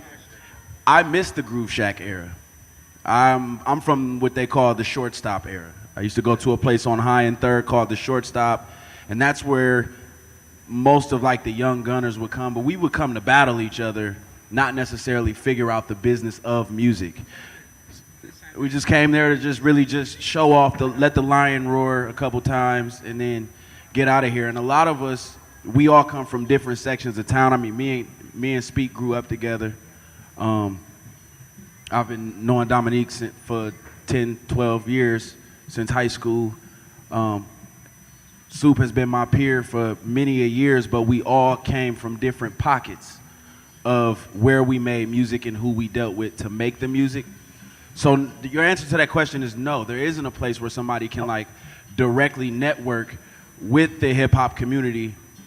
But I think you might have something there with that idea. Can I add on? As someone who's been on the Columbus scene, it might be 20 years now. You know, that's a void. We don't have something like that in the community right now, but it is something that we've been talking about, something that we've been working on. But I think it's kind of like to what Ness said, there isn't like you can go south and not know who the north MCs are, you can go north and not know who the south MCs are.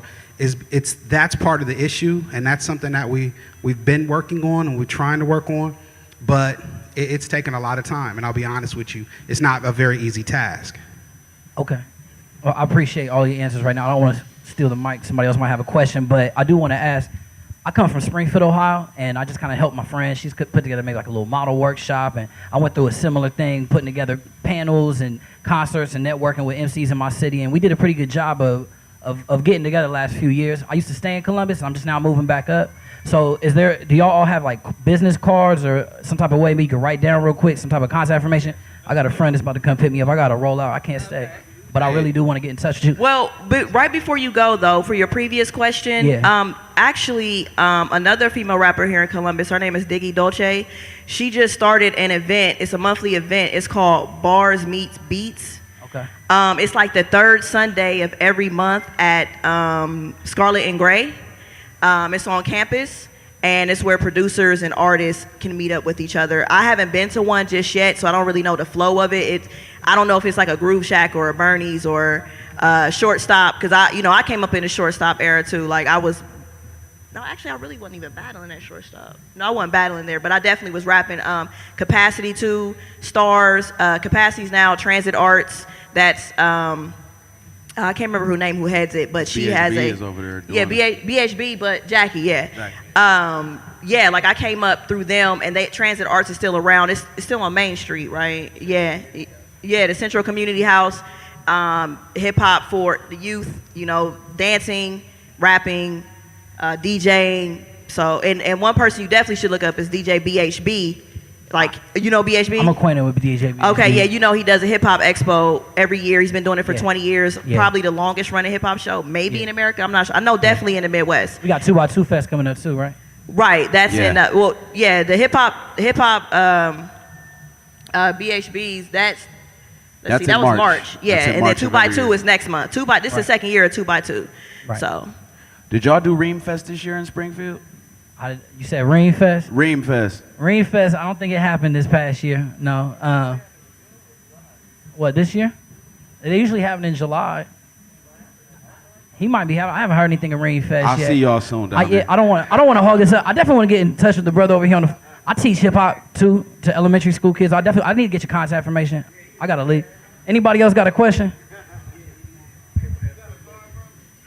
Peace. My name is Michael, and I just wanted to hear what everybody's opinion on the panel is about today's artists and the role of social justice movements. Hey, Mike, I'm sorry. Is it possible you could repeat that for me? Yeah. What do you think the the role of a hip hop artist in today's social justice movement is? That's a great question. I'm a person, you know, I'm pretty, people would consider me pretty active. A lot of my content, you know, is pretty, okay, I see you in the back. Okay. I'm over here like, yeah, you know, but you over here. So I put it like this. And, you know, there may be differing opinions, but today's artists, it depends. You know, art can be social justice, art can be engaging in social justice, right? It could be engaging in social justice through the actual song or the actual content, right? But the main purpose of art is self-expression, right? Art gets co-opted for other purposes. So, but art in and of itself is just art. So, if I if I have a verse, there's no mandate for me to lend that verse to anything other than my own self-expression. I think people want artists to be more engaged in, you know, like social justice, but before your art can be engaged, you have to be engaged as a person in social justice. So when you look at a Nina Simone, these are not people that were necessarily making like activism songs. It was like they were already activists. Like Harry Belafonte was already an activist, so his music just spoke to where he was at personally. Artists are where they at personally. If you a street dude, that's where you're at, and your music is going to reflect that reality. You know what I mean? I don't feel like you necessarily have to go and march and protest. I personally believe, you know, yeah, people should influence in the way they can, but you know, it's in the way they can. A lot of people do a lot of great things for their community. A lot of people do a lot of great things for their local community. A lot of artists do things that never hit the news. It's never heard of. Indeed. You know, so I think you got to start the conversation there, which, you know, is as a person, how do you engage in social justice? And on the real, I think a lot of the music engages in a form of social justice, though people don't process it like that. So if I'm out here talking about how I'm living and what I'm doing and what these cops are doing to me and what, you know, is happening from being young and black in America, you don't hear that because you only see it in the context of somebody dancing. But when you actually go in and see, like, well, what is this guy talking about? You know, he's lifting his voice, or she's lifting her voice from the space that they're in and kind of addressing what's happening on that level way before the media picks it up, way before a marcher picks it up. I can almost guarantee you that hip hop broadcasted the issue in the streets and in the community first. So that's my opinion. Okay. And that's a great point. And I want to add to that, just the main thing I think I want to add, and I think a lot of people forget that the hip hop and the music that you hear on the radio or that you see on TV or that's the popular music, it's not the only hip hop being created. Agreed? So I think that's one of the things when people say, does hip hop address social justice or whatever, there's plenty of it that does. It just doesn't get on the radio. You see what I'm saying? And that's just because the powers that be are interested in making what? All right, so that's the bottom line, and that's all that matters. But there's plenty of hip hop that addresses every social justice issue that you can think of. I mean, I can't even think of all the people off the top, but so I guess the best thing to do is to do your research. And that's for anybody who's really unfamiliar with hip hop or any type of genre or culture. Do your research and check it out for yourself, because you'll see that hip hop has many levels, and you only get a surface when you turn on the radio or turn on MTV. Oh, okay. Something else that I wanted to add on, me and one of my artists, we were reflecting as far as that topic is concerned, and we were comparing two popular artists, Kendrick Lamar and Drake as well. And one thing that I had to bring to his attention, a lot of people would expect someone of the African American culture like Drake to comment on certain things that's going on in society. Well, to a certain extent, in my opinion, I feel that that's possibly never going to happen with someone like Drake, because you have to take in consideration he's from Canada, So him speaking on things that's going on in USA and in New York City and in Atlanta and Florida or what have you, he goes back home to another country at the end of the day. He comes here to, create a financial situation, and he actually has a home back there. His home here is only for the convenience of when he's on tour and things like that. So it really just, going back to what Roy said, it really just depends on what type of artists we're talking here, even where they're from, and what their social background is to begin with, and how important that is to them, if that's even something worth commenting on when they've been making a certain type of music to make them successful to begin with,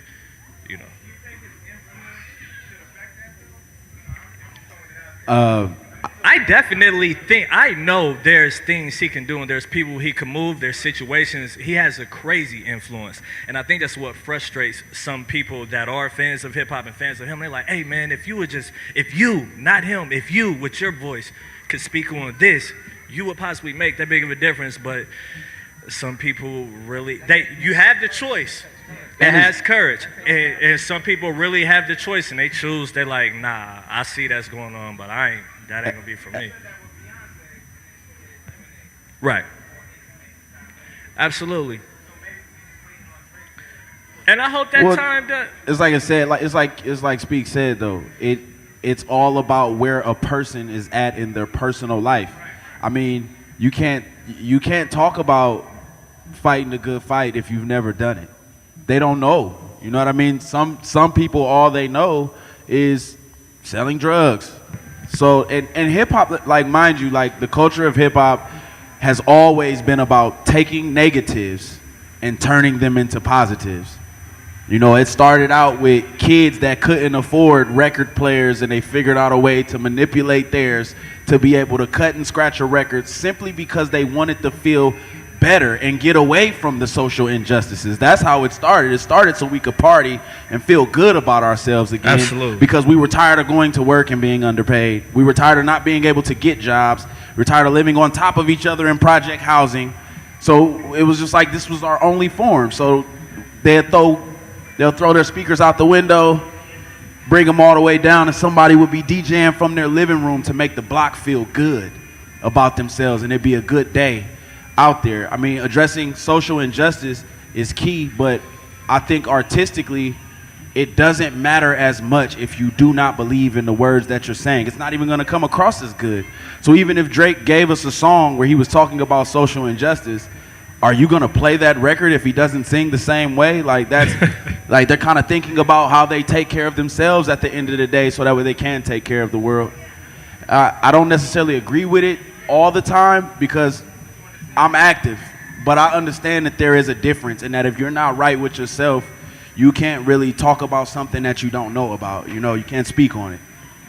And then that goes just in the emceeing alone. A lot of people forget the fact that hip-hop itself is like an umbrella, and under hip-hop, you have break dancing, which is a form of dancing and expressing yourself physically. You have graffiti, which is a form of art and actually creating images on walls, murals, what have you. You have turntablism. There's different elements of it. A lot of people think as soon as hip-hop, it's rappity rapping, words rhyming and things like that. It's so many other different levels of it, and a lot of times people forget that. So just in fashion alone, A$AP Rocky, he's what did he just became the ambassador of Dior, and it's been on the cover of Vanity Fair. So hip hop is integrated in so many other ways versus just words rhyming and things like that to begin with. A lot of people forget that. Question. Yeah, hello? Yeah. Hello? Okay. Yeah, I just wanted to say, as far as the... Hello? Scotty. Hi, everybody. I want to go back to... before I start, J. Raw's point about the radio. Google the 1996 Telecommunications Act and what that did to radio and how local radio really suffered as a result of it. Not just local radio, black radio, but that's another thing. And I wanted to say, what are you guys doing in terms of like spreading the history of Columbus hip hop to like the younger generation? Because I just turned 30 not too long ago, and I remember when I was a freshman in high school and I heard Black Star, Most Different to Live Kweli, or Black Star, and a couple years ago, and like after that, like I didn't realize that J. Rawls produced a number of songs on that album. that I heard on the Essence of Hip Hop, and you know, like I don't know if I talk to young kids and they don't know the history of like what megahertz means in Columbus hip hop history and how they were able to be the first Columbus hip hop artists to actually get played outside of Columbus. They don't know the history of Groove Shack and what that meant to so many artists coming up in the 90s. They don't know the history of like so many things that went down in Columbus hip hop, and you know you have to tell them. So, is there any like outlet that you're giving the younger generations of rappers, artists, what Columbus hip hop did, whatnot? Well, shoot, Ross actually teaches you teach a class, don't you? Yeah. I was gonna wait, but yeah, I teach the culture of hip hop. I teach music business. I teach music publishing, copyrights and royalties at Tiffin University, and I'm also at Marion Franklin and East High School. So we're out there. We're teaching, but you know, it takes a village, a nation. But I mean, I think you know there's a lot going on out there, but you have to seek it out too. That's part of it. You know, they mentioned BHB and Transit Arts. That's a wonderful way to find out culture and that kind of thing. So it's out there, and I think everybody here is a part of it. Anybody else?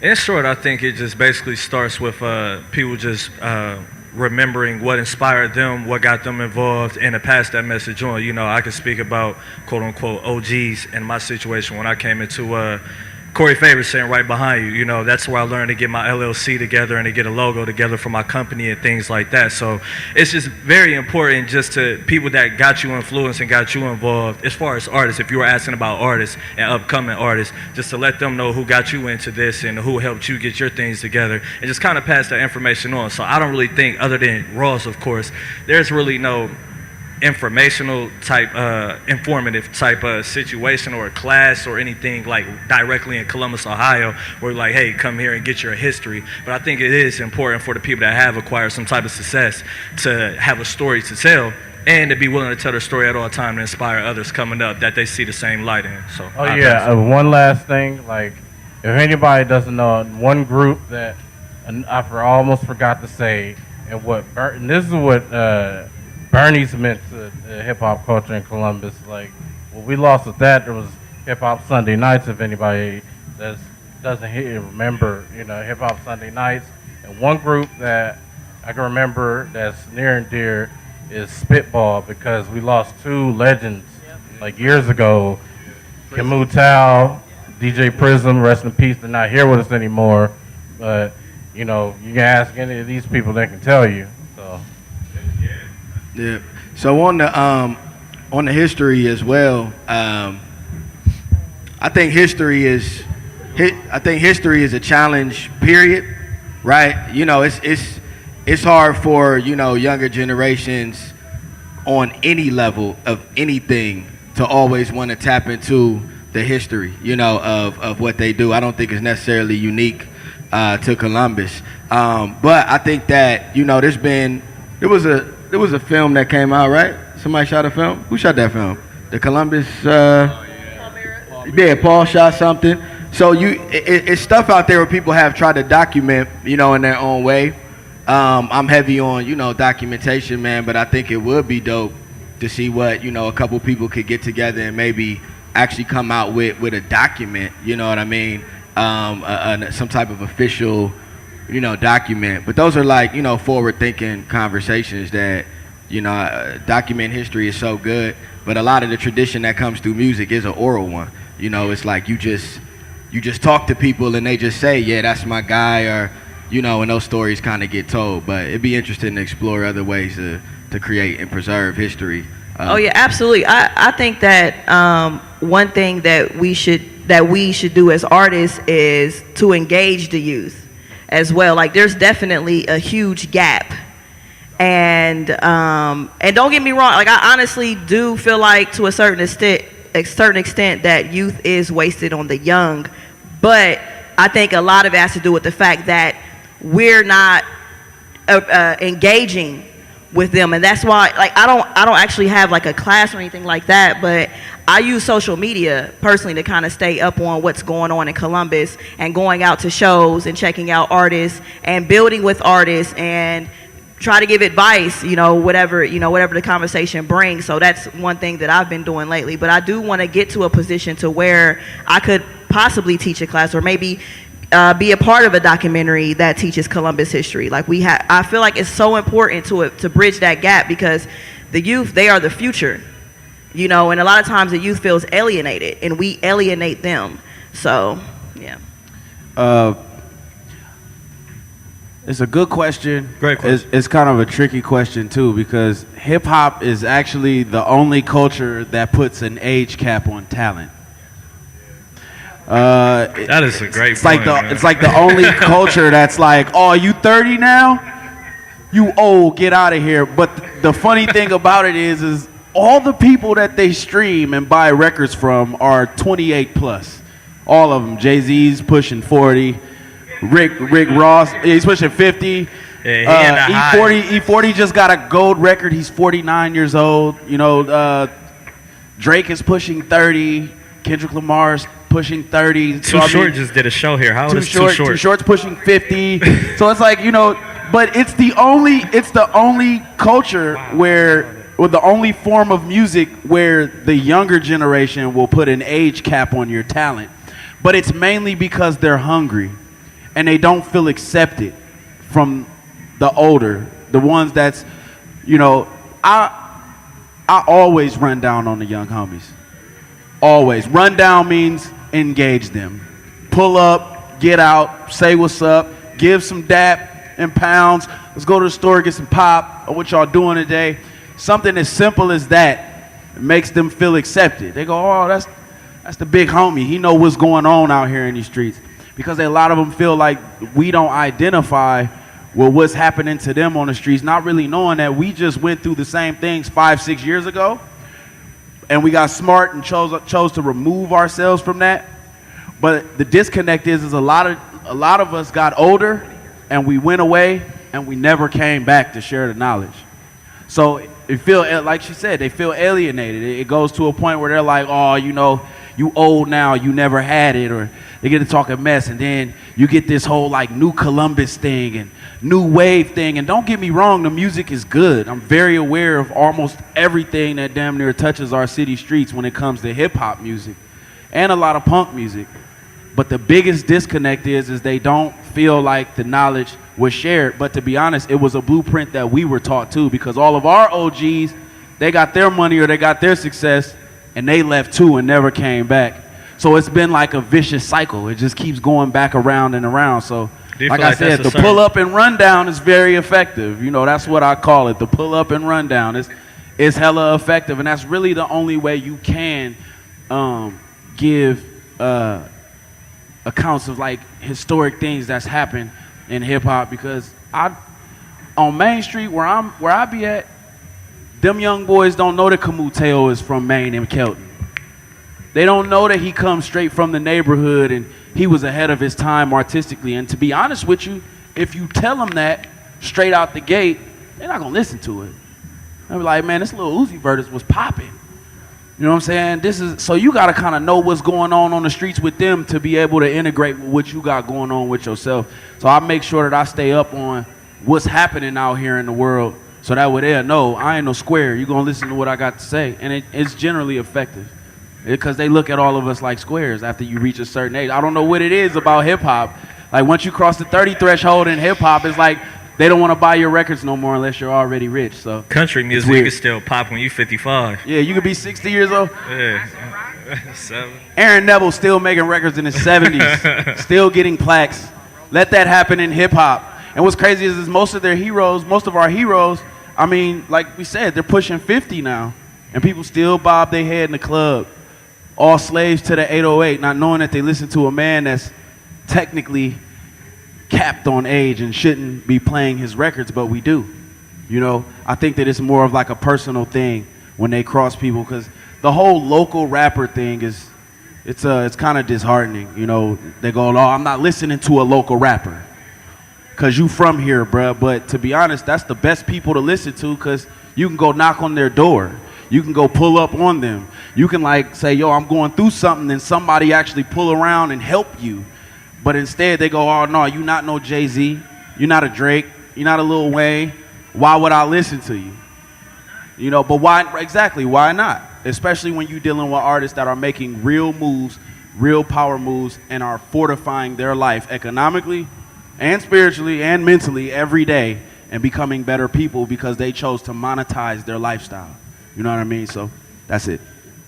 No, my man with the lock's been patiently waiting. I was wanting to get back to the epicenter of hip hop here. Dominic was mentioning earlier the South Side and the West Side.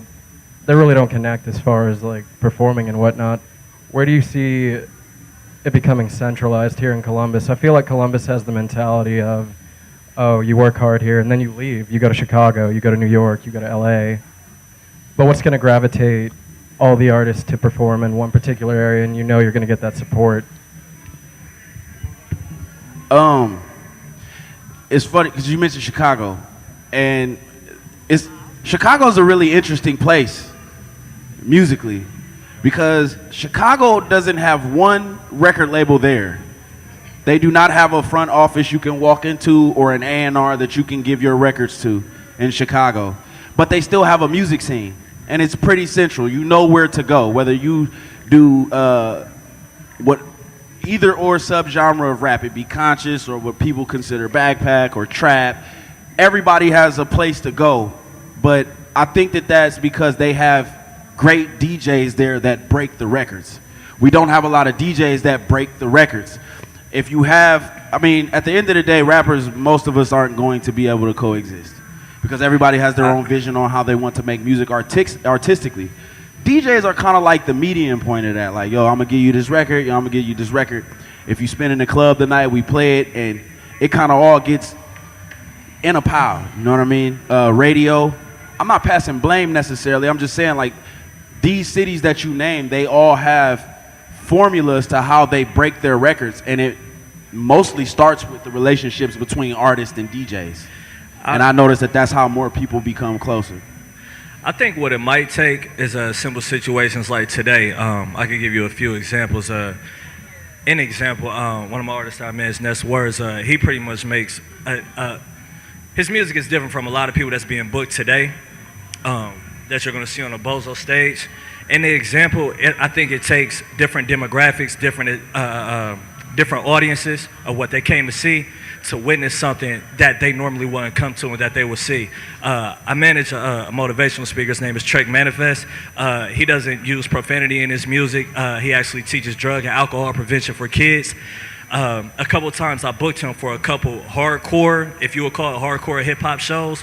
And there were guys that make street music and things like that. And after the show, they'd be like, hey man, I normally wouldn't even listen to that type of hip hop, man, but he could rap or he dope. And they form a level of respect right then and there. So I think what it's going to take is situations like what you guys are going to see this evening, to where there's hip hop acts that normally wouldn't make a certain type of music that are together because it's for a bigger audience, and you see people that you've never thought you would have been a fan of that type of music for it to happen.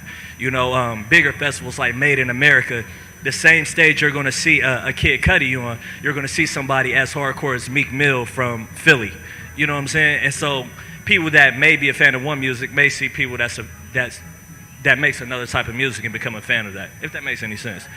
So that's one way, but then it takes people that are going to put the willpower together, say, hey, we're going to do this festival, and we're going to try to mix these people in. So it takes effort. It takes people putting their hand in a huddle and things like that. But if I could say, that may be one way, because I've seen that work before, and I know for a fact that's going to happen tonight with someone like Ness Words that normally wouldn't be on the bill with people that he's on the bill with tonight. So, thank you. I think that I agree with everything that's definitely been said. When I kind of look at it, I kind of look at it from a space perspective, right? You know, from a venue perspective. And then that kind of plays, not to even take the conversation too far left, but that kind of plays into how even something as simple as how a neighborhood is developed, right? So you take a you take a development in a Chicago or a New York or, you know, whatever city, right? What you'll find in just the general layout of the neighborhood is that artists may have a certain kind of access to spaces that suit what they do. You talk about, you know, Bernie's, or you talk about, you know, wherever, that's a venue, right? So when you think about where are the actual spaces that even that kind of thing could be facilitated at, you know what I mean? And if you find that space, can it be facilitated in an organic way where people could just kind of meet up and everybody know this is how we do? Or are you kind of got like the token hip hop night, you know, where we don't really rock with hip hop, but on this day, you know, for an hour, we let people come out. So I'm all about the creation of spaces and flipping spaces into things that could be, you know, a resource for the community. When I was out in Oakland, and my man Rose was out there. Yeah, when I was out there, when you was out there. Yeah. So we was out in the Bay, and that was my first time out there. And somebody had told me a story about an artist in like West Oakland that pretty much did music, and they sold beats, and they took the beats, the money that they made from beats, and they was able to like get like these abandoned buildings out in West Oakland. It's abandoned, right? So it's cheap, right? But they basically turned it into like a spot. So you got this abandoned building that just got flipped into a spot, and they did it with like several properties. Some of them they were just like squatting in, you know what I'm saying? So they were just squatting in there doing it, but out of that space, the culture was able to grow and flourish and you know and go to new heights, you know. So I think when you talk about people getting together, you know, you have to look at the space. I think, you know, Creative Plug is a dope space. A lot of good things happen there. But you can see it, right? So like just like last year at the 2x2 Festival, you can see that obviously there's a community out here, you know, because that thing was bodies on bodies on bodies. On the Hip Hop Expo, it's obviously out here, but I think, you know, maybe we should look at how we can carve out more space to do those things and more centralized space. How does an artist do anything downtown right now? How does that happen? You know, you got $1 million condos. You think hip hop just can't go there and just do that legally without getting policed, right? So I'm saying a lot of this stuff plays. You'd be surprised that sometimes a lot of cities, you know, they behind this movement because they know they can make money on it. So they you know, even Dayton had an initiative where they flipped the old bank in Dayton. You know what I'm saying? What's that space? I forget the name of the space, but they flipped the old bank, you know. They got with the owner of the building. It was run down. They turned it into a creative space, and it was. I mean, the vault was still in it and everything, you know. So I think you got to start kind of like thinking on that kind of level, and if you want to see more of those meetups happen. Great question, man. Yes, ma'am. Yes. What's your name? Carolyn. Nice to meet you, Carolyn. Nice to meet you, too. I've worked with Bernard Lafayette since 1970, who worked very closely with Martin Luther King. And he's done a lot of training in nonviolence and so on, and recently released a book on Selma. One of his concerns and what's very sad is that this has been one of his concerns that's been ongoing since 1970 and probably even prior to that, are the number of young black African American men that constitute the population of our prisons. I think is interesting what you're doing your PhD dissertation on, and when you talk about that you got out, you know, that hip hop was a tool that you used to get out personally. I guess a question I'd like to ask is, what is one thing that each of you personally could do to use your hip hop talent skills beyond that it's a self-expression, as you say, and an important self-expression as far as getting your message across. But what is one thing that each of you personally could do to have an impact on using hip-hop to help reduce this ridiculous high percentage, 80-some%, in the prisons that are young African-American men? Um, with me personally, that's a very great question. First of all, that's a great question. I'm actually glad that you asked that. Yeah. One thing that I try to do personally, where I was born and raised at, I was born and raised on the south side of Columbus on Ohio Livingston, and then midway through middle school and high school, I moved 2 streets over to Oakwood and Thurman. The gang community is heavy over there. It's the origin of the Bloods gang here in Columbus. Drug trafficking is high, et cetera, et cetera. Something that I try to encourage a lot of my young guys that I know that does do music in that area is there's ways that you can make money off of music to where you don't have to make money off of other things. Let me show you how to sell your music. Let me show you how if you pack 100 people in a small venue at $10 a pop, that's $1,000 that you didn't have to get doing something else. So I basically try to educate more or less the business aspect of it. And if you are to take your music that you're only doing X, Y, and Z to raise money to be able to support, let me show you how you can make money off of music to where you can alleviate all the other things that you're doing, which may end you somewhere else and you'll never be able to do music again. So me personally, I try to attack it with a business aspect, and I try to have more of an informative approach about it as far as ways you can make money through music, and it could alleviate you making money through other ways. So that's me personally.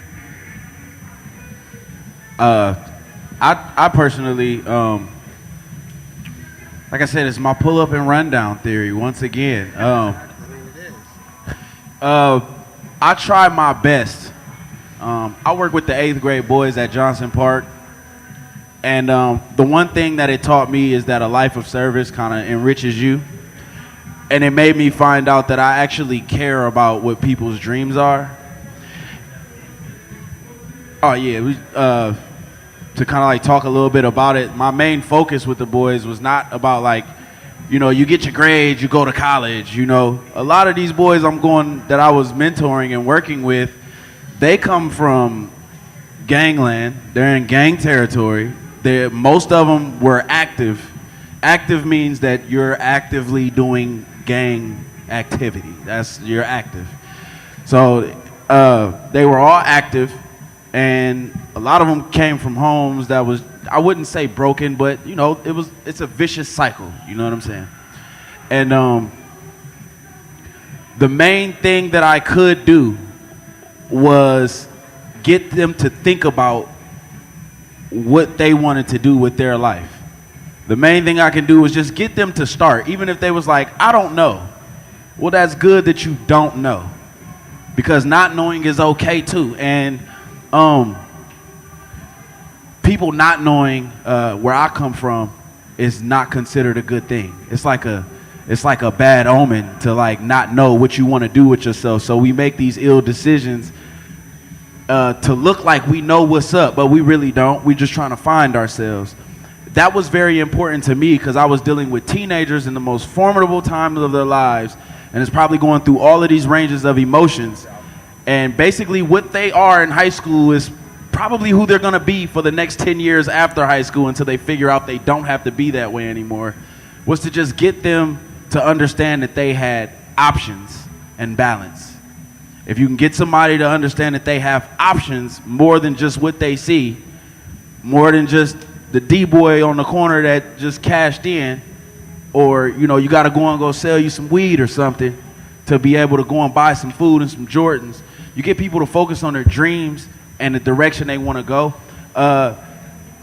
It's almost like, I wouldn't say that like the idea of prison is obsolete, but you're too busy thinking about your dreams to be thinking about and how you can achieve them rather than thinking about what you're doing in the streets. And then like with his business approach, it's kind of the same thing. You're teaching somebody how to deal with their money. You're dealing with becoming financially stable, which is a big problem in our communities. Like, we don't really learn about money. You know, we don't learn about how to handle money. We don't learn how to do business. So a lot of the problems within our community comes from things that we weren't taught in the house. We wait on school to teach our kids about money.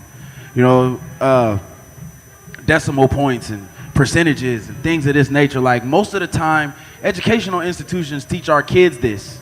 In our community, we don't show our children what credit is until we're already in debt. We don't show our children how to balance a checkbook until we realize that we actually need one. And then we're too busy worrying about how to manage our own to the point where we can't teach our children. And that whole thing about parents playing catch up and then it falls on the children and they lack that. They need somebody out there that pays attention to just simply what they want to do or what they're feeling that day. If people had a real way to communicate and just talk to each other and say what's really on their mind, most of the problems that exist in the world, even if the propaganda of the school to prison pipeline was in your face, you wouldn't even know it was there because the reinforcement in your community would be so much stronger. The communication would be there, you know, but it's getting people to open up and actually be willing to say, you know, this is what they want to do with their lives, or I just simply don't know. And somebody also be willing to like guide that or just care about it just a little bit. That could easily save a life. Just like a thank you could save somebody's life. So that's how I engage into it. Like Rawls, you know, I'm heavily involved in teaching and education. Last year, I did a project with Champion Middle School, which at the time was either the worst middle school in the state or at least top 5 worst middle schools in the state. I'm thinking it was top 1, but Champion Middle School. Yeah. So I did right. So I did a project at Champion, which one, I live in that neighborhood, so I'm very active, engaged in the King Lincoln district. 2, you know, I went in and the project was centered around using hip hop as a way to engage students on other things like teamwork, like you know, collaboration, neighborhood history. It was just pretty much using that tool as a way to have like deeper conversations, which is something that I plan on continuing, but this time, you know, I'm gonna have way more people. It was like a pilot, right? So it's just like, let's just see what happens. But after we saw what happened, and my mind was like, man, I gotta get some real people involved, especially like, you know, for the production and the beats. And I think I mentioned that to both of y'all at some point, the potential that I saw from that project. You know, so I mean, I'm heavy on education. You know, I'm just heavy. That's just me. I'm heavy on informing people. I'm heavy on, you know, just giving people knowledge and information. That's something that I just do as a person. Like I said, so my art comes out like that because that's just what I am in my real life. But, you know, in top of the education, man, I have to agree 100,000% with what Soup said as far as business. And, you know, everything is cool. All of that stuff is cool. But, you know, what sustained me was being able to, you know, travel to get some checks, to partner with organizations, you know, to understand, you know, a 1099, to setting up an LLC, you know, all the stuff that, you know, Rawls is teaching. That's the business, because the reality is these kids are in poverty, right?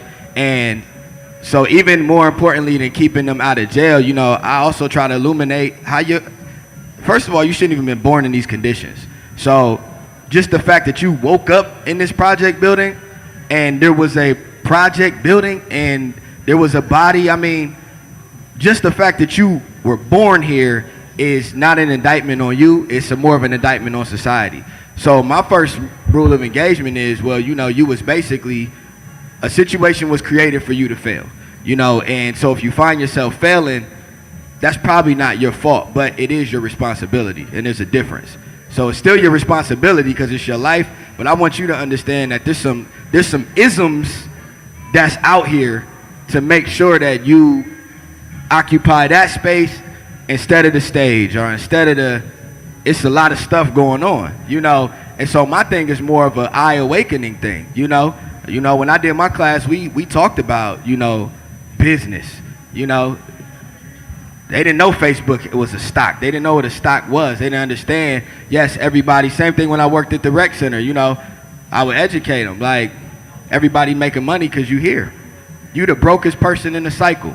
Cops making money off you, judges making money off you, warden making money off you. Everybody's making money. Lawyer making money off you. If y'all just didn't commit no crime, it would just bankrupt the whole economy. It'd be the whole thing. It would be bankrupt. People would show up to the court and it's like nobody's here. So understand that you are in that cycle, and like I think when you get them with that aha moment, and then you do like what Soup said, it's actually giving them some tools now. So now your eyes are open. Now I can give you this licensing or this copyright, or show you that your intellectual property is actually property that you can monetize, and now you can start taking care of yourself and sustain yourself in a way that, you know, that saves your life, you know.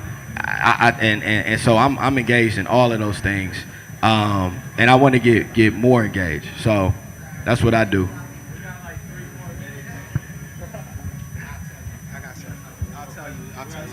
last question. All right. So.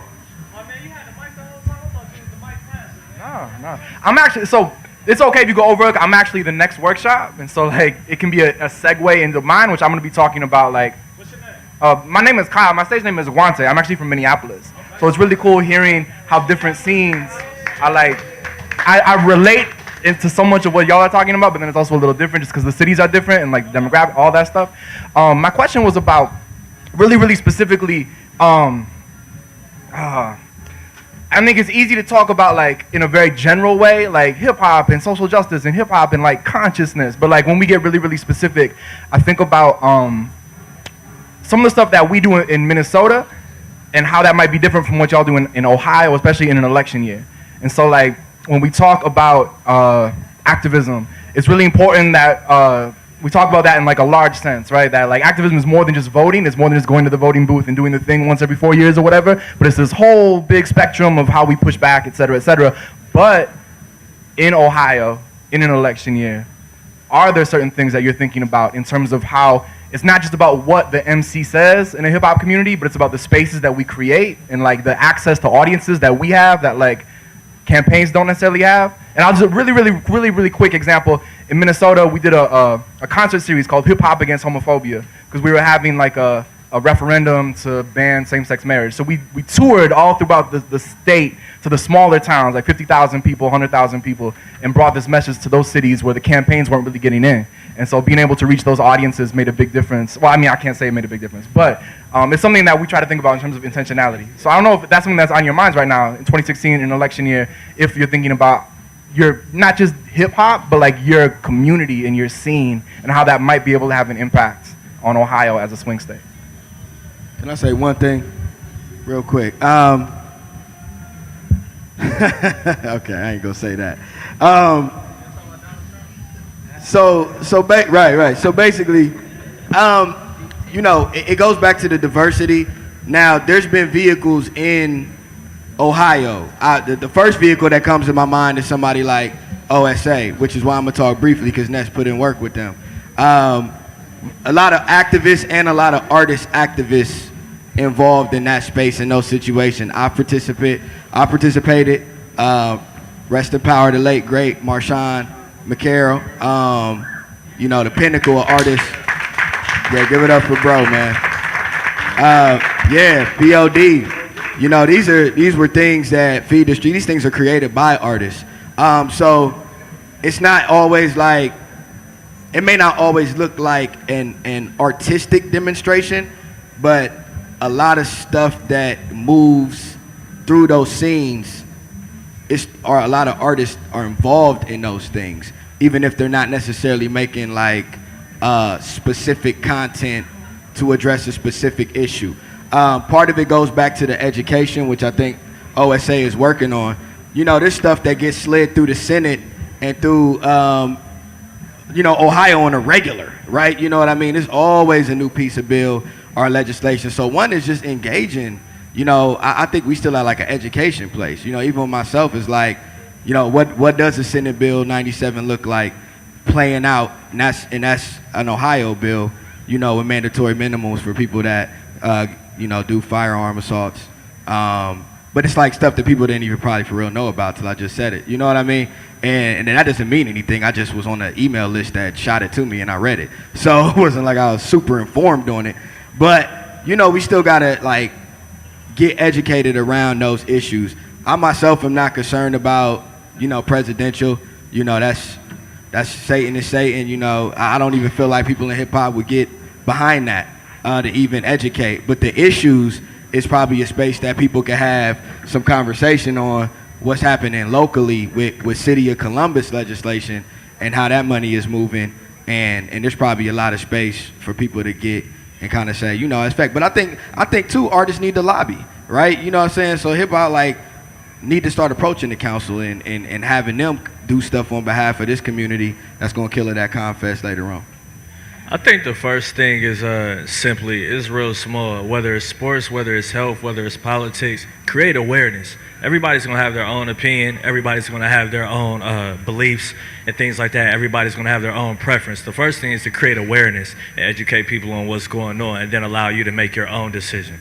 It might be something that one person you want to vote for is doing differently than the other person.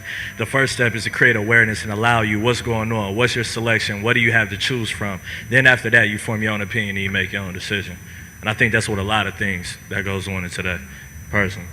Yeah, it's education is so huge, and obviously hip hop has always had a voice in politics, and you don't really hear about too many events that go on in that regard when it comes to hip hop, especially here. At least I haven't heard of it. Not saying it's not there, but I do think that is something that's very important that artists here need to take advantage of is putting together events, spreading awareness, because a lot of people don't know. Like, this year has been very stressful as far as it being an election year on me personally, where I just kind of had to disconnect.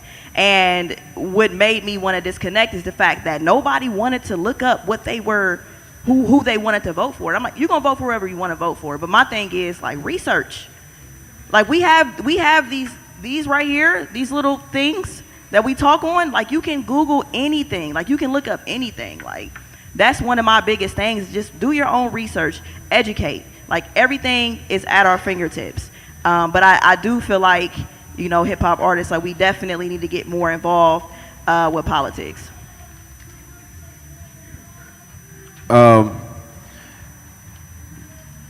Hip hop and politics have always kind of, it started out as like a real shaky relationship.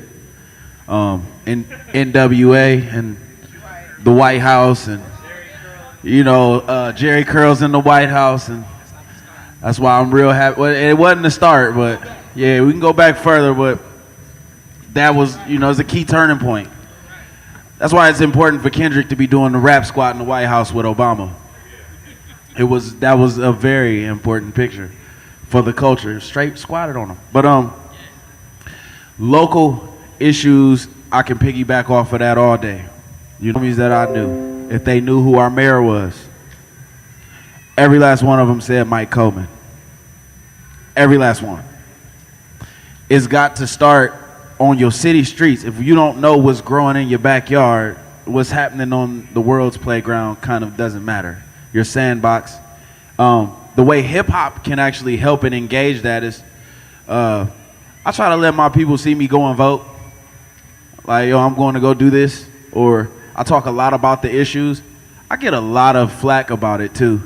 I get into arguments with the homies all the time, like, man, you think you know what you talking about, shut your damn mouth, or man, why you always preaching to us about this politics stuff?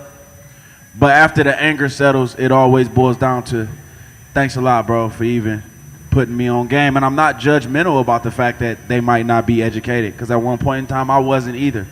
The only reason why I got educated was because of people like Speak or the OSA, which I helped start up in its very beginning phases. I would have never became that engaged if I didn't, or that active in the community, if I didn't just make a choice and start listening to what was going on. So I wouldn't say that like hip hop can tell you like, yo, Mayor Ginther is your mayor, we gonna keep it player. Like you can't, that's not really what's important. That's not really what's important. But being a visible example of what it is you're doing, being a visible example of like, yo, man, J. Rawls goes and votes, man. Supernatural votes. Man, you see him in the picture with the mayor, you know, I Snapchat myself at the polls, though it's illegal as hell. I don't care. The 15, 16, 17-year-old homies need to see that. So then when they get old enough, they'll know why it's important. Or they're going to at least inquire like, man, you really going to do that, man? You vote for real? Yeah. And then they start asking you why it's important. So I think just being an actual like physical example, because raps is just raps. They just words. You know, it's words at the end of the day. Seeing is more believable than just hearing it on a produced track. Let me just end it, sum it up, because I know we gotta go. She's looking at us like, listen. For both of y'all's questions, the thing that I was going to say to you, there is a term in hip hop, and it's old school, but there's a term called each one teach one, and that's pretty much the philosophy, the underlying philosophy. Your question is about socioeconomics. It's about poverty. I mean, people are in jail because they don't want to be broke. Your question is I think Ness summed it up really well. You got to start in your own backyard, start at home. Each one teach one. I tell somebody, he spreads the word, and it keeps going. That's the only way it's going to work. Each one teach one. Thank you. Thank you all. All right, the hip hop panel. My friend, Speak Williams, right here. J. Rose. Yeah. My twin sister with the red glasses.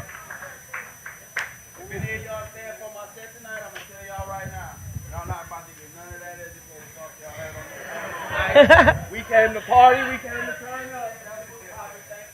Thank you guys. Thank you again. Hey, if you think ComFest is awesome and you want to help continue to keep it going. Hey, Marshall. Hey, guys. Talking about you earlier. Sorry about your toe. I was asking about you if I knew. Important announcement, like a couple minutes when the other guy is like getting ready to go. Just remind the crowd to keep their take their conversations outside. Okay. Everybody talking over the workshops kind of. Oh, But I okay. mean, you know, the people so just remind them. Than having to go through the traditional money, you know, pay to get health care. There's services out there that can help you. So. Well, good morning. It's a Sunday morning. It's raining, and I've just got a real short, punchy message for you. If anybody can use our services, we'd love to help you out. We're located just up the street in Clintonville, and for the last 28 years, we've been helping people in this area with mental health issues get back to work, because we're a big believer. Our philosophy is that work is part of recovery. Even if you're only working 5 hours a week, it's great. It gets you back into circulation, gets you connected to folks, and most importantly, it gets you connected to mental health services. So, you know, this group out here, I look at it and just say, you know, 1 in 4 of you statistically will need our services sometime in your work life. That's how prevalent mental health issues are. And we just want you to know COVA is here to help you. If you're in Franklin County, the only thing you need to access our services is a mental health diagnosis. And we can even help you get connected with the mental health professionals to do that. So, you know, like I said, I know it's kind of a quiet Sunday morning. Mental health isn't really a real jazzy topic to talk about, but, you know, we wanted to let you know that both from a county and a state level, there are programs that are available, public programs, that will help you get back on your feet and get back to work. We have some programs that are especially set up for, we start at age 14, go all the way through adulthood. We don't do the little guys, but we'll do teens, young adults, and adults. You know, we see everybody from every walk of life. You know, last week in our office, we had probably 3 or 4 teens come in, you know, still looking to try to finish their GEDs. Got a guy with an IT master's level degree, got a couple of nurses, got a lawyer, got an engineer, got some folks that still need to get back in school. So, we're there to help you, whether getting on your career path is finishing up school or getting back into the workforce with a job that's going to meet your disability needs. The other thing we do is if you have a disability or have a loved one with a disability of any type, a lot of people are scared to death to go back to work because they think they're going to lose their Medicaid benefits. And we have a whole team of professionals that'll help you. There's a magic line at which you can return to work and earn a salary and still keep those vital health care benefits. And I really wish the folks from the free clinic were here, but I was saying earlier that one of the key things to know is that we can also help hook you up with the healthcare professionals. We're on the vocational side, but we know that having access to psychiatric medications and therapy is just as important what we do. We are part of a team. If you're working with one of the public mental health centers in town, we'll be working with your therapist and with your counselor as a real concerted approach. And what we see is really great results. I was talking about our teen program right now. It's 18 to 25-year-olds. Typically, that age group has like a 60%, believe it or not, rehospitalization rate over and over because they don't know how to connect in the community. The kids coming into our program, young adults, it's about 10%. So we know it works. We're all about work. Sometimes it's volunteer work to get you started, and other times it's paid employment. So I don't know if anybody has any questions. I've got some cards here. One of the things we try to do is make our services very low stress. We know people that have mental health issues already might have, anxiety issues or be nervous about, seeking help because of the stigma of mental illness. So every Tuesday and Thursday at 1:30 in Clintonville, the number 2 High Street bus stops in front of our building. You can come to an open orientation, no registration. You can just come in kind of anonymously, check us out, see the place, see if you feel comfortable, meet a couple counselors. We'll talk to you a little bit about your diagnosis and how we can help. So it's very, very free and easy to get in. We want you to check us out, make sure you feel comfortable because that's the primary thing. So, questions? I'm the mental health part. So. Here's the free clinic. So we're the mental health part.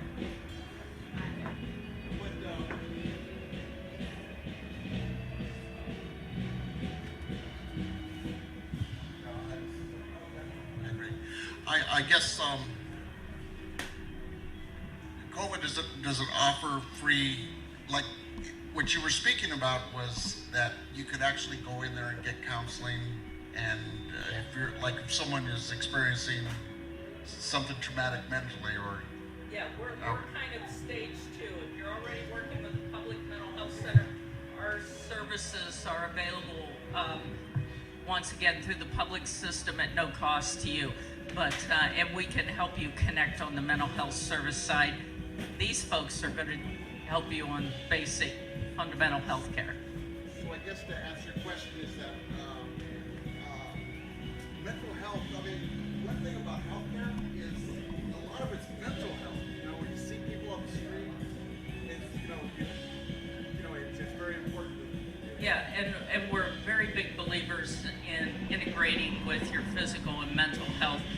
Typically, we are kind of stage 2 in the healthcare, but we just want to let you know that these are public programs. They're available to you if you're a resident of Franklin County or the state of Ohio.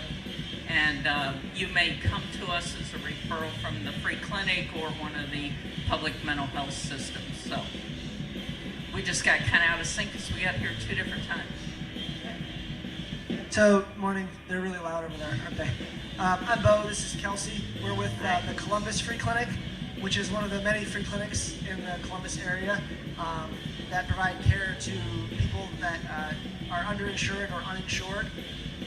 Our clinic is run by medical students, and it's on Thursday evenings at the Rardin Family Practice, which is at High in Northwood. Kelsey will tell you how our clinic works and how you can sign up if you want to come and be a patient at our clinic, or if you have friends who have that need. So, like Bo said, our clinic is held on Thursday evenings, but in order to sign up, you have to come at 7 a.m. on Thursday morning, and at the back of the building at Northwood and High, that we hang up a sign-up sheet. There's usually a line of people waiting, so you want to come pretty early. People have said they've come as early as like 6 a.m. Actually, someone said they came at 4:30 the other day. That's a little ridiculous. It might You not don't need be to be there that early. 7 o'clock is when the list goes up. Yeah, so we hang the list at 7, you sign your name on the list, and then you come back at 4:30 p.m. to the same clinic. You walk in on the first floor and you go up to the second floor in the waiting room. And then we'll go upstairs at 4:30 and we'll call the list. You have to be there when we call your name to secure your spot. And each Thursday we see anywhere from 20 to 40 patients, depending on how many doctors we have volunteering with us that night. Yeah, so the doctors volunteering is our biggest problem as far as how many patients we can see, because they don't want to be there all night. They've already worked a full day. So what it is, every week we have a different number of doctors. So say we have 6 doctors one week, we can see a lot of patients, which is really great. But sometimes we only have like 2 or 3, and we can't see everybody. So that's why we have the list that everybody has to sign up on. And that's why we're not able to see a definite number of people. A lot of patients get frustrated because they don't know how many people we'll see each week. So if you're 30, you don't know, oh, I'll definitely be in or I won't be in. But it's just, I don't know, part of free healthcare, I guess. But so for patients who are seen, we have medical students come in and they see the patients, and then they go out and talk to the doctors that we have volunteering, and the doctors come in and talk to the patients. And if people need referrals to mental health or to any other specialists for follow-up, or for x-rays or radiology problems or things like that, we can arrange those services at free or discounted prices. And patients who need lab work, we can draw lab work for them, and that's free as well. And we have a list of quite a few medications actually that we can give away for free, as well as write prescriptions for the medications that are on the free or the cheap list at Giant Eagle or Kroger. So we really do whatever we can to help the patients' health problems. Yes, ma'am. I'm sorry? So the labs is, we have a certain amount of money every year that Ohio State gives us for free lab work. And if we go over that, we just pay out of fundraisers that we've used. And so the way those would work is the patients would have their labs drawn. Then the next week, when the doctors are there again, they look at the lab results, and if there's any problems or concerns or they need to make any changes, then the doctors will write it down and someone will call the patient and follow up with them about it. What else do we do? Oh, so for a while, that's gone.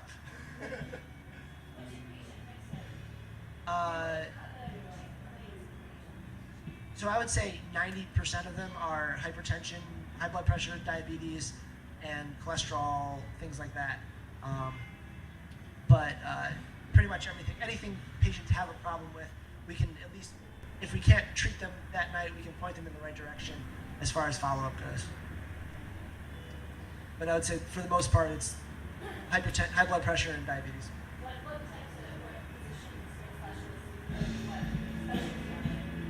For the most part, we have family medicine and emergency medicine doctors. There's a hematology fellow that comes, and she did a regular internal medicine residency. We have a couple specialties that rotate through, or they come once we accumulate enough patients who need to see them. So we had an OB-GYN, I think we have derm. Yeah, we have orthopedics, psychiatry. But it doesn't happen every week. It's maybe once per month or once per 2 months. And we actually have a handout here, if anybody's interested, of information on our free clinic and a lot of the other free clinics around Columbus. So just come on up and grab one if you want one.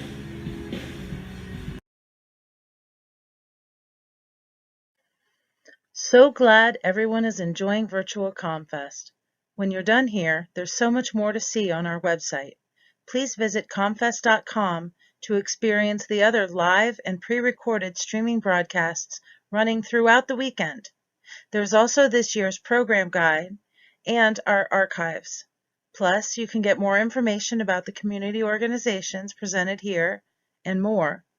Find out how to volunteer and learn other ways you can join our community and contribute to planning our big 50th ComFest in 2022. ComFest can't happen without our volunteers, so a special thank you to all the volunteers who joined in to organize Virtual ComFest 2021.